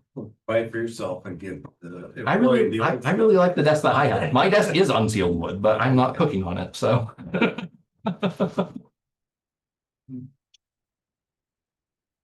Training is a new line, and that I put in 10,000 total. I don't know. Yeah, go ahead. Oh, no. Okay, I don't know what the new person is going to come in with. We do have to do CJIS training every year. That's an FBI requirement, and I would also like to get in some cybersecurity training because that's becoming a bigger and bigger issue every year. But yeah, I just don't know what I'm going to be working with the person that we hire, and I don't also know. I tried to figure out what a good pay level for the person would be, but it's also hard to figure that out as well. So it's. So those 2 trainings that you mentioned for both of you? Yes. Yeah. And anything that else. includes some of the Motorola stuff. That does not. That's on the travel. Okay. Yes. Is there a potential once you know who you're working with and hopefully long term for your duties to rather them to be sort of like a backup or a duplicate of you, Oh, yeah. for it to be split so that Yeah. you're not doubling on trainings? Oh yeah, definitely. There. Okay. Definitely. Yep. Yeah. And that's all up in the air, until we figure it out. If Yeah. yeah. They could be like a corrections related specialist. in Yeah, IT exactly. and Exactly. And if they are better at web pages, if they Yeah. want to take over the web page piece, or if they want to take over the, helping carry out the finance piece, or if they Yeah. want to, You're doing an excellent job helping. I disagree, but Other than the math. other than that, yes. See, you don't want them doing that, did they? Why aren't you using Excel? Exactly. You don't want me making copies or anything else like that. Public safety technology systems and licensing. So this is all pretty much Motorola. So we use multiple systems from Motorola. The big one is called Flex, and that's what all dispatch, sheriff's office, and all the police departments in the county use to keep track of all of their calls, all of their records. It's not what the 911, it's not what they answer the 911 calls with, but as soon as you answer the 911 call, it's what the record goes into. It's what they keep track of all the person records with, the history of those records and everything else like that. That fee currently is $183,000 for this year. I reached out to our rep and they said to build in a 5% increase for next year. We run it on a system, an operating system called Red Hat Linux that we have to keep support on. And that is $1,732 for next year. And again, I was told to put a 5% increase on that. We also use a system called Command Central. That's what the body cam and cruiser cams upload to. We've prepaid that for 5 years, so that doesn't have a price associated with it. We have another system that's called Motorola Aware that we're just implementing that is actually a live map, and you can see where your deputies are on the map and things like that. So if something were to happen, you could say, why is this deputy then sitting at this, spot for 30 minutes and we haven't heard from them? You can dispatch someone there to see their last known location. Rave mobile safety is something that we're implementing as well.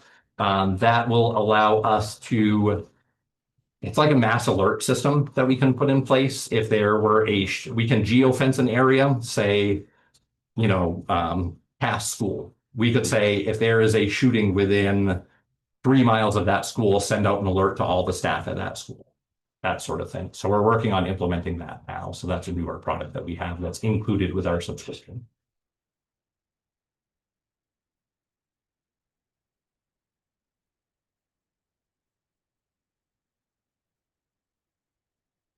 All right. Next, we have technology, hardware, and infrastructure.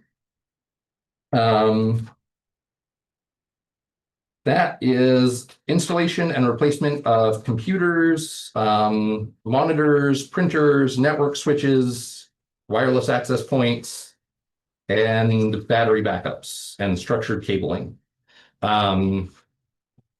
This one we will actually be replacing the last of the desktop computers this year that are about 12 years old. So we'll be done that project. My plan is to be on a 5 to 6 year cycle of replacing computers so we don't get 12 years behind again. That will be nice.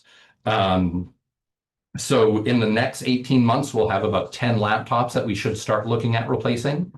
I did put in, and I think I had mentioned this earlier, a grant with CDS funding, congressionally directed spending funding, to try to replace all of our deputies' laptops, which are about 15 to 18 years old.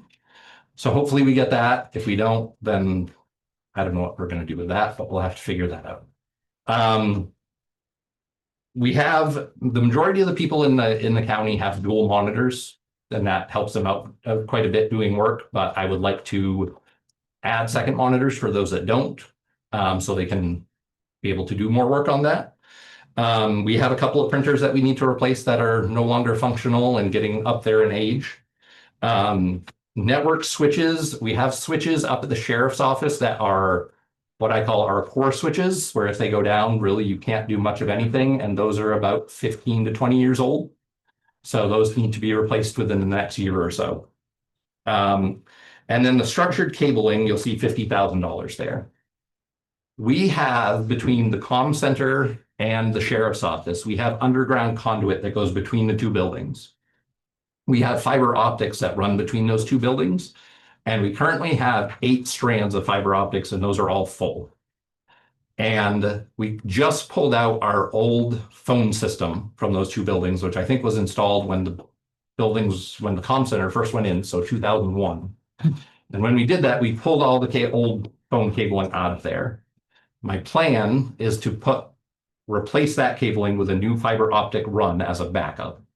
So if that one fiber optic run goes down, we have a backup, and we also have some spare runs ready to go.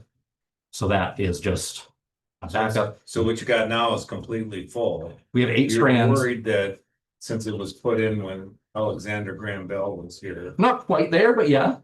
you're worried it might go down, and so you're going to add an additional. I'm worried it might go down. Also, so the way it's running right now, I have one strand doing multiple things. So I have one strand running our radio network and part of our, public network. Mm-hmm. I would much rather have one strand just doing one thing at a time. Dedicated strands. Yeah, so I would love to put in, like a 20 strand in this other pipe that we have that's open currently. But I would also love to have room to grow down the road, but also back up because if that conduit crushes or something else like that, we're dead in the water, so to speak. Mm-hmm. So it's kind of a risk management thing, but also just thinking ahead. Okay. So we would run that ourselves. It's we've got a pull cord in there that we can just run it through, but fiber optic is not cheap. It's just the labor doing it, getting it pulled through, and then terminating it on each end. So, and then power management UPSs. We have UPSs on each computer. We have generators up at all the buildings except for this one. But when we do lose power, and you'll see these little like white UPSs under pretty much every desk. I tried to replace the batteries in those so I don't have to replace the full UPSs, but again, those are getting about 10, 12 years old, so they're starting to burn up on their own, and I'm starting to have to replace the full UPSs as well. So But Carrie gets very angry when she's in the middle of a spreadsheet. She loses her work. So. And she's not the only one. And the next one I have is reserves, which I don't know if you want to talk about now or when we actually go over reserves. Let's talk about this one now. Sure. What you gotta hear. Yeah. Do we have any idea what the balance in that reserve is right now? Is zero, starting balance zero? Okay, so you're gonna add up to $500,000. That's my goal over over 3 3 years. Yeah. And how will you use that reserve? So we have, remember the VMware I was talking about? So, Of course I do. so currently, let's pretend that you do. Oh, yeah, that one. Currently, up at the sheriff's office, we have 2 servers and what's called a RAID array to store all of our data. At the comm center, we have a duplicate setup which backs up all of our data. But that got put in 2020 when I first started. So that's getting about 5 years old. I looked at it and the warranty is up at the end of this next year. So there was a line item here to extend that warranty out.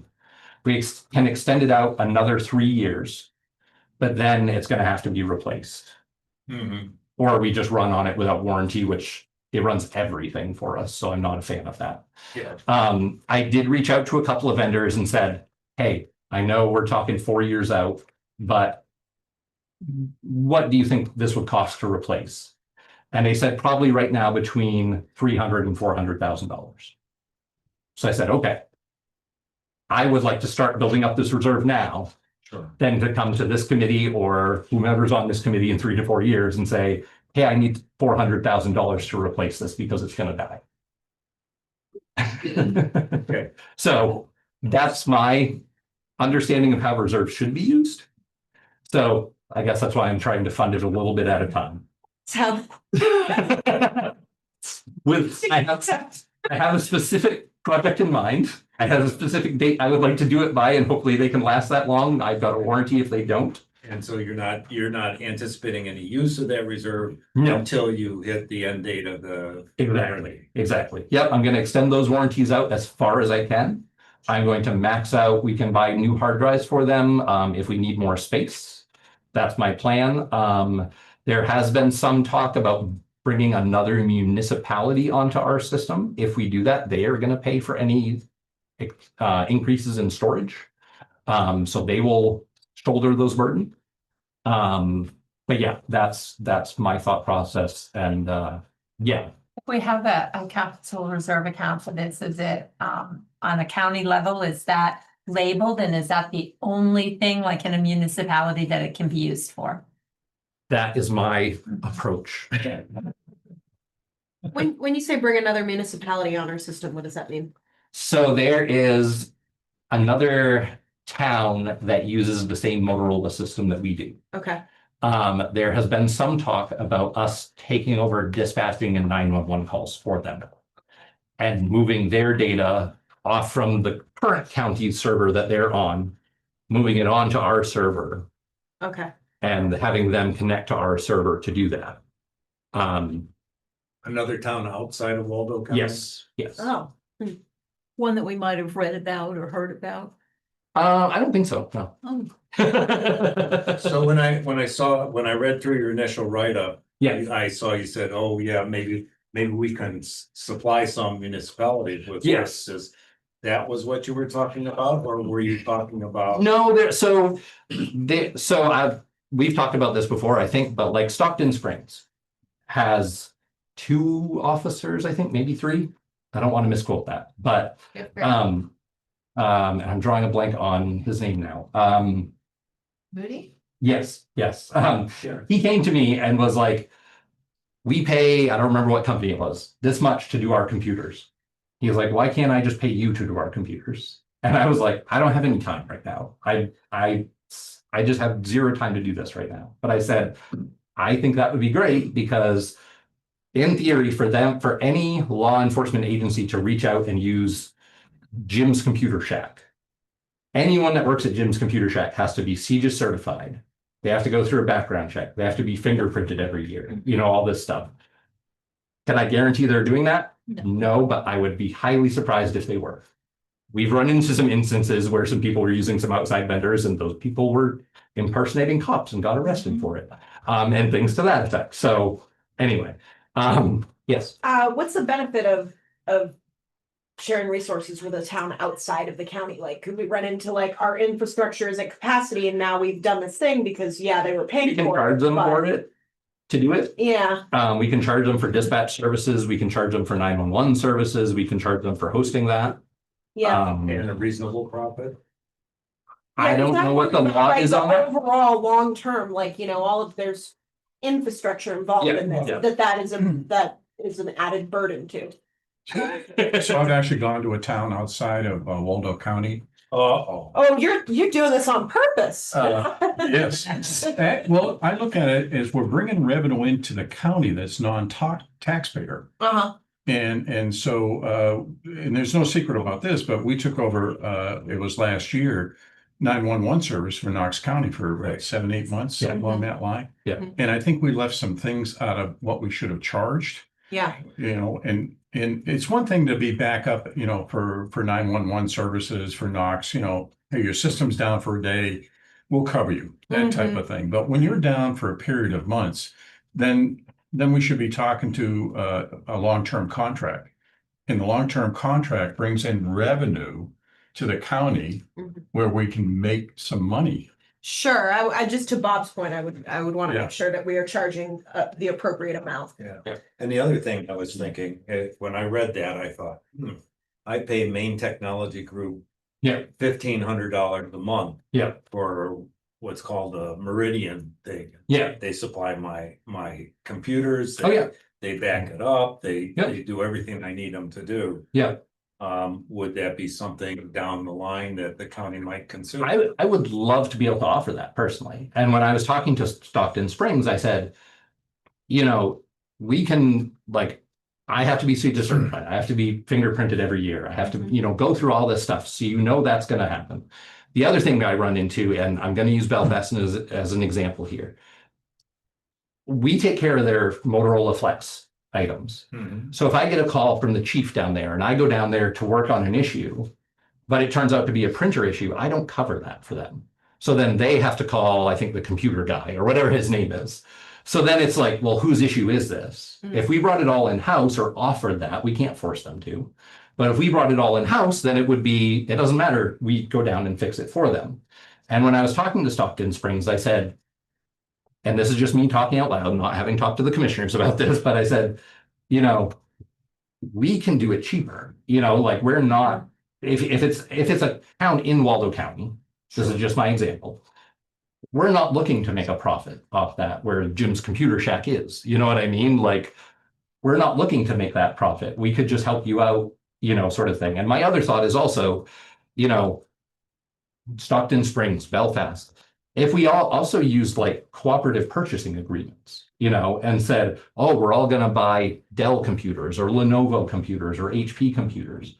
If we all did that and Stockton Springs has a computer that crashes and I have a spare, well, here you go, use this one. We're not using it, you know, sort of thing. But if they're buying HP and I'm buying Lenovo, I can't really help them with that sort of thing. So I was thinking there may be some efficiencies of scale. Exactly. Bringing stuff in to. And I thought that too, like if we're buying 12, you're buying 3 and you're buying 1, well, why don't we buy, you know, 15 altogether? We might be able to get a better deal. 16. Yeah, so I was eating it. This is why I don't work in finance. I told Carrie, if I work in finance, we're gonna end up like Washington Town. So. It's a beautiful place. Yeah. So anyway, I think there are a lot of things that we could explore with that. I don't think it's something we rush into or anything else. And it sounds like but- you've got your hands full now, especially with bringing on, if you bring somebody new on, but once you get. Yeah, but once we get somebody on and trained and things like that, and we have some room to breathe, I think it's something like Stockton Springs, I think would be a perfect example because they are so small. You know what I mean? It's not a But heavy lift. we're only talking about their police department. Yeah. We're not talking about all. Yeah, but all then we the could look at it expanding, try that out for 6 So months. is this now just for towns with law enforcement or could this be for anybody? You're talking about expanding. You know, I think we could look at it down the line and expand, but I would, again, want to look at it like one bite at a time, and see how it goes. Yeah. But I apologize, I'm gonna say this, and I know it's gonna make some people like uncomfortable, but regionalization of resources, I think is a good thing in some ways. And I think this might be one where you could do that, but this is just me talking out loud. What sort of time frame would you be looking at to potentially expand to? Like, I don't know. I think I'd have to hire like probably 2 more people to even get started with it. Cause I wouldn't want to say, okay, let's take on all the towns and then like you have something go wrong and you have to wait 6 weeks. Cause that's not fair to you. So, and that's, and I don't want to have that happen to you guys and then have you complain and be like, well, you said you could do this and now we're waiting 6 weeks, that's not fair to anybody either. So, but I think it is something that I think the commissioners can tell you, I'm always open to looking at ideas and discussing them and seeing if they're worth looking into. So we've targeted 5 towns in Knox County. Their 911 service is $720,000. If we could capture 80% of that cost and still make a profit and give them a discount, then we could potentially take over Knox County. Knox County is they're having a lot of issues with their 911 service. So there's an opportunity where, besides regionalization within the county. Yeah. Why don't we provide these services to other counties that, okay, it might just be a seamless transition, but we can make some money and it's non-taxpayer money for the residents of Waldo County. And this is just me, and I haven't said this to the commissioners or anyone else, but I also think it would help. Because before I worked here, I didn't know what the county, like you vote for county commissioner, I'm like, I don't know what they do, sort of stuff and everything else like that. But I also think if you said, oh, well, the county IT department is going to help us out with our IT. I think that would help out a lot at the town level. Like, oh, they're actually doing something. Yeah. We will, and I know having, being in Winterport, I know we have had issues with trying to get somebody with computers and it would be, I think that'd be a great idea. Yeah. So again, I'm not going to guarantee we can do it or promise you anything, but I think it's worth. Expertise, just as like a sounding board would be helpful. Yeah, and I think we don't know what we're doing. Yeah, Sorry to say I think that it's on camera. worth discussing, again, I know. Anyway, sorry, I went off on a tangent there, so I apologize. Go ahead. Rabbit holes are good sometimes. So back to the budget. Yes, back to the budget. I have to admit, for much of that discussion, I wasn't really focused on it because I Oh, was you're good. going through the supporting docs here. Yes, But I can't get your numbers and I'm off like 6-digit okay, differences all right, in 4315, 4506 and 5506. okay, can you give me those ones again? 4315, that's the telephone internet. Okay, 4506, the software as a service. yep, And 5506, the public safety tech systems and licensing. okay, let me go look at those and see what I can figure out for you. I maybe overstated the 4506. I'm not up 6 digits, I'm up 5 digits. Okay, let me go look at those and yeah, I will look those over and yeah, so I don't waste your time standing up here trying to figure it out. If that's okay. Any other questions for Jason? No, I would just really like at some point if, so I could just explain if I could see those figures for these items that aren't listed here. The amounts for 24 and 25 that were used from the reserves. Yeah, So I let me see what I can compare find. those to, the new ones, Yeah, right? yep. Thank you for that. All right. All right, thank you, Jason. Yep, thank you. Yeah, I just wanted to let you folks know that I just received an email from Brandy Bridges and she apologized for not being here, but she had a family emergency this morning and is still dealing with that. So Okay, wanted me to let you know. thank you. All right.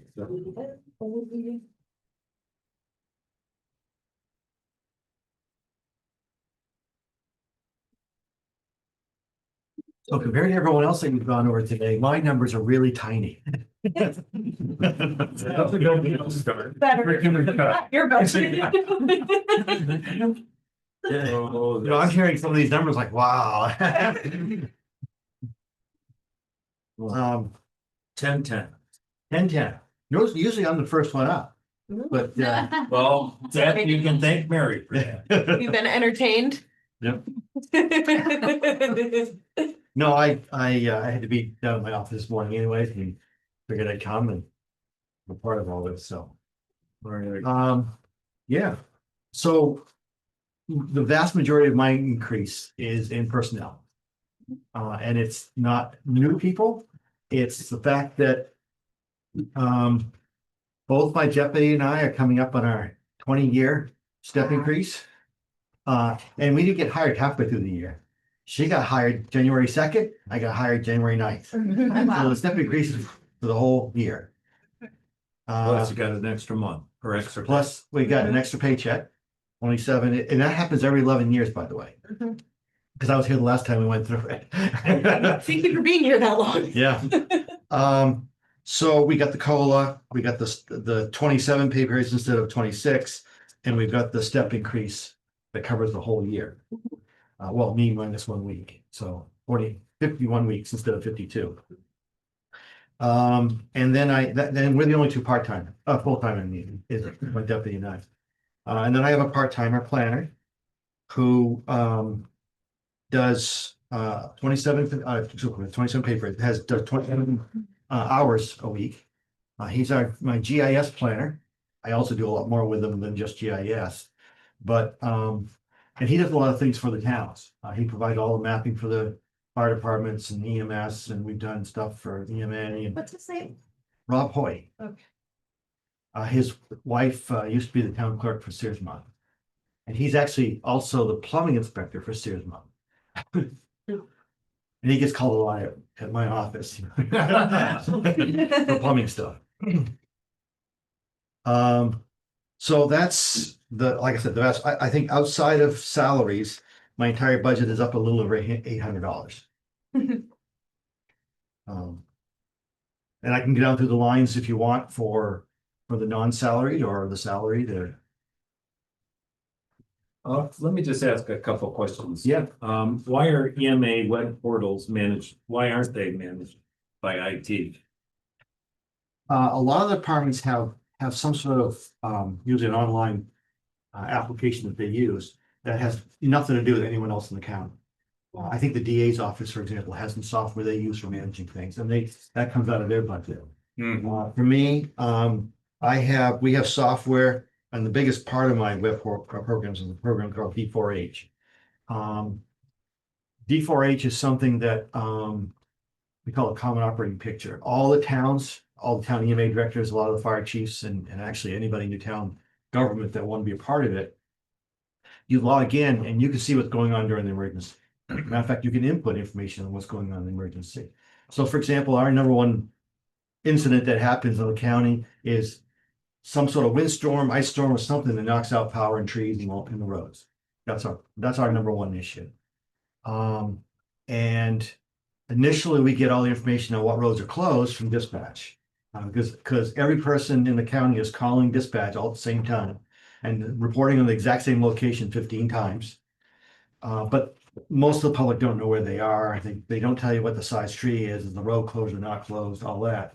So we get that information, and then we work with the EMA directors and fire chiefs and whatnot, and they refine that. Yep, it's totally closed, it's not closed. We also work with the power companies, both CMP and Versant. As part of Winfort is in Versant territory. And they can log in. CMP actually logs into our system, for example, and they help update information on what's going on. And that's the program. And the other part of the program is also to keep track of all our volunteers and what their qualifications are and our training and qualifications and all our meetings and all that is in this one software. And it's only EMA software. It doesn't, no one else, the police, law enforcement doesn't use it, and Deeds doesn't use it and all that. There's a couple other items here. There's one called Email Me Form. That's about $100. What it does is it allows me to create forms that people can use on their phone. And I did that because a lot of the fire department, especially fire chiefs, are out on scene and not on a computer. They got their phone. And this allows them to send in data to us from the field, including pictures, using that application. And it's $100 a year for them. The D4H is $44.10. And then we use a program called Blue Marble. It's a GIS software. We do have Esri, But, and the Esri that we have doesn't allow us to do certain things, doesn't allow us to do analytical type things. What's the shortest route from here to there? We've done, what's the 5 mile length of road from each ambulance service? Or what's the, golden hour? And that's $240, $245 for that piece of software. It gives us extra capability in the mapping piece on that. So the total cost for our EMA whip is $47.54. Now, I'm showing the same thing in the second and first half of 27. It's because on all three of those programs, the bills are due in either January, February, or March. So, and unfortunately, when we finally go into the other fiscal year, you'll see it again. But, So I also noticed that, your county portion of your budget is pretty small, but your grant portion of your budget is It's a about the- lion's share of the money that you get. well, it's about the same size. Same. We get, right now, we're getting just under 68,000 in what's called Emergency Management Performance Grant. And what that is, we submit, our costs to the state, and they have monies they get from the federal government from FEMA. They're supposed to do 50%. Well, our budgets go up every year. FEMA's grants going down every year.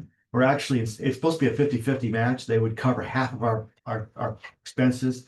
They're doing 25% right now. And this isn't something that's happened in the last year. This is something that's been happening for the last 20 years. They've been going down and down and down. So we get about a little less than 68,000 in EMPG, Emergency Management Performance Grant. And then we also get, well, the Homeland Security grants. When I first came on board, the state was getting around 24 million in Homeland Security grants. We now get $2.4 million in Homeland Security grants, 1/10 of what we used to get. I used to be able to bring in $500,000 a year sometimes in Homeland Security grants. Matter of fact, our old treasurer, Dave Parkman, used to always complain because if I went over $500,000 in grants, we'd have to do a special audit. That's true. Yeah. No, it's $750. Right. But the money's kept shrinking and well, it's getting less and less. And then it got so small, they decided instead of us competing for it, they allocated it by population. Well, on that scale, I used to do a lot better. I competed a lot better. Now that I can't even basically compete for more. This year we got 90,000. I used to get $500,000. And the 90,000 pays for a comm guy that I have. We've just bought ballistic vests for the police. We've been doing training for fire and EMS. That's what we use that 90,000 for. It doesn't actually, if it went away tomorrow, it wouldn't really do anything to my budget, but we wouldn't be able to provide services to the police. And the fire And EMS. this is a School emergency rehearsal that we're gonna do on the 28th. Yep. Is that covered by some of these? Not, grants? that's by county. By county. Yeah, but there's no real expense in those type of exercises for us. We just did a exercise at my office on the first, was it the 23rd, I think, of September. Our whole budget for that was $100. But that comes out of my food item. Okay. So the food line here, which I've got 1,600, and then of course I'm showing 625, which is a little less than half.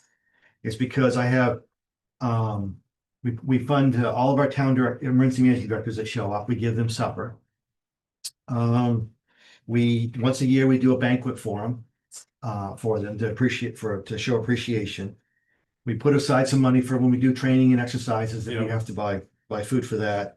And we always have at least a couple of real world emergencies where we've had to do that. As a matter of fact, we had it was the Half Moon Stream fire in Prospect in Searsport, Half Moon. And we helped provide food for the firefighters for that. But that all comes out of that food line item. Most of my expenses are towards the back end of the month of the year. Yeah. So that's why it's the first half of 27 is less than half of the 1,600. It's only 625. Most of the other things though are exactly half. Our supply line, which is 5335, when I first came on board, we had like 20 supply lines. and it was $20 for this and $15 for that, and it. This includes our postage, this includes our cleaning supplies, this includes our workshop, our office, everything that supplies is in that line. Just like 4,600, we changed it to equipment. Anything that we buy that's equipment, and it could be, I mean, we've bought everything from an axe, we have a wood stove in our office and we buy our own wood and cut it and put it in the wood stove.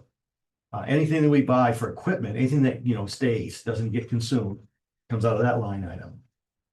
That line item actually, equipment line item hasn't changed in 20 years since I've been here. It started up at 3,000. But you ought to have all this equipment, 20 years for it. Well, so that's where I use that. That's where I've used the Homeland Security monies in the past. I usually buy equipment with that. And then I don't have to buy it with my county funds. Anybody have questions for Dale? Yeah. One of the things that I've been concerned about as this last couple of years have gone on is the real violent things that have been happening Yep. across the country and even in Lewiston a couple of years ago. Yeah. So the active shooters, do you have like an active shooters program Yes, we where to teach these? Because one of the things, it being small towns, and I'm not talking about any of you here, but Yeah. I know being in a small town, people don't take this stuff seriously, and it has to be taken seriously, and I'm concerned. That if this happens, because, you just don't know anymore. Yeah. If this happens, are we going to be ready, and are people in all our towns in Waldo So, County gonna be ready? We have 5 groups that we work with on active shooter. First 3 are fire, police, and EMS. And I just mentioned that we bought some ballistic shields, for example.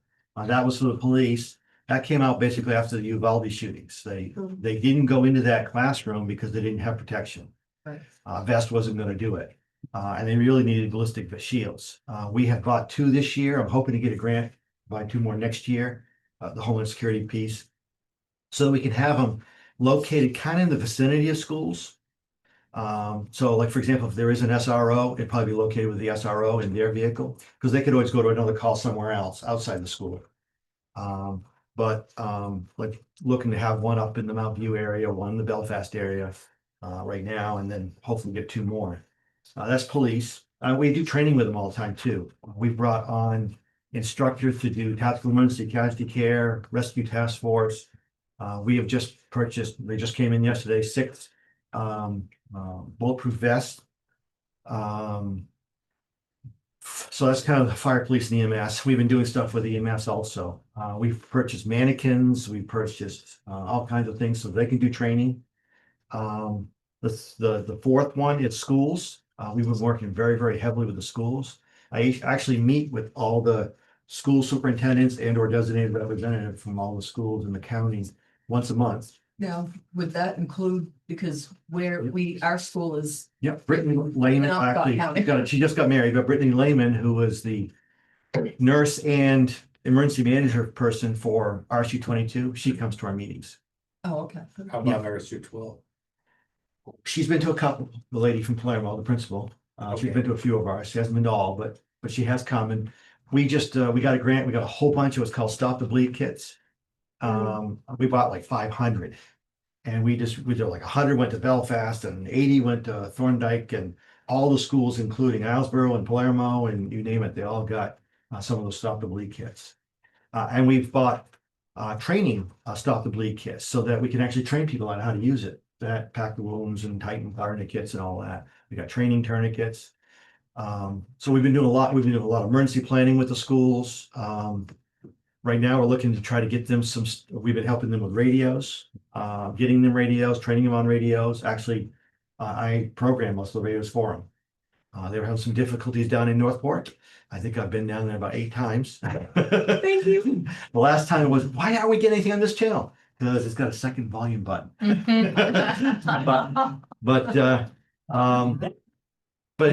been really good. And we've actually now we have the capability of all the schools, even outside the districts, can talk to one another by radio. We have a mutual aid agreement, countywide mutual aid agreement that we've coordinated and got signed. All the schools, including RSU-22. the district, in that mutual aid agreement, so that if this school has the assets, this school can ask for them.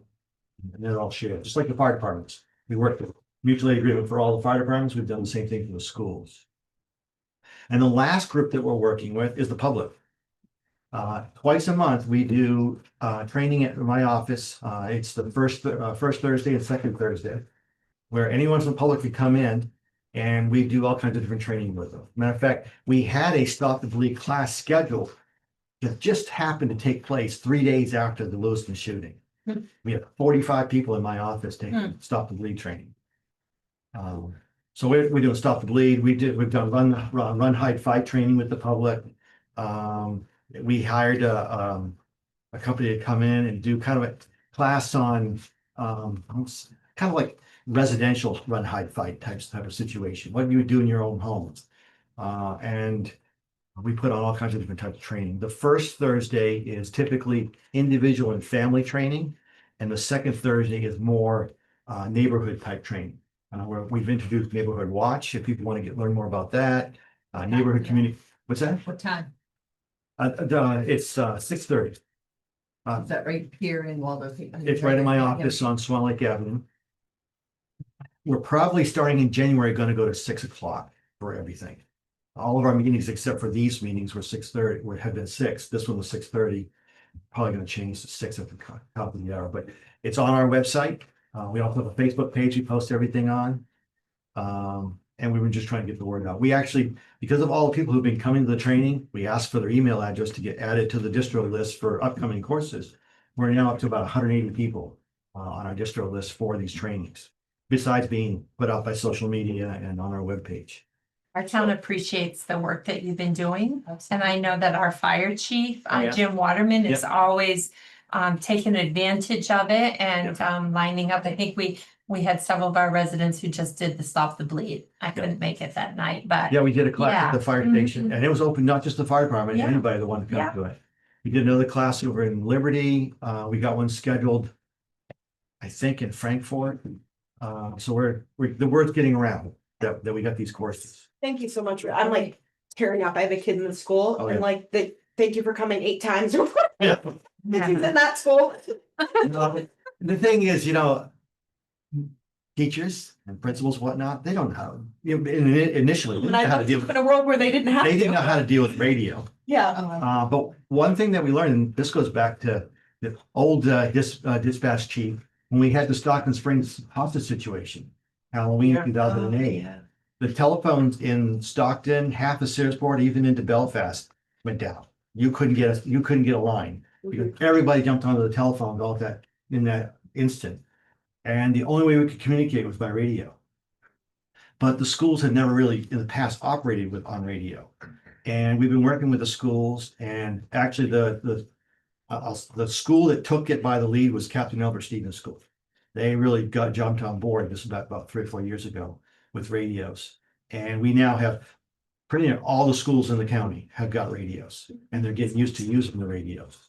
Well, that's good. Yeah. Yeah. Glad I asked the question. Yeah. Thank you. That gets, as far as radio is concerned, Yeah. I was talking to our clerk who came to your training in Swanville. Yeah. For the emergency thing. Yeah. And she says, our radio won't work with the county, so when we come together. Well, the problem is, and I think it's getting a little bit better. We've put so much stuff into place, is if you could find a place in the county and go where you can be in a shadow of everything, it's plenty.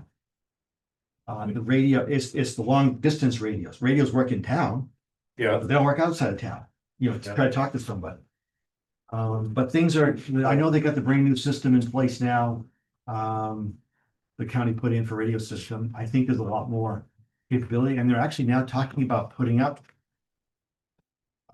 another connection or something in the vicinity of Palermo to try to get down in there.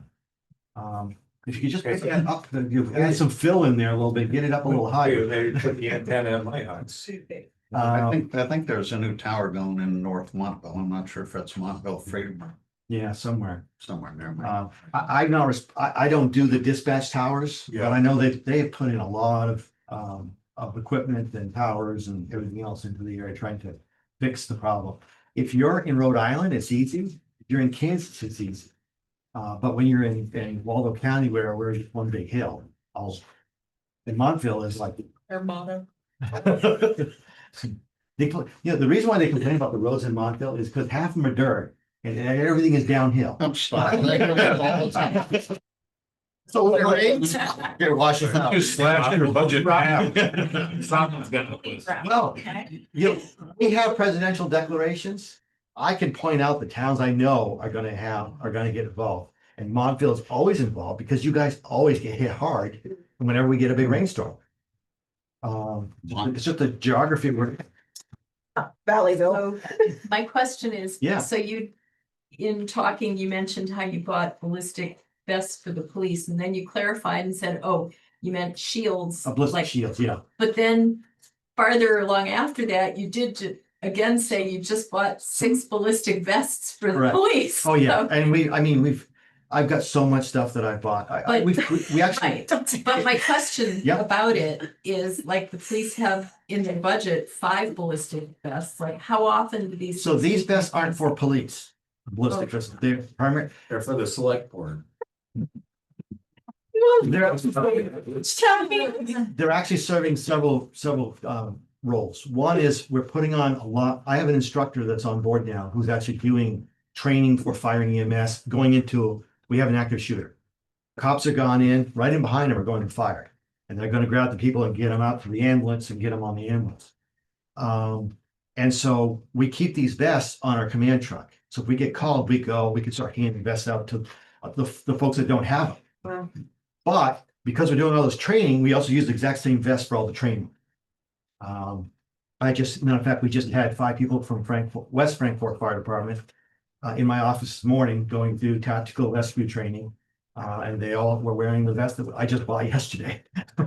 So I guess I have a follow-up Yep. question about that, because I remember from when we've talked about the police in prior years, Yeah. that said, one of the reasons these vests are so expensive is because they're sort of tailored to the individual. Right. But you're buying more generic vests, are they a Correct. different kind? They're not actually, they're probably not called vests. Bulletproof vest is the typical term we've always used, but they're a plate carrier, they're called. And they have the piece on the front, the piece on the back, and then they got these big, heavy ballistic pieces of, I don't know what it is. They'll go slide into the carrier. So they have plates and they have carriers. You're not protected here. But So you don't here, want to walk sideways. yeah, don't walk sideways. Go in heads first. I'll do this. But yeah, so these are carriers that we're using. We're trying to buy stuff so that, because there's not a lot of protection for fire and EMS. We're trying to get that stuff. Some of the ambulance, Get there first, Yeah. probably, well, they could. depending on where. A lot of the ambulance services actually invested in buying their own vests. But it hasn't been common, I don't think, with the fire departments to be buying vests. But with the 6 that we just bought, and I had 2 others, we're now up to 8. So we can bring to the scene. Meanwhile, we can do training with them like we did this morning. We've actually got a really good capability now up at Swanville. The sheriff's office built what they call a tactical place in one of the storage units that we have up there. And it's still a shoot room, is another name for it. We've been using the exact same thing for our tactical rescue. And we've put mannequins in there and everything else, and they have to go in and pull the people out. Well, I'll tell you, the mannequins are 160 pounds, dead weight. It took 3 of us to get the darn thing on the shelf. I'm so heavy. But and then we got an amazing classroom and all the audiovisual equipment. So we just had a big company come in and do some training for fire and EMS on tactical emergency casualty care, Dirigo Readiness Group, I think is what's called. And they said, wow, I wish every place had that set up. Between our classroom, the tactical room, the warehouse that we have, we were able to do so much training with fire and EMS up there. But yeah, I could go on. We've brought in about $8 million in grants since I've been in this job. And that's a lot of stuff. Yeah. Okay. All right. Anybody have any other questions? Thank you very much. Instead.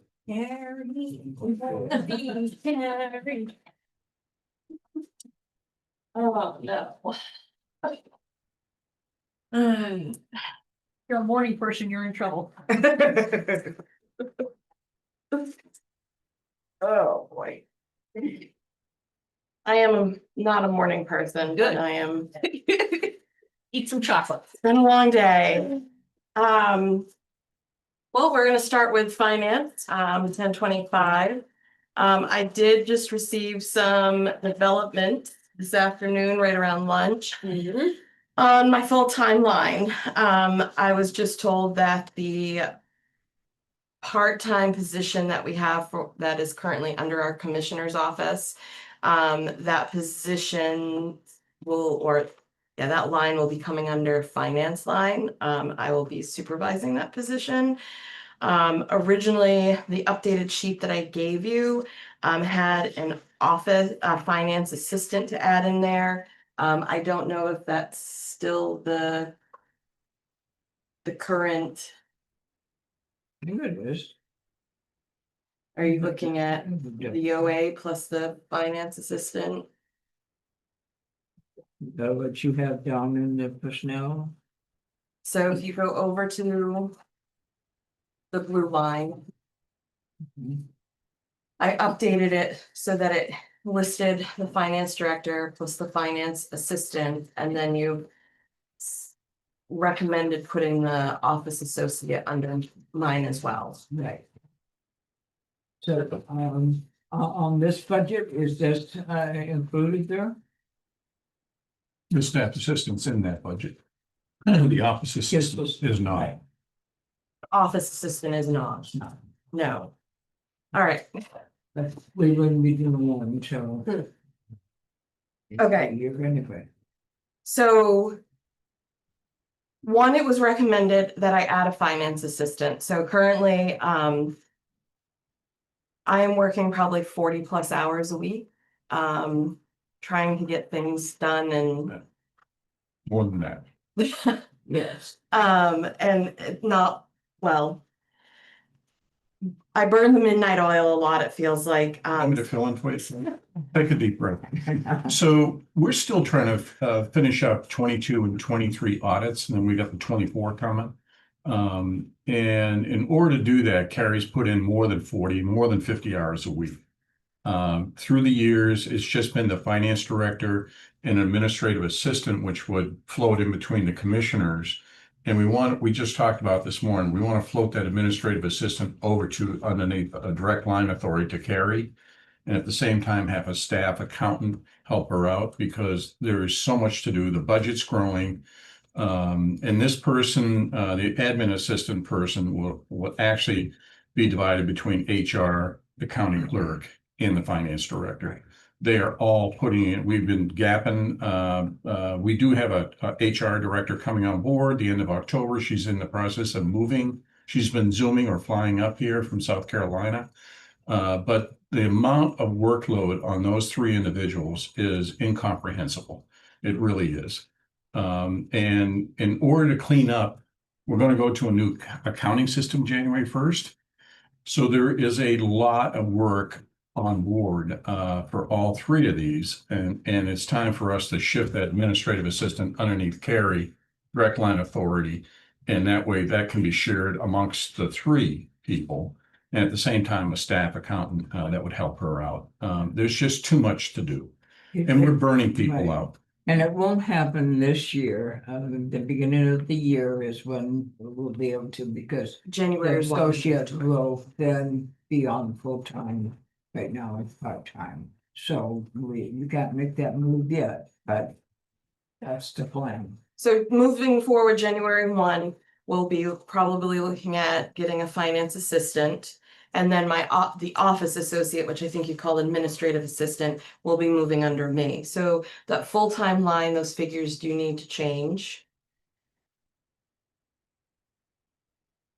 For 12 months, that will be 174,239.66.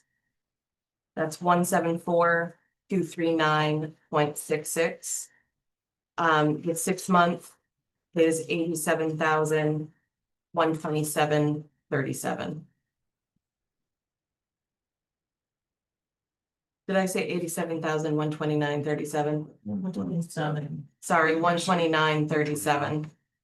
So 87,129.37. And this is line That's- 3005. Yes, And that is yourself, a finance assistant and the office associate. And are we gonna also reduce then the commissioner's budget for the office assistant? Yes, we are. Okay. Come on. And but they're not all full-time. The finance director is full-time, the office associate will become full-time, and the finance assistant will be full-time. They're not getting paid very much. I'm confused. When are they coming in? So you're only including them as part of next calendar year? I mean, So starting next year, January 1, we'll hire a finance assistant. I'm looking at a rate of $30 an hour. Based on that rate, I'm looking at 54,600 for that position. And then the part-time office associate is, the part-time office associate was over, I think roughly 48,000. because it's only going up like 48,000. 47. Oh, yes, that's because the department requests that 127,291, that already included the full-time position. So they only we've added the been- alley, only added the other two. I'm only adding on the office associate. Okay. Yes, sorry. Okay.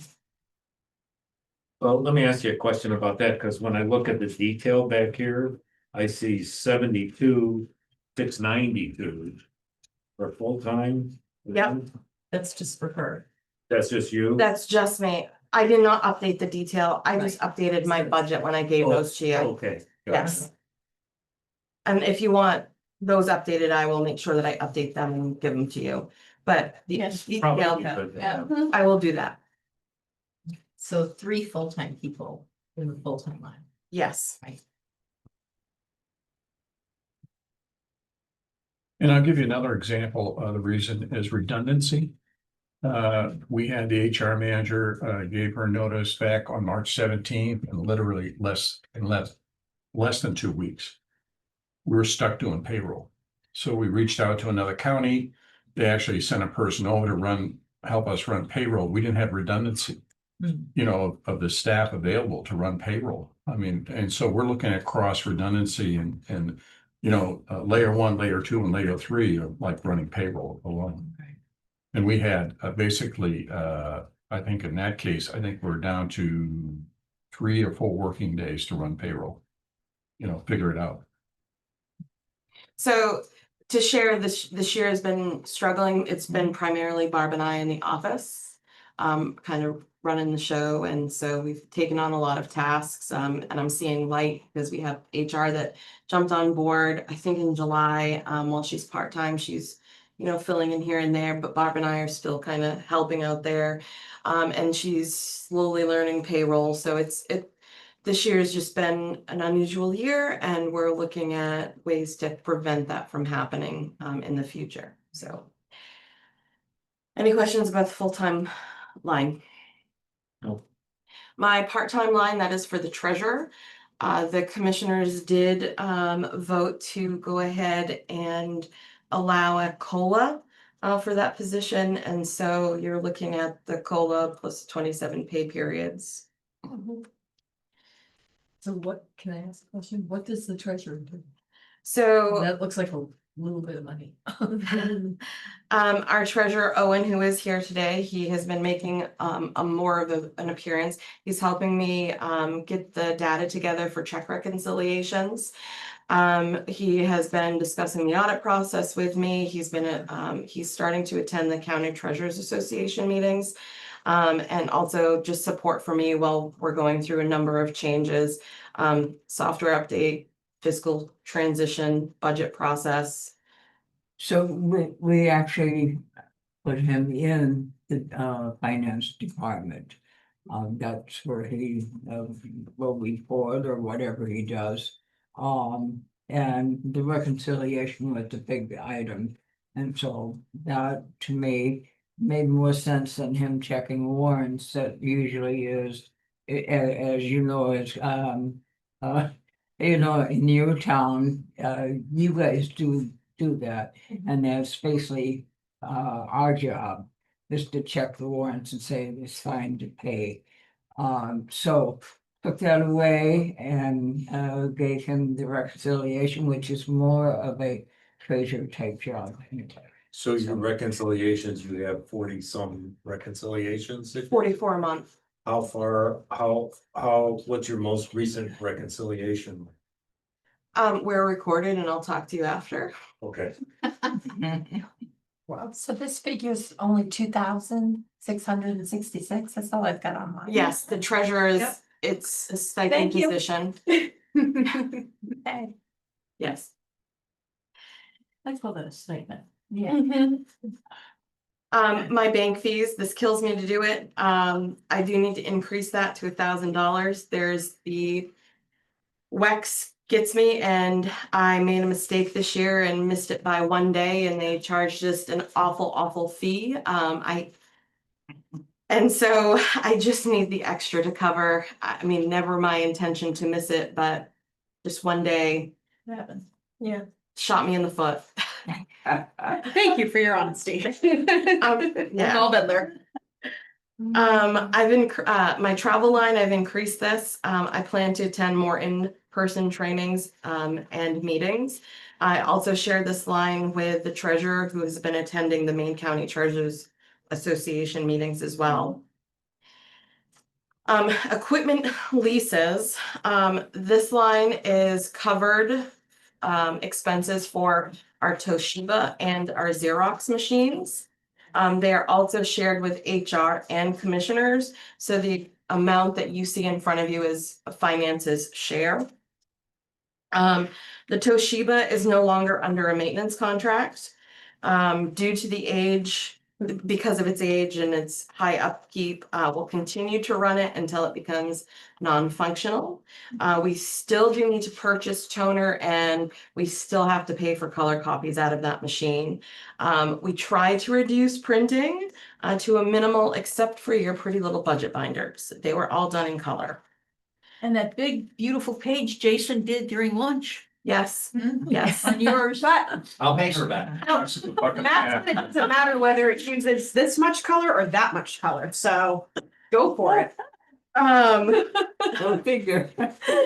But somehow saturation is not an issue. The Xerox is still currently under a lease. It also includes a maintenance agreement. We pay in the contract, we have quarterly like printing limits, so we get 4,500 black and white. We have 900 color pages. We do have to pay overage if we go over those amounts. This year has not been an issue because of the lack of staff and the lack of use of the machine. Yes. Confused, because on this line 4,600 says repairs and maintenance, and on this, it says equipment leases. And there is no 4,610, which on this is copier lease. Are you looking at, on that, are you looking at 1025? No, sorry, I'm in the wrong room, right? And there may be some NDS cleanup on the terminology, because we did, we changed the name of equipment and leases, but for my budget, it should be 4610. Not 46, it should be 4,600, I think. I don't know. 4,600. So I counted with the Xerox. I've eliminated this year the printing and engraving. I've asked for nothing, and I've actually moved that into office supplies. I had 400, I reduced it to 200 that I added into office supplies. I typically used it for purchasing checks, envelopes, rubber stamps. My dues, I am joining a few other organizations or associations, which is an increase, and I want to join the Government Finance Officers Association, which has a high rate, but it also provides a lot of different services and training opportunities and online learning, which I want to start taking advantage of. Well worth. My postage and meter line, that is finance share of the postage meter lease, the cost of ink and postage. If you are curious, I do have a breakdown, I think somewhere in my information that breaks down my postage, based per year. The cost, because postage is going up twice next year. So I've calculated. My office supply line, this line supports the purchase of checks and envelopes and paper and rubber stamps if needed. Toner for my personal finance printer, calculation tapes, pens, pencils, calendars, etc. And I do have 2 new full-time people coming in, so I'm not sure what that could necessarily look like, but right now I'm not going to, I don't want to increase that. My training line, I have several trainings I do want to attend this year. And I'm hopefully going to be able to turn in my completed application to become a certified treasurer this year. I think I have completed everything. I just need to do a double take, but I'm hoping that that's done. But there's some annual conferences I want to attend that I've had added value to my job, so. And then my last line, 7011, which was capital reserve, I renamed it to accounting software. This is specifically for NDS. Well, yes, IT is taking over the admins. I am still held accountable for NDS. The reason you're seeing an increase is we added additional years to the database. It's also our database maintenance, and we're looking at merging county and jail into one company versus having 2 separate companies. So that is about the cost that I would need in order to do that. And you are seeing, I think, the same amount for the 6 month, because I do have to pay that in the beginning of the year. And then that's going to be moved into the new accounting system. Yes, So so. you gotta get that accounting system all up and up to date, and then once that happens, then it migrates. So I stay right in NDS up until the day that we pretty much go live with Edmonds. Once I go live, we eliminate NDS and we continue through Edmonds. Okay. So there will be some transition. There'll be some probably extra costs associated with NDS. So that I've already shared there in the budget. Any questions? I guess I was thinking it was this January that we were switching over, but it's next. No, so in Edmonds, I'll have monthly meetings, so I'll constantly be updated, but right now they're looking at a 16-month transition. And there are certain things that they have to implement every single month or do. And they have started that process. So I'm hoping that hopefully by the middle of 27, I will be into Edmonds. How did you decide to select Edmonds? So I have used QuickBooks in the past. I'm a huge QuickBooks fan, but QuickBooks just doesn't do fund accounting. So I have used Trio. I am not a huge fan of Trio. I have used NDS, and while I am not necessarily a huge fan of NDS, I've reached out to other companies where they were headed. And Scott Ferguson actually recommended Edmonds, and Scott Ferguson is the jail administrator for the county of Kennebec. He's the administrator for the administrator. county, Oh. Penobscot. And he's past finance director of Penobscot, and I think he was the past finance director of Hancock too, so. So Very strong background. Scott recommended the program. I did what's the word I'm looking for? I did a Walkthrough online? No, I had a demo. Yeah. They came in and they did a demo, and I really liked what they offered, and I would have signed the contract that day if I could. So we kind of put it aside. We said, not right now. I figured I'd learn NDS a little bit more. And then I re-looked at it in, I think, February of this year, and I brought in a couple department heads. I brought in Owen. We looked at it again, and we just felt that it offered what we needed, and Kennebec is using Edmunds. I have learned that Penobscot is switching over and going through the same process. And Hancock Lumber is also signed a contract and switching to Edmunds. Any other questions on the finance? I'm impressed with the direction that you're headed with your department and seeing you invest all, you know, in extra help for the daily nuts and bolts stuff that I know consumes you. Yeah. And then seeing you put in all this training so that you are more in a director position. That's where I'd like to go. Yeah, I mean, you are. Eventually. You are, you're just also the cook and bottle washer too, so. Yes. It will be nice to have, you Nice know, work. more eyes. Yeah. So, Debt service? Yeah. oh, I have audit next, which is Oh, 1090. Okay, oh, that's right.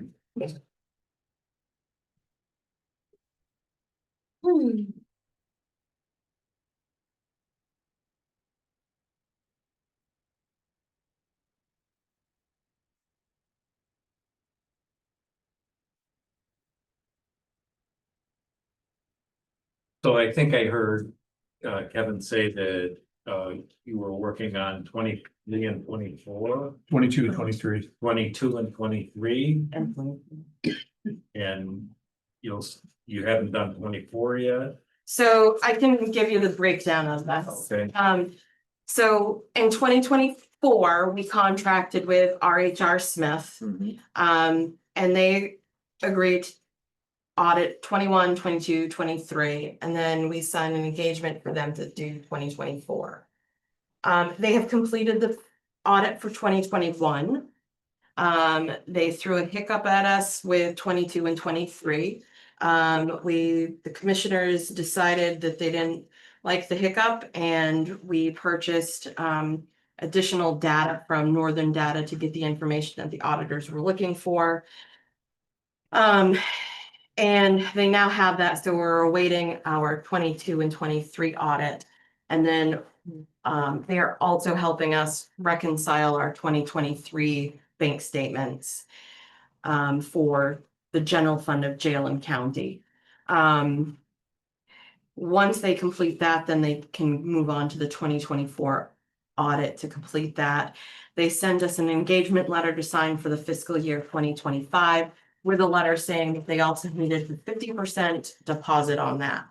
It's not in my budget. I didn't have it. The commissioners wanted to just table it for a little bit. I told them of that. I told them the decision that we were going to table it, and they said, well, consider fiscal year 2024 the last audit that we do with you, but we'll help, we'll help the new auditor with 25.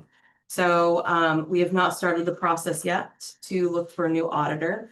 I don't know what I'm going to do or how far I'm going to have to look out to find an auditor, but they are far and few between, and that's where we kind of are in the process. So Bob, on 22 and 23, they wanted to give us a qualified opinion, and we refused to accept it. So because, trying to finance a TAN. And the qualification was we didn't have enough information to give them, and we had to go back to Northern Data and pay extra to get access to 22 and 23. Okay. Which I thought was kind of crazy. And then Crazy on Northern Data's part, or? Yeah, it's our data. Yeah. Right. You already So- paid for it once. What's that? You already paid for it once. Right. And so, and then, we consistently, they want their money up front, which is, I talked to another auditor that's doing, that does one county in about, 100 towns. And they bill as they produce the work, partial billing. And HRH has continually come back to us, prepay. And they wanted 50% for 25. And I said, we said enough of this. Yeah, we And then had they the same, we had the same drive problem in our town. Right. Yeah, so we're gonna be looking for an auditor. There's a shortage of auditors in the state. And we gotta figure this one out for 25, but I wanna get through, we all wanna get through this, the 22, 23, and 24. Because as prior to Carrie, there was, I think there was, what was there, 5 or 4? 7 hands in the pot. 7 hands in the pot. And the qualification they wanted to make was that you did not have all of the detailed information that they were looking for, like invoice copies and things like that. So how this was explained is they didn't have, they could come up with where the things come from, but they didn't have the evidence to support where they kind of came up with this. So what they were looking for was check detail, expense detail, and revenue detail. And we provided that to them and they have that now. It just cost us more money. What do we pay? About $5,400 we had to pay to get the data for 22 and 23 for our jail company and for our county. I call it company. And could you buy only the things you needed, or did you have to buy the whole year? No, we bought the whole, Shoot, yeah. So now do you have that forever? hopefully. Well, sometimes I was just wondering if they gave it to you just for a few months and then you'll have to buy it again. No, we bought it, which means that it will sit on that system so I can access it. So right now I can access 22, 23, 24, and 25. And so you can get invoice level detail. I can, and yes, I went in as soon as I had access to it and was able to retrieve the expense detail, the check detail, and the revenue detail, and I sent it off to them so that they had it. And did you notice any discrepancies as you were gathering that data No, not that that you can see? I Okay. could see. So, and then one other thing too, Bob, is I talked to Carrie on this database conversion, because I've done a number of them. They never go perfectly. We're gonna be lighting candles.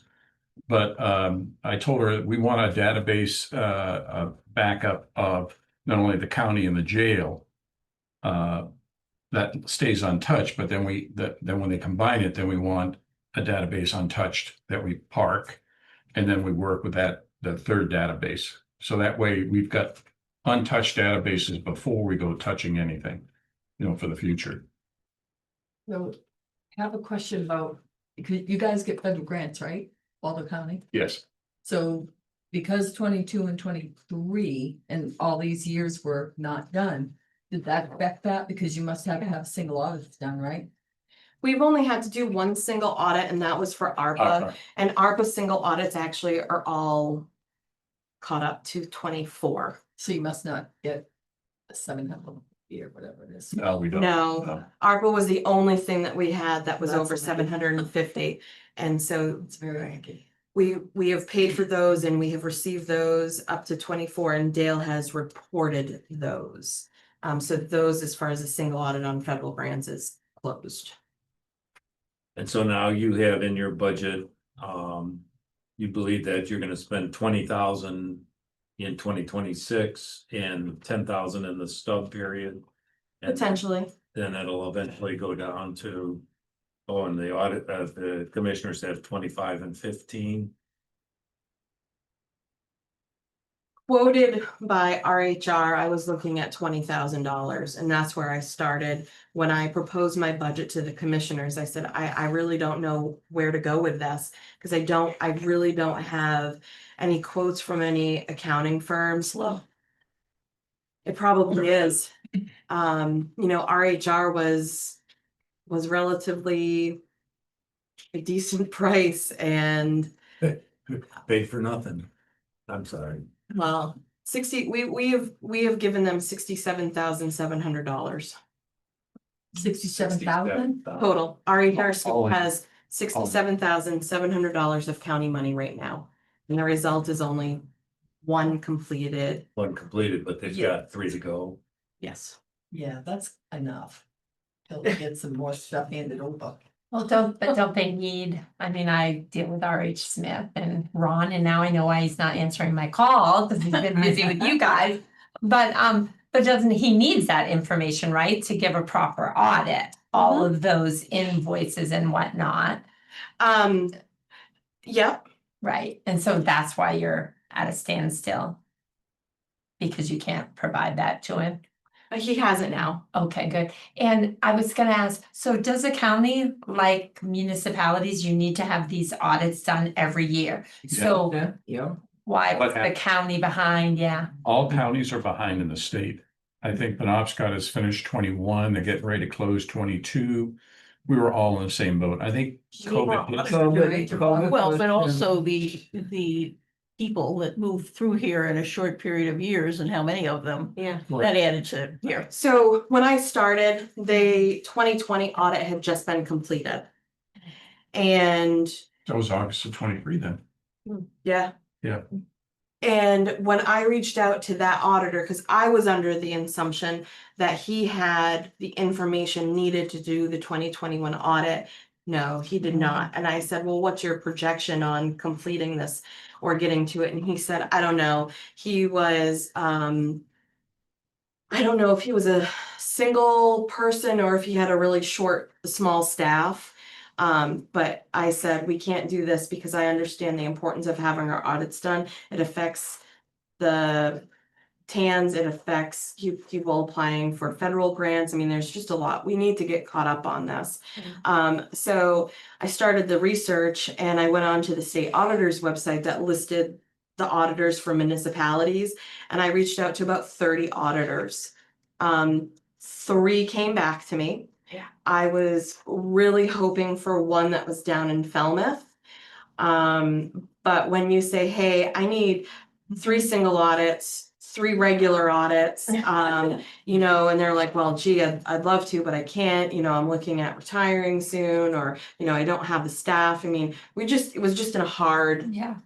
We're not position. ideal clients. We're not. Yes. And so the struggle to find somebody, and RHR Smith was the only one that gave us a quote, that spent the time talking to me.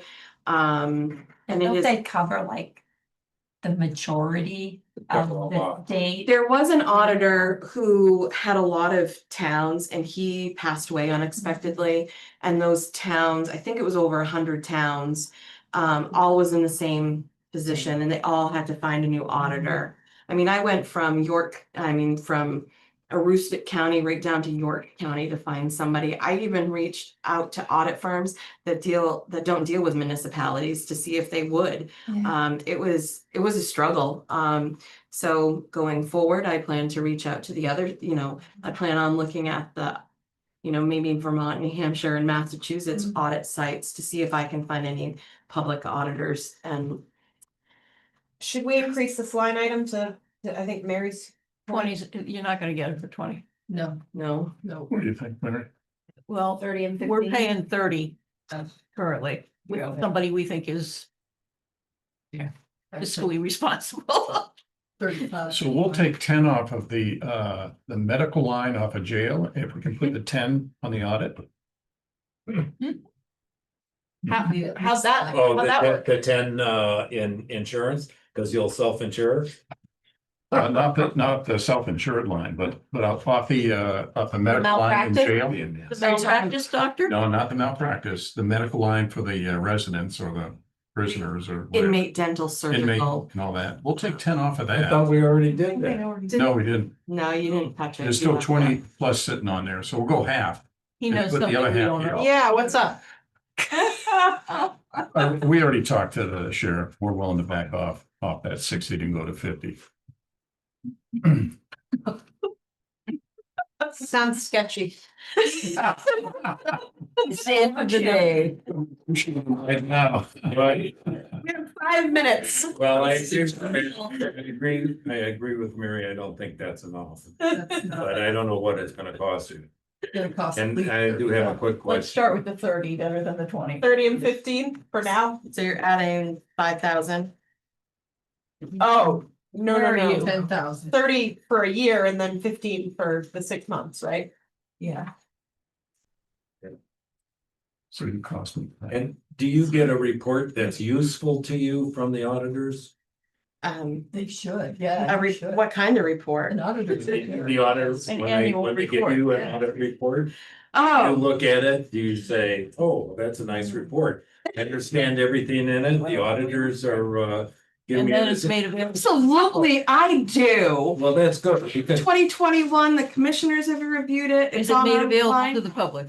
Yeah, it's actually on our website. The 2021 audit is on. our website. I mean, So, we have a small town.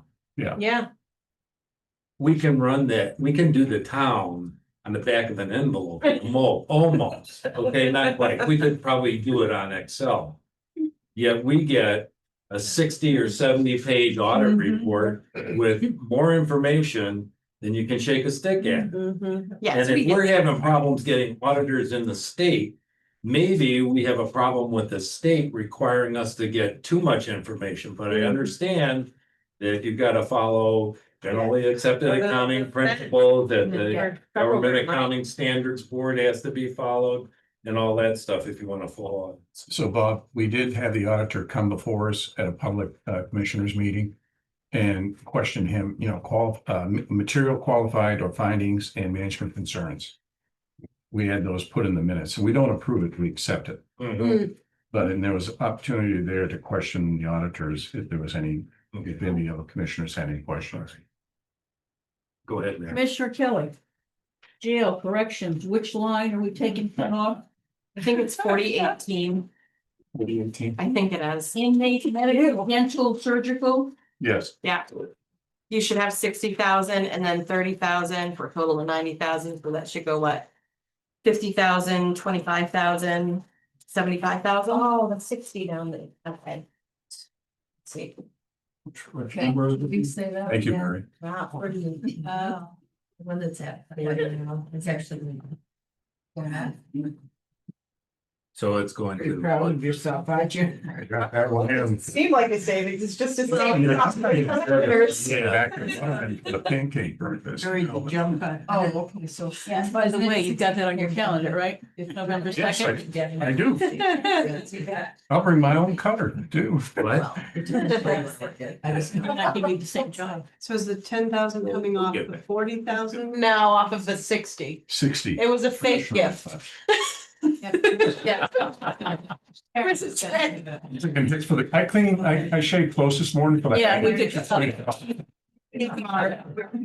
Fine, we're on you now. All right, let's get control of this meeting. Go for it. Right, so anything else on the audit? That's 3 minutes.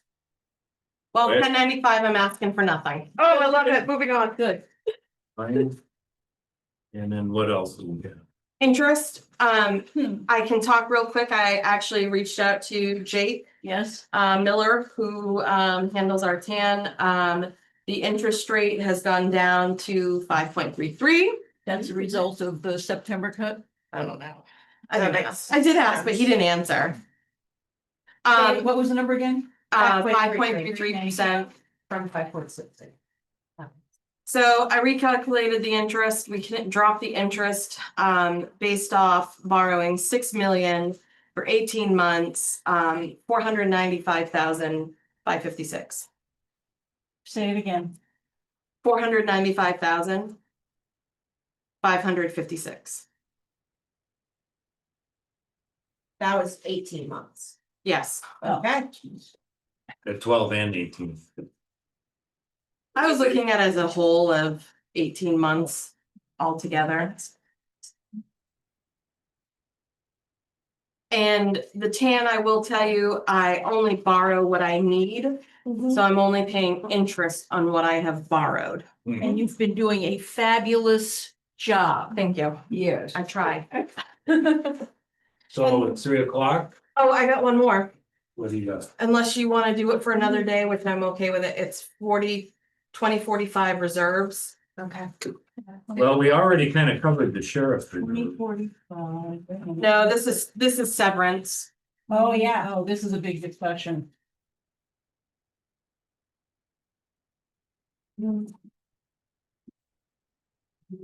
Paperwork?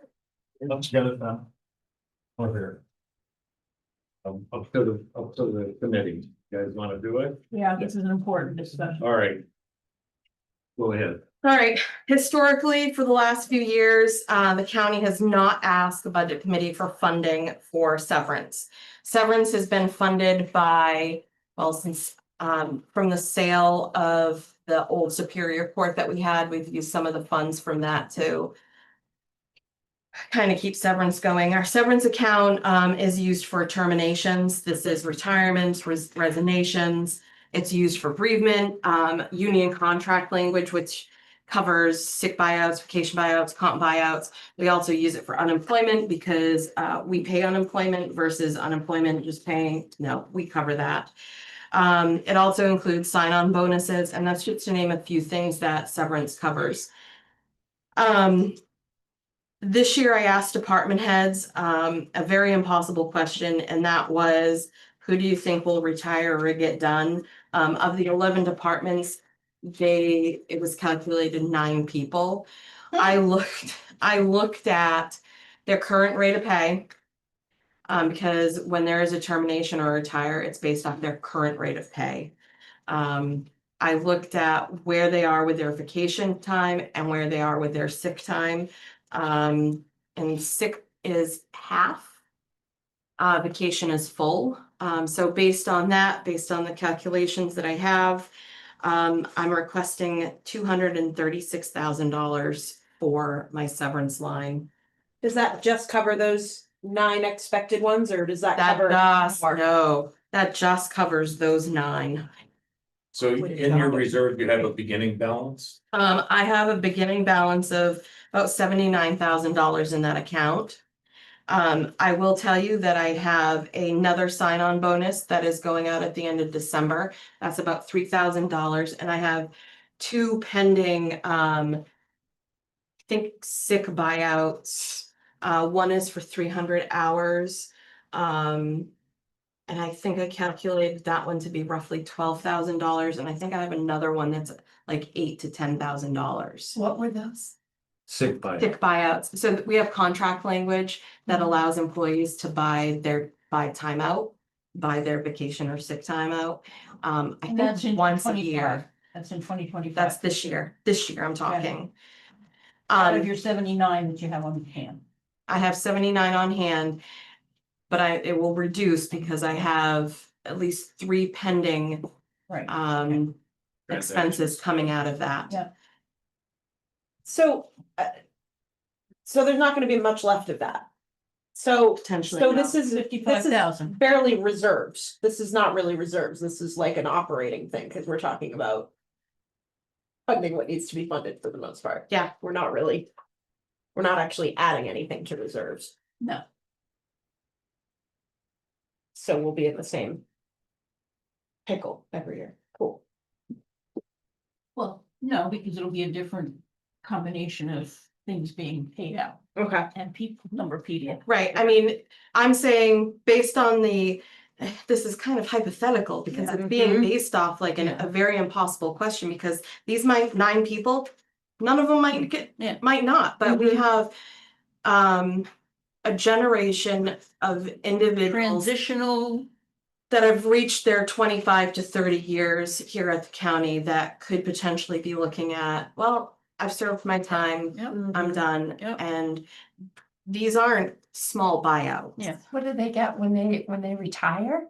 When they get terminate, something? when they end their position, they are given their vacation buyout. So if they have 500 hours, they're getting 500 hours at their current rate of pay. So I have somebody that has 600 hours. So they just have never taken vacations. Is that what you mean? So it's just built up. They're building up their retirement. So Yeah. in this, can we look into your next round of rabbit Oh, I'm holes? gonna Can we hit look list. into limitation on what you can accrue and carry forward? That's ridiculous. So I have two here that have currently, when I did this spreadsheet, I have 2 that are up to 600 hours. And I think they can keep 720. 20 on the book. And that's a federal thing. Sick leave, right? Not vacation. Vacation, is it vacation? No, vacation, it has had 2-year limit. You can, whatever you're at for 1 year of accrual, you can keep up to 2 years and then you start losing it. Yeah. That's vacation. We don't have that. We're not printing money. And then, of course, union contracts might be a little bit different with some of their language and the ability to buy out during the year and what have you. Non-union do not have that. And there's bereavement buyout. No, there's no bereavement No. buyouts, no, not buyout, but we include bereavement under severance. Severance, that's what I meant. Yeah. Yeah. And We are talking about how bereavement really should be taken out of the department heads' budgets. What, Yeah. what, you mean if somebody is gonna retire and they get bereavement? No, they don't. No, no, no, no, It's in no. the severance account. It's just an issue, Oh, a thing that should be. gotcha. That's up to. Oh, It sounded like you were saying they get to take bereavement. But too. I was like, wait a here's the thing minute. about bereavement. You know, Okay. grandparents get married, divorce. You could have I've had this happen to me before, 10 sets of grandparents. I had a doctor go out 3 times in a year on bereavement. Yeah, but it's in the handbook, and it says spells they're out. only allowed 40 hours of bereavement. Yeah. But 40 Well, it hours, is because then it parenting, but there's it is multiplication listed. factor on top of It it. is spelled Comp out. time, somebody else picking up their shifts, you know, it all rolls downhill. So you're under accrued in this account, Oh, yeah, but Dangerously. but that's all you can do. that's all I can do, because I can't sit here and tell you who I think is going to buy out, do sick buyouts. Oh, there's also quarterly sick payouts. That's with one department, so if they don't have any sick time, they get a bonus for. So I can't predict who accounts for this. I can't, That's a really good benefit, I'll tell you. So, Never There's a heard little- anybody doing that. For the county, right? As a little No, educational yeah, point, totally. I did talk to a labor negotiator down in Massachusetts. The state of Massachusetts has 12 negotiators down there because they have so many unions, multi-millions. And we got talking about some of these line items. And our contracts in comparison to them are very close. Yeah. And you look at our size of our budget, Lot you smaller know, than and how much we have to pay out. It's almost sickening. I You mean, guys have incredible benefits. I would suggest you guys need to do a thorough review of this full benefits program. yeah, this first Yeah. one here is the test case for me. And there's some language in our medical benefits plan. I want out. It has to come out. And I'm going after that line in every contract. And I've been very blunt about it, you know, that we can't afford to be self-insured anymore, period. We're uninsurable at this point right now. We're carrying the load besides the stop loss. So, you know. But on the second medical union side. still has 2 years on the contract. No kidding. But, you know, I'll go in and open them up if I have to. Well, thank God. I just want to say, because I sit in on union negotiations and have for a number of years, some of these sick buyouts, the whole goal was to try to pay them out at today's rate and not 20 years from now. And it just, that was one way to try to management. And even though some of these folks might have 600 hours of sick leave, they can top out at 720, and when you leave, you can only take up to half that. So I don't want anyone thinking 600 hours of still, sick yeah, leave is. yeah, that makes sense, that makes But they can accrue up to that, it's just that they can't Yeah. take that whole thing with them when they go up to half. Probably. And then again, some of these union contracts, the idea was try to get comp time down, try to get sick leave down. It's a painful process. People do not want to give up what they're used to. And for many years, or in the early days, these were ways of compensating employees because the wages were not what they Right. were. But things are changing. Yes. So this is all part of what's been tried over the last few years, and sometimes it bites you when you try. Yeah. Comp time was more. Hard to find that delicate balance. Okay, Robin. Well, at the risk of sounding like a Pollyanna or something. At least if this is, you know, none of these people are planning to retire. Potentially, that means they're no longer them and their families in our health plans, which will make the average age younger in our health plan. And isn't that part of our issue, that we've got an aging workforce that we're self-insuring who are, You're exactly right. so there is some silver lining. Great. Well, on that happy note. We have any more questions on the reserves? These reserves? So the two. These are just reserves we're funding, and you still have other reserves. there will be other expenses that come out of this, and anything not used will stay in the reserve.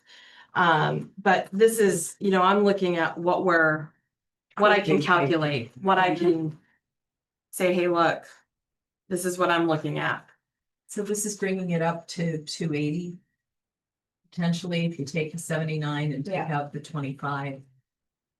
And then add back 236. So if you want to assign a risk to the severance, I would probably put a medium on it, maybe a medium and a half, the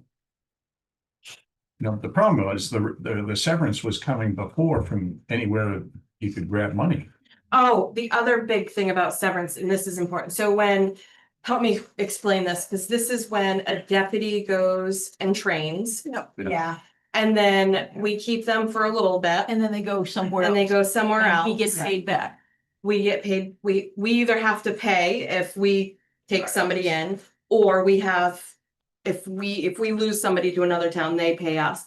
So those funds come into severance, but, and I'll tell you, those are not cheap either. This So is related this, to their training at the academy. Right. There's like a window of Right. 2 years, I think, Mhm. if they I think the leave, we five- get something like. something yeah, like that. So, yeah, they do. Try It's to a factor sliding that in when scale we're based on hiring. how long and how. Get these 9 guys to go somewhere else. Sorry to ask another question, but so this 2045 is all the reserves? It is only the reserves that I am asking funds for. So we're not asking more funds for the health insurance reserve? That is a separate account. That's a separate That's not. tab. Nice try. So we do have a tab in here somewhere. Yes, you we're do. going to It's address it. 2025. Okay. Got it. Any other questions? Quick one I would have is what's your undesignated fund balance, but probably don't know. It's unaudited and I don't know. All right. Well, with that, I'll entertain a motion to adjourn until, No move. Second. all right, all in favor. Nobody wanted to stay.